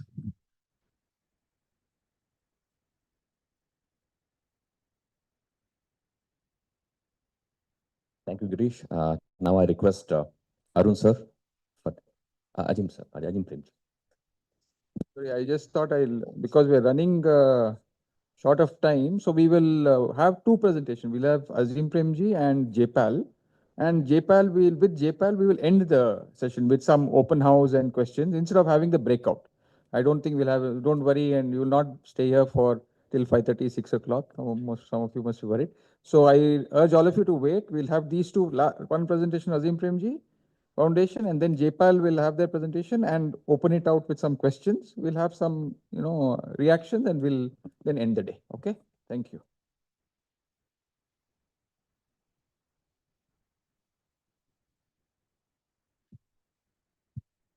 Very good afternoon, and I will also not take too much time.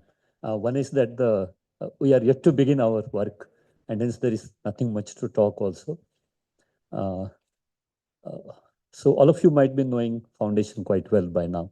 So we have been in the space of school education for more than 2 decades, and gained some experience, and hence been able to contribute to various aspects related to education, right from policies to capacity development to material development, and also assessment reforms. And higher education space is relatively new, but hope with that experience we will be able to contribute better. And so when department approached us to contribute on various areas where they need support, which they presented in the morning, we felt probably faculty development is the area where we can contribute. And that's when, that's the area we started thinking about. And today, whatever is on the slide is about initial thoughts on how to go about it. So we wanted to begin with a general orientation program, which will be for all the faculty members. We have around 20,000 faculty, including part-time and the full-time faculty members of the state. And we felt the general orientation program will be about the higher education, its vision, and the aims of higher education, and also the recent approaches that are needed, or the curricular reforms that are very much needed, and also the reforms in the pedagogy and also the assessment. So which will give them very broad overview of what is that we would like to achieve through higher education, which will be followed by probably very specific subject-based programs. And our program is going to be slightly different than the programs that we spoke in the morning, which were more about the apprenticeship-based programs and how to offer it, whereas we are covering all science, social science faculty members as well. And probably we will focus more on the conceptual understanding of the subjects, and also various pedagogical approaches that can be used, and so that our higher education classrooms pedagogy is also transformed. So that is the second kind of program, which we envisage it as a quite long duration program, because that's where subject interactions around subject and its teaching, everything will happen. So these are the two kinds of programs that we are thinking.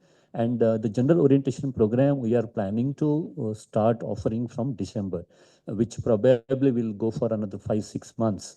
And after that, we will be taking subject-specific programs. So these are the two programs that we thought we will offer. And thanks for the department and the minister and the entire team for bringing us together here, because now we are able to situate our program in the larger program that we are speaking about. Because whenever we talk about curriculum reforms, we can draw references from the recent approach that all of you are emphasizing. And also probably we will also be able to talk about the higher education vision and connect it to the employability, which most of the programs are emphasizing, so that all the programs that we are planning to offer will be seen together. And probably next time when we meet, we might have many more things to share, our experiences. And also, I was also listening to some of you talking about offering faculty development programs in some of these apprenticeship areas. And those experiences are also useful for us, because we will also get to know what might interest the faculty members. And this platform actually helped us understand whom to reach. So probably we will reach out to you soon to get more inputs from you, and also hear your experiences, so that the general orientation program that we are offering, faculty members find very useful. So thank you all. Thank you so much. Thank you, sir. Now, this is the last presentation and as well as the last session of this event. by Ms. Vidita Priyadarshini, and she is from Jaypal, and she's a policy manager, Abdul Latif Jamin Poverty Action Lab, and she will share the global best practices and learnings in higher education and employability. And also she will lead to further discussions of this event. Over to Vidita. Thank you, Harsha, and thank you everyone for having me here today. I have a difficult job after a day of fantastic sessions, but hopefully, we'll be able to spark some interesting conversations today.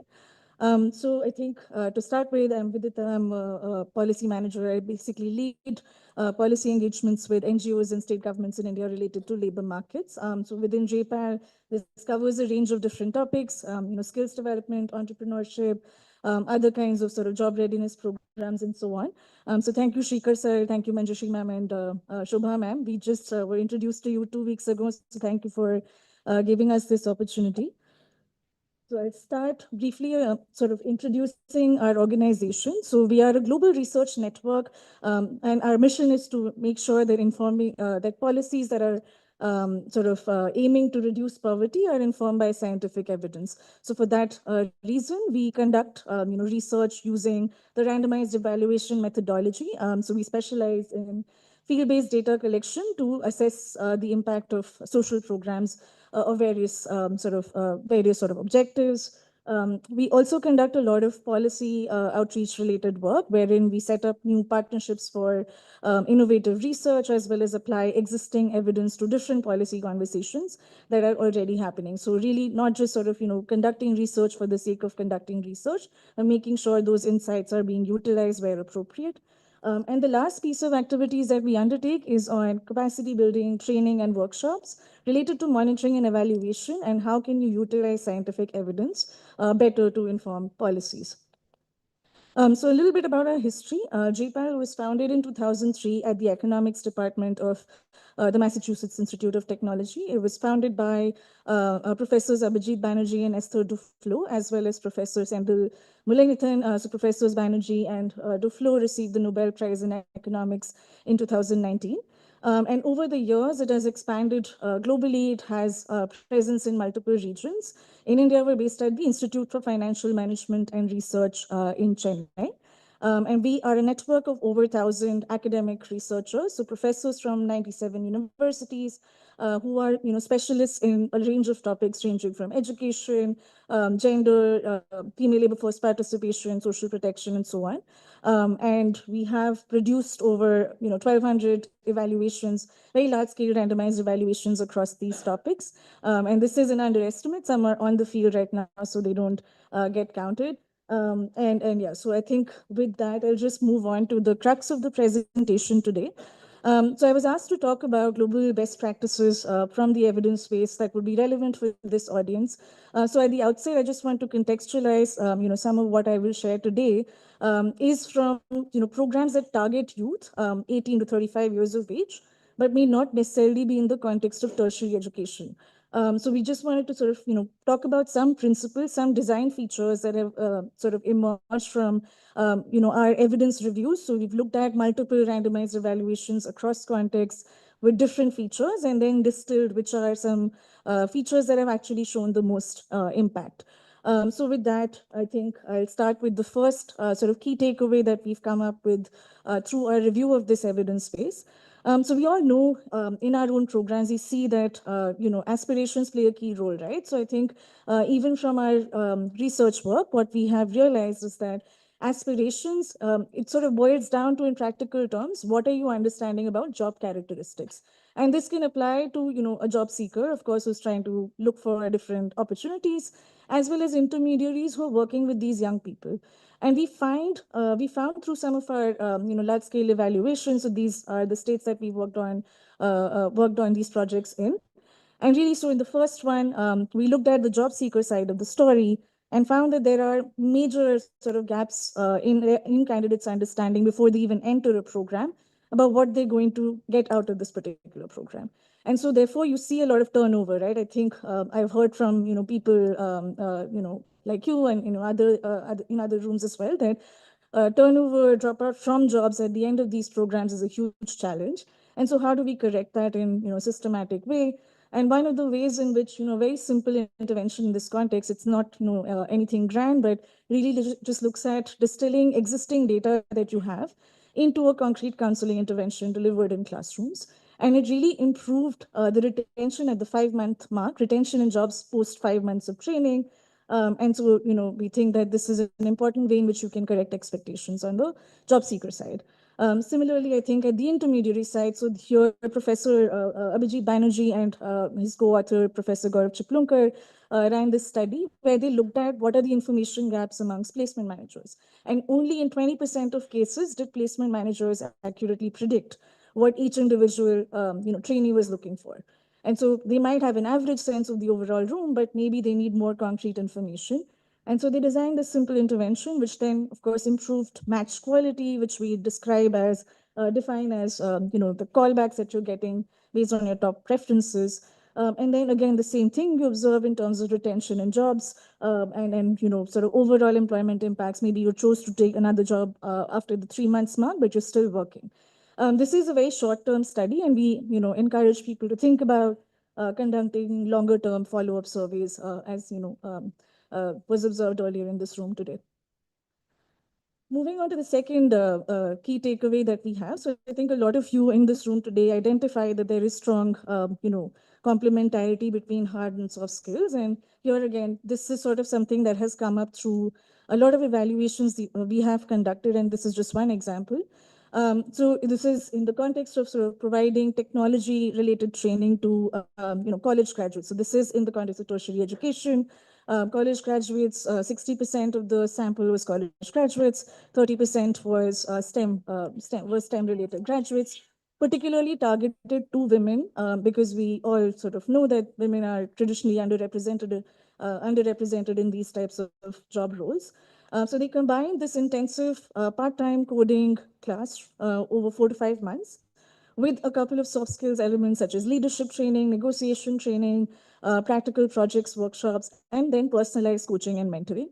And based on this combination, we find employment impacts of 9.2 percentage points. This is relative to a group that did not receive the program.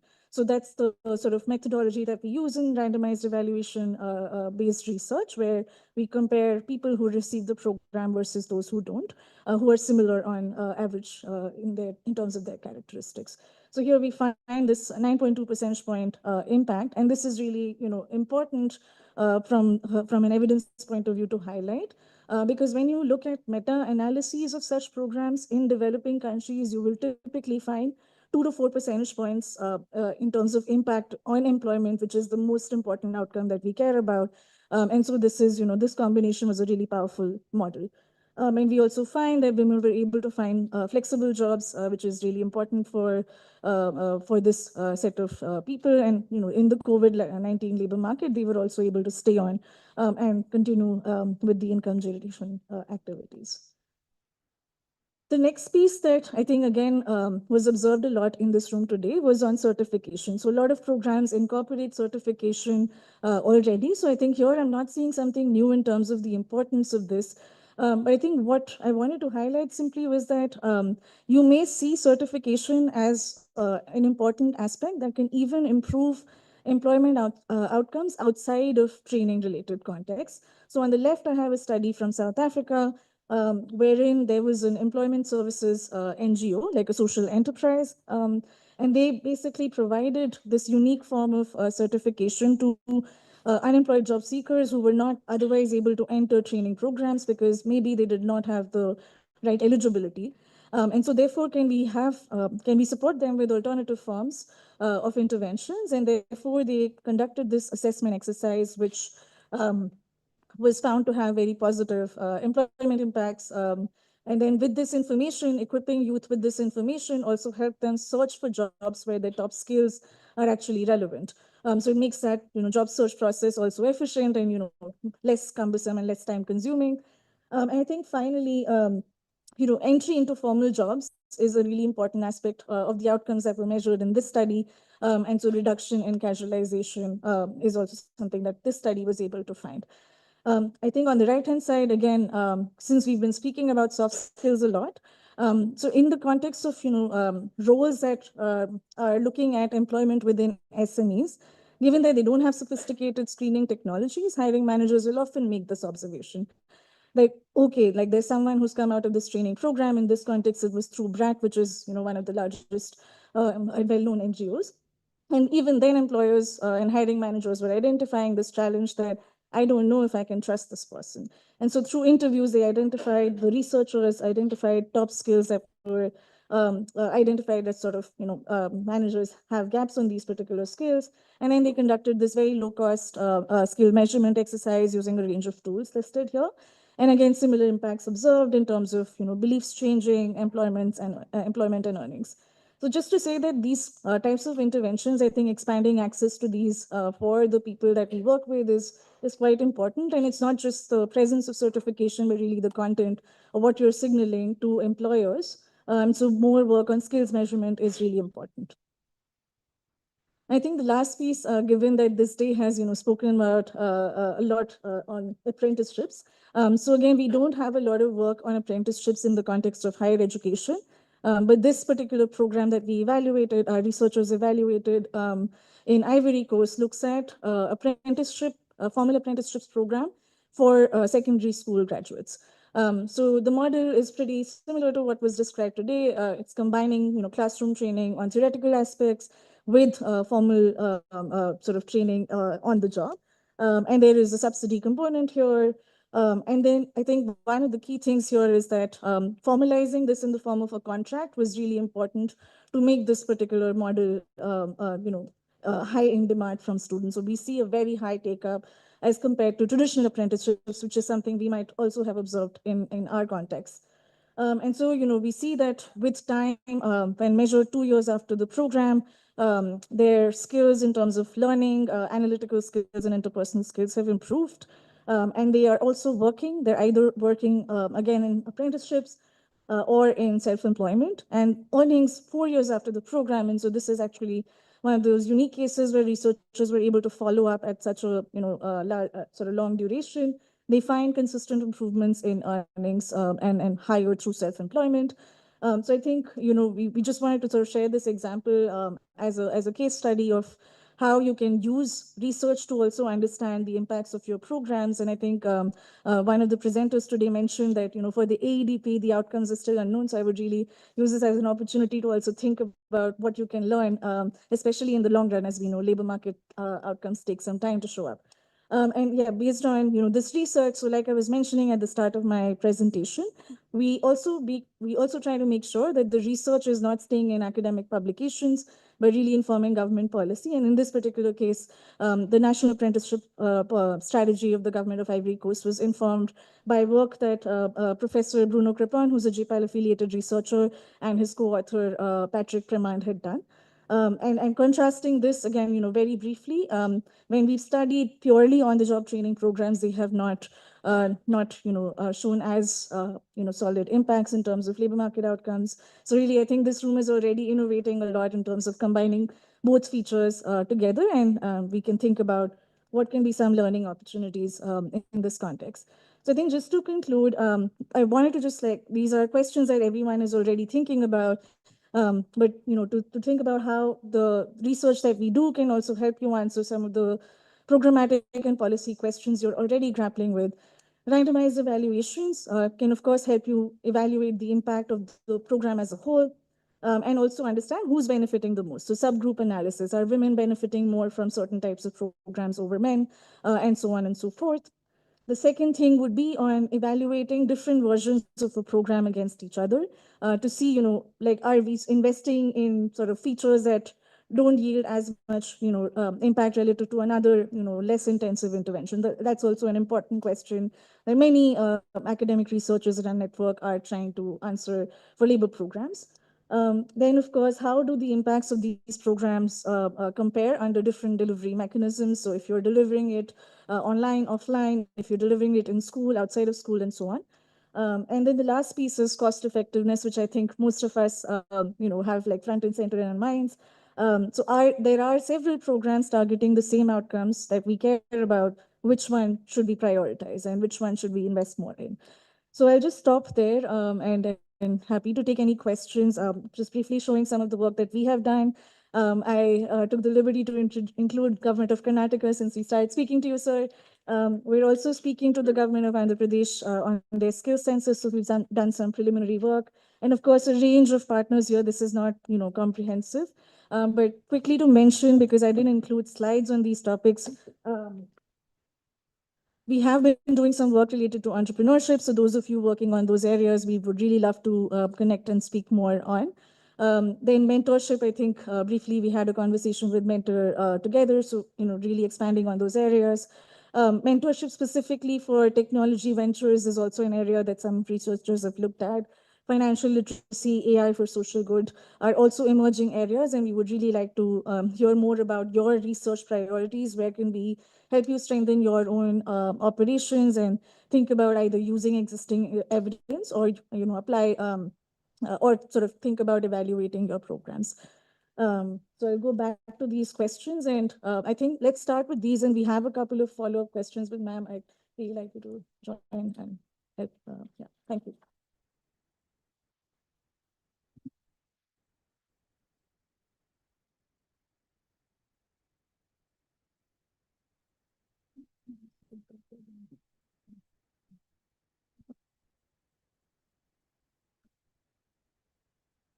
I think maybe just to add on to this, I think we already heard a fair bit about priorities over the next year.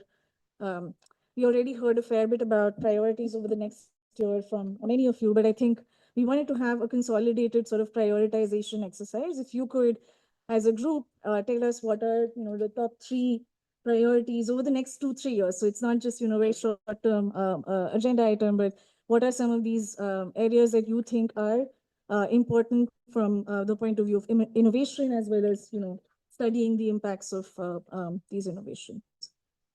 Thank you.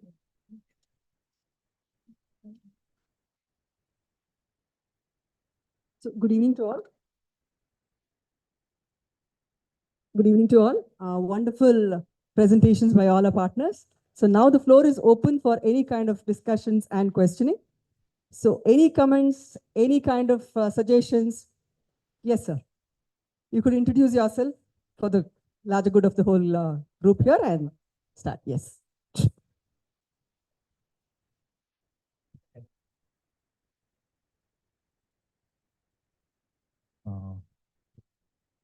Respected our senior officers, I'm very happy at the end of my service. I have seen all these things which we are thinking from our beginning of the service.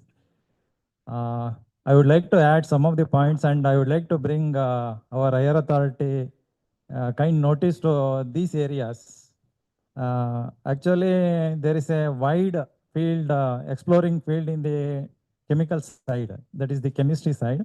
That is the food industry and pharmacy and chemical industry. These are completely related, and it is the highly exploring field.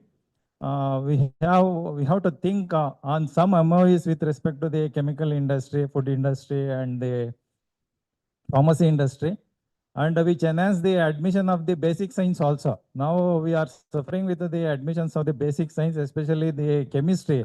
Everybody moving towards the computer science, BCA, all these things in these days, because this is the highly essential field, and it is the high opportunity field also. We are somewhat ignoring because of the some of the visualize what we are thinking and what we are seeing, the software field, all these things. And there are a lot of opportunities in this field also.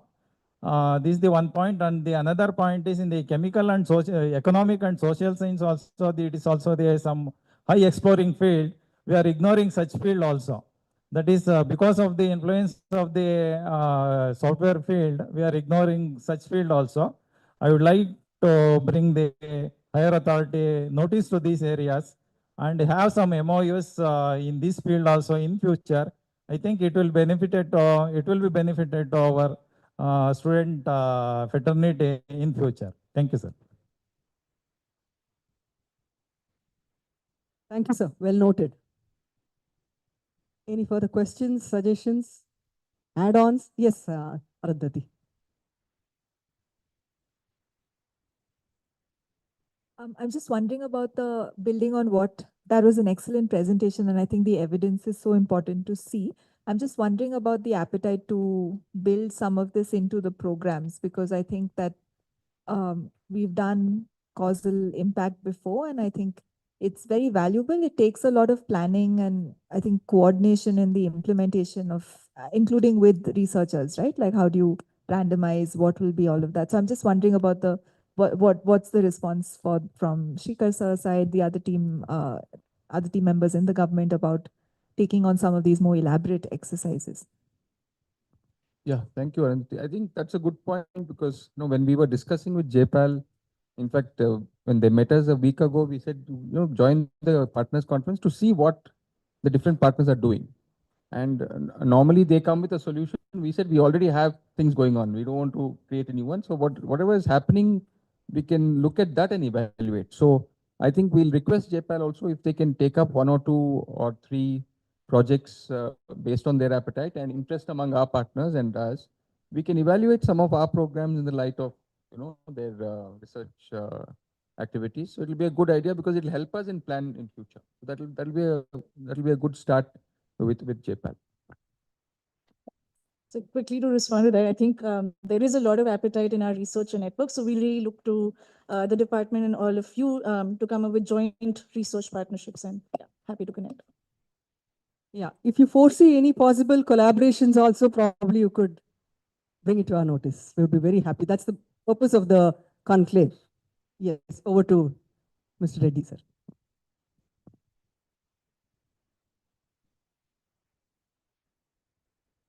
Thank you for the opportunity. Using AI, employment skills, other skills are developed. There is a lot of MOUs, but using AI, teaching in science subjects, chemistry, maths, physics, we have that kind of MOUs. It will strengthen the teachers and also it will strengthen the students. You can think in the direction. Yes. Yes, sir. Yes, sir. Yes.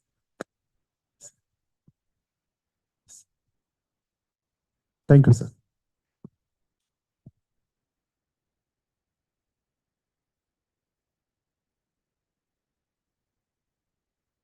So maybe I can add a couple of questions in a row, and then we'd love for anyone to pick them on and talk about them. So I think, a lot of you are running different kinds of programs, but have you observed, any sort of questions in terms of students' interest or demand for these types of programs? And then what are some things you have done to address that? The second piece is, I think a couple of people mentioned entrepreneurship as an important priority area. So how are you thinking about skills that are relevant for entrepreneurship in higher education institutions, as opposed to other programs targeting wage employment pathways? And I think the third is, given AI is the flavor of the year, how can AI and other emerging technologies actually help efforts towards inclusion? So if there's any thinking that partners have done here on that front, it would be very interesting to hear about that. And I think the flip side to that is what are some pitfalls? So thinking along those lines, and then what are some interesting things you're trying out where research might also help? That's my plug. But yeah, I think I'll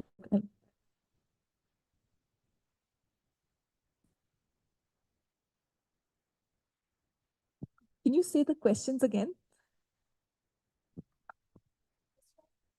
Can you hear me? Yeah, the first one is on students. How are you improving students' interest and demand for these types of courses or other interventions you're developing? The second is on entrepreneurship skills.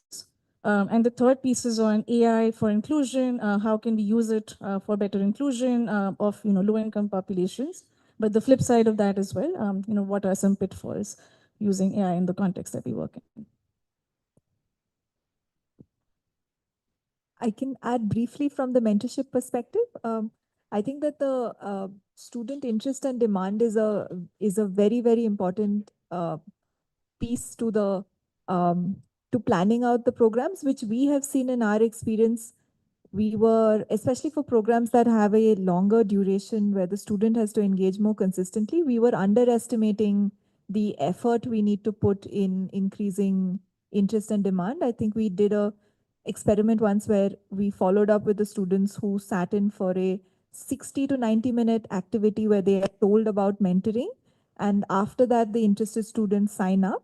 And this was like an activity which we have spent a lot of time designing the content, the presentation, and we followed up with students 2 weeks after that. The students who had actually signed up, and we realized that 50% of them had no recollection of what they had signed up for and why they were signing up for it.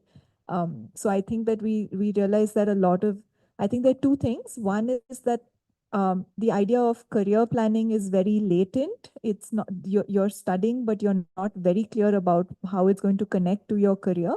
So necessarily when you're presented certain programs that, seemingly have benefit, it's not necessary. You don't fully get it because you may not have, it's not a very evident need to you. So at least that's what we've seen with aspects like mentorship. And I think from the AI perspective, we've been running this we've been doing a year of thinking about, the Gates Foundation asked us to think about what is the role of AI in mentoring. I think that we, through the design things that we've done, have found that we don't see it replacing, at least in our context, the mentor in service delivery, because I think most students are still gravitating towards the relational component of mentoring. They want somebody who's a living, breathing person who will actually help them. But we're seeing that a lot of the support that mentors could get to improve their skills, and possibly some of the informational components that students need, which mentors may not be very great on, right? Do I have all the updated information on a particular skill or a course? Those are the places where we are seeing the value of AI in mentoring.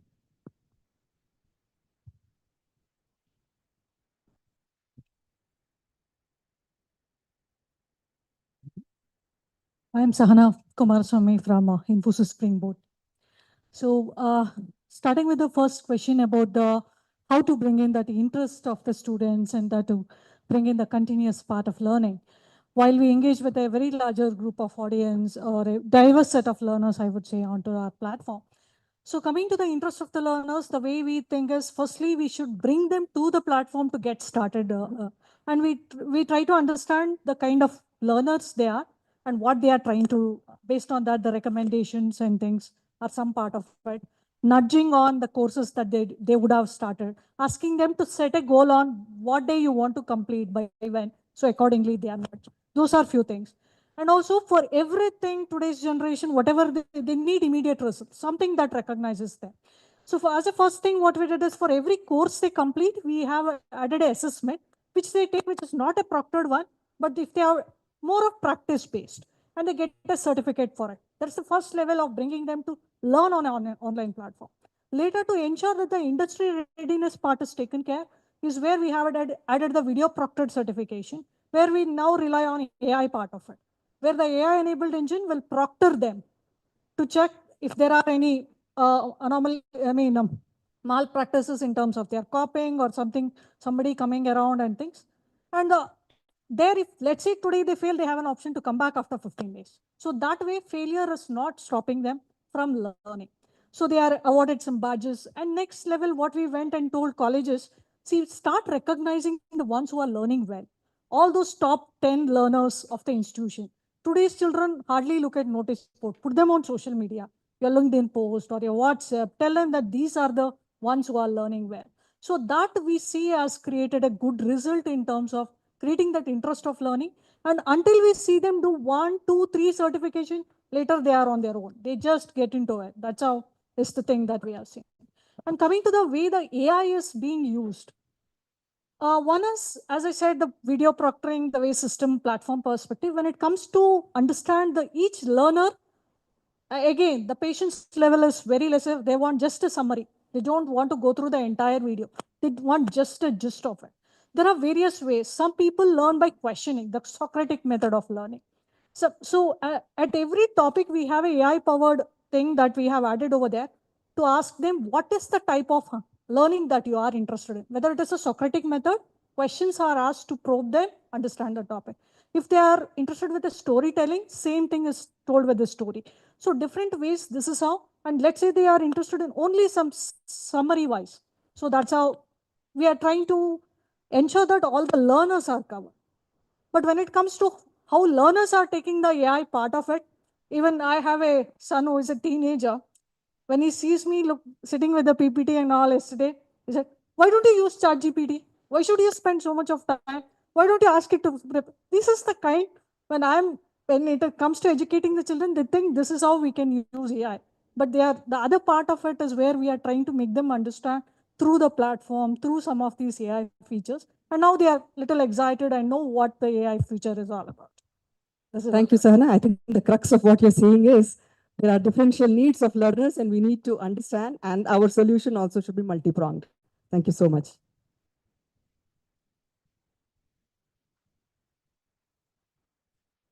Hello, this is Vishnu from ICT Academy.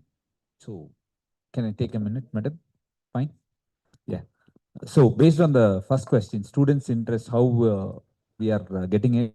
First, to all our programs, because today's students are very much distracted with multiple programs, multiple applications, multiple social media distractions and all that.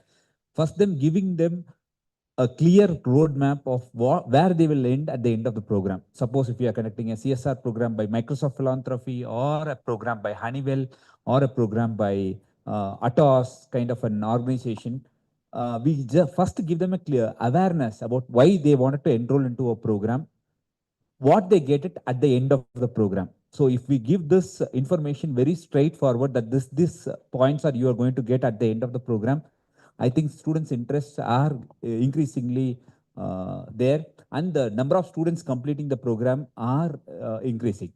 That is number one. And with respect to these programs, now students are very much interested when it is there inside the curriculum. One more request to higher education department is this kind of technology courses can be added as an credit courses or for internships, because many of the students want internship. But one suggestion is, before they go for internship, they should know the technology in order to get into the work. Before get into the work, they should know the technology. So these kind of courses which are offered by these corporate partners can be included in the curriculum or can be replaced in place of internship. That is second thing. And with respect to entrepreneurship also, because entrepreneurship journey is still tougher, because of being in, you know 1, 2, 3 skill set, you get into a job. But for an entrepreneur, you might need more skill set, which is 10 or 15 or 18. So this proper training by all these MoU partners will certainly enhance them. So we can, what I suggest is we can give an awareness to the students, because every of the students think that only having an idea they can get into entrepreneurship. It is not so. Not only one idea or a product will not make them an entrepreneur. They should know sales, they should know operations, they should know accounts, and all these skills put together make an entrepreneur. Because for first few years, I think they will not have a big team to work on. They are going to be the janitor. They are going to be the CEO of the organization. So these things will make the students more get involved in entrepreneurship, and they will know the real face of entrepreneurship, and they will face it very easy when it comes to that also. That is what my suggestions from ICT Academy. Thank you. Thank you, Vidita, for your presentation and for leading discussions. Now we are on the verge of concluding this event. To conclude this insightful day, I would like to request Dr. Shobhaji, Director of Collegiate Education, to deliver the closing remarks and vote of thanks.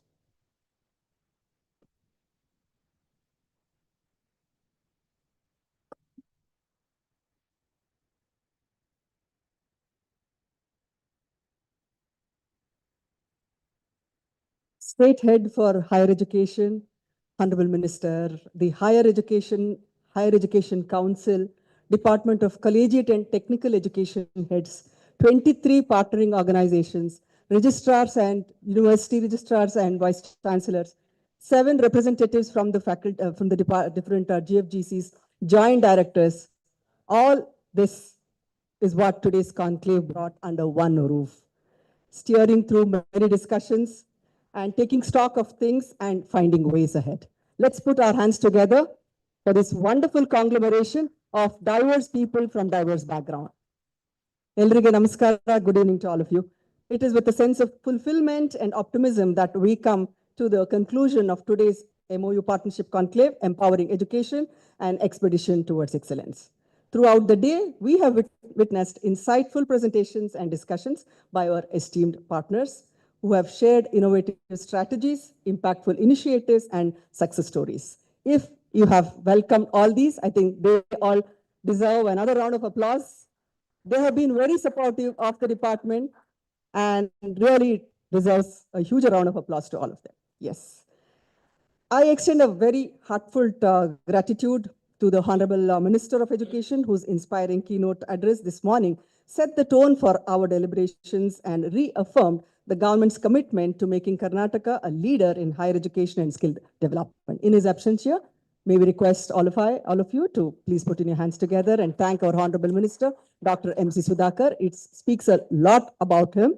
He was here right through the day till afternoon, listening very patiently to all the deliberations, and he was making important notes as well. Thank you, sir. Thanks for all that. And to our esteemed partners, thank you for believing in this vision and joining hands with us. Your dedication to empowering our students with employable skills and creating pathways for sustainable livelihoods is invaluable. The MOUs that have been signed with us are not mere agreements, but they are testaments of our shared responsibility and collective will to transform education into a more dynamic, equitable, and impactful force. I hope you all stand with me in unison and affirm that you will be with us in the days to come. Can I hear an yes from all of you? Thanks for that. As we move forward, let us remember that this conclave marks just the beginning of a long and meaningful journey. Our expedition towards excellence will be driven by the partnerships we have nurtured today and the commitments we are going to uphold tomorrow. Let us leave this hall with renewed energy, ready to translate our ideas into action and build future where every student in Karnataka has the opportunity to learn, grow, and thrive and sustain. Once again, my heartfelt thanks to all of you for your active participation. Special thanks to Higher Education Council and the entire organizing team for the meticulous planning, execution, seamless coordination. I think they really need a round of applause. And of course, led by our visionary leaders. Together, let's continue to empower education and make excellence a reality for everyone. ಕರ್ನಾಟಕದ ಇತಿಹಾಸದಲ್ಲಿ ಇದೊಂದು ಉತ್ತಮವಾದಂಥ ಒಂದು ಆಯೋಜನೆ, ಒಂದು ಸಮಾವೇಶ ನಡೆದಿದೆ. ನಿಮ್ಮೆಲ್ಲರ ಒಂದು ಸಹಭಾಗಿತ್ವದಿಂದ ಇದೇ ರೀತಿಯ ಒಂದು ಸಮಾವೇಶ, ಕಾರ್ಯಾಗಾರ ಹಾಗೂ ನಿಮ್ಮೆಲ್ಲರ ಒಂದು ಮಾರ್ಗದರ್ಶನ ಬರುವ ದಿನಗಳಲ್ಲಿ ಇರುತ್ತೆ ಅನ್ನೋ ನಂಬಿಕೆಯೊಂದಿಗೆ ಎಲ್ಲರಿಗೂ ನಮಸ್ಕಾರ. Good evening to all of you.